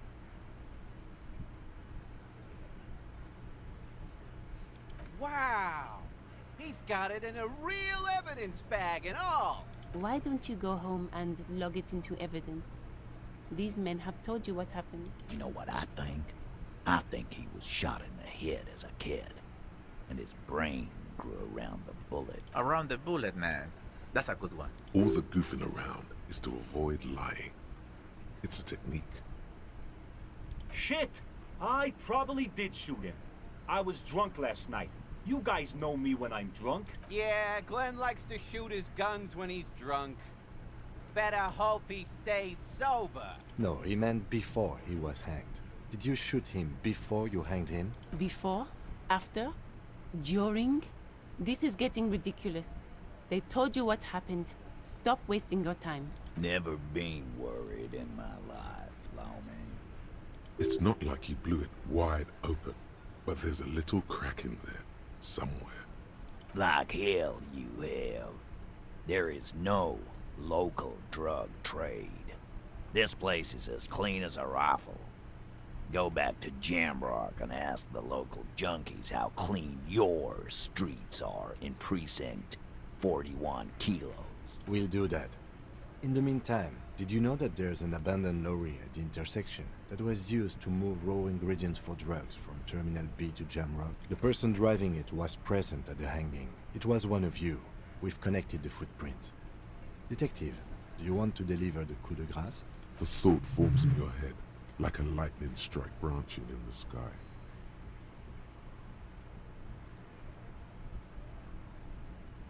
Thank you. You're right, Titus. There is no local drug trade because it's all controlled by you. You're the drug trade. That's a mighty interesting theory. I guess that's what you would need to do, theoretically. A big, strong, state-run monopoly would outcompete the runs on the street. Yeah, man. Theoretically, that's what you would do. To get rid of the gangs, the dealers, even some of the junkies. You would need good, trustworthy people to take their place, of course. Hardy men to run such a monopoly. For the good of the community, of course.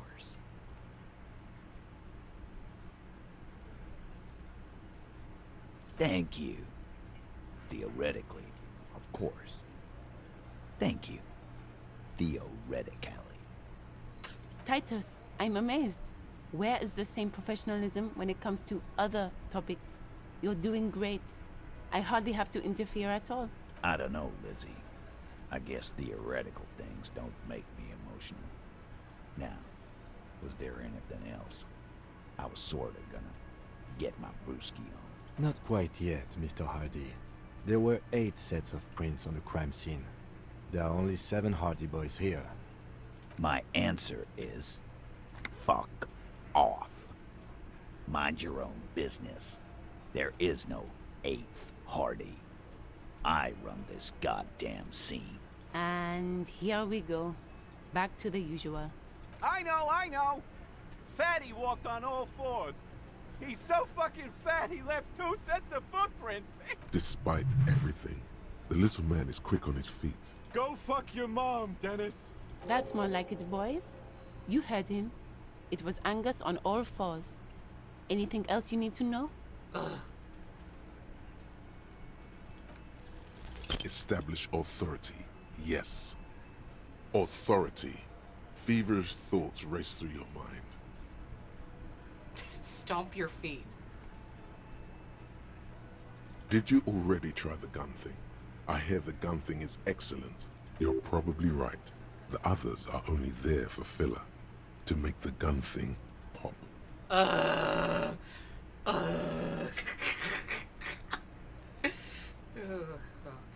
Stop shitting your pants. You don't need to know, all right? We took care of it. The law handled it, all right? Yeah. Aren't you listening? It's done. Finito.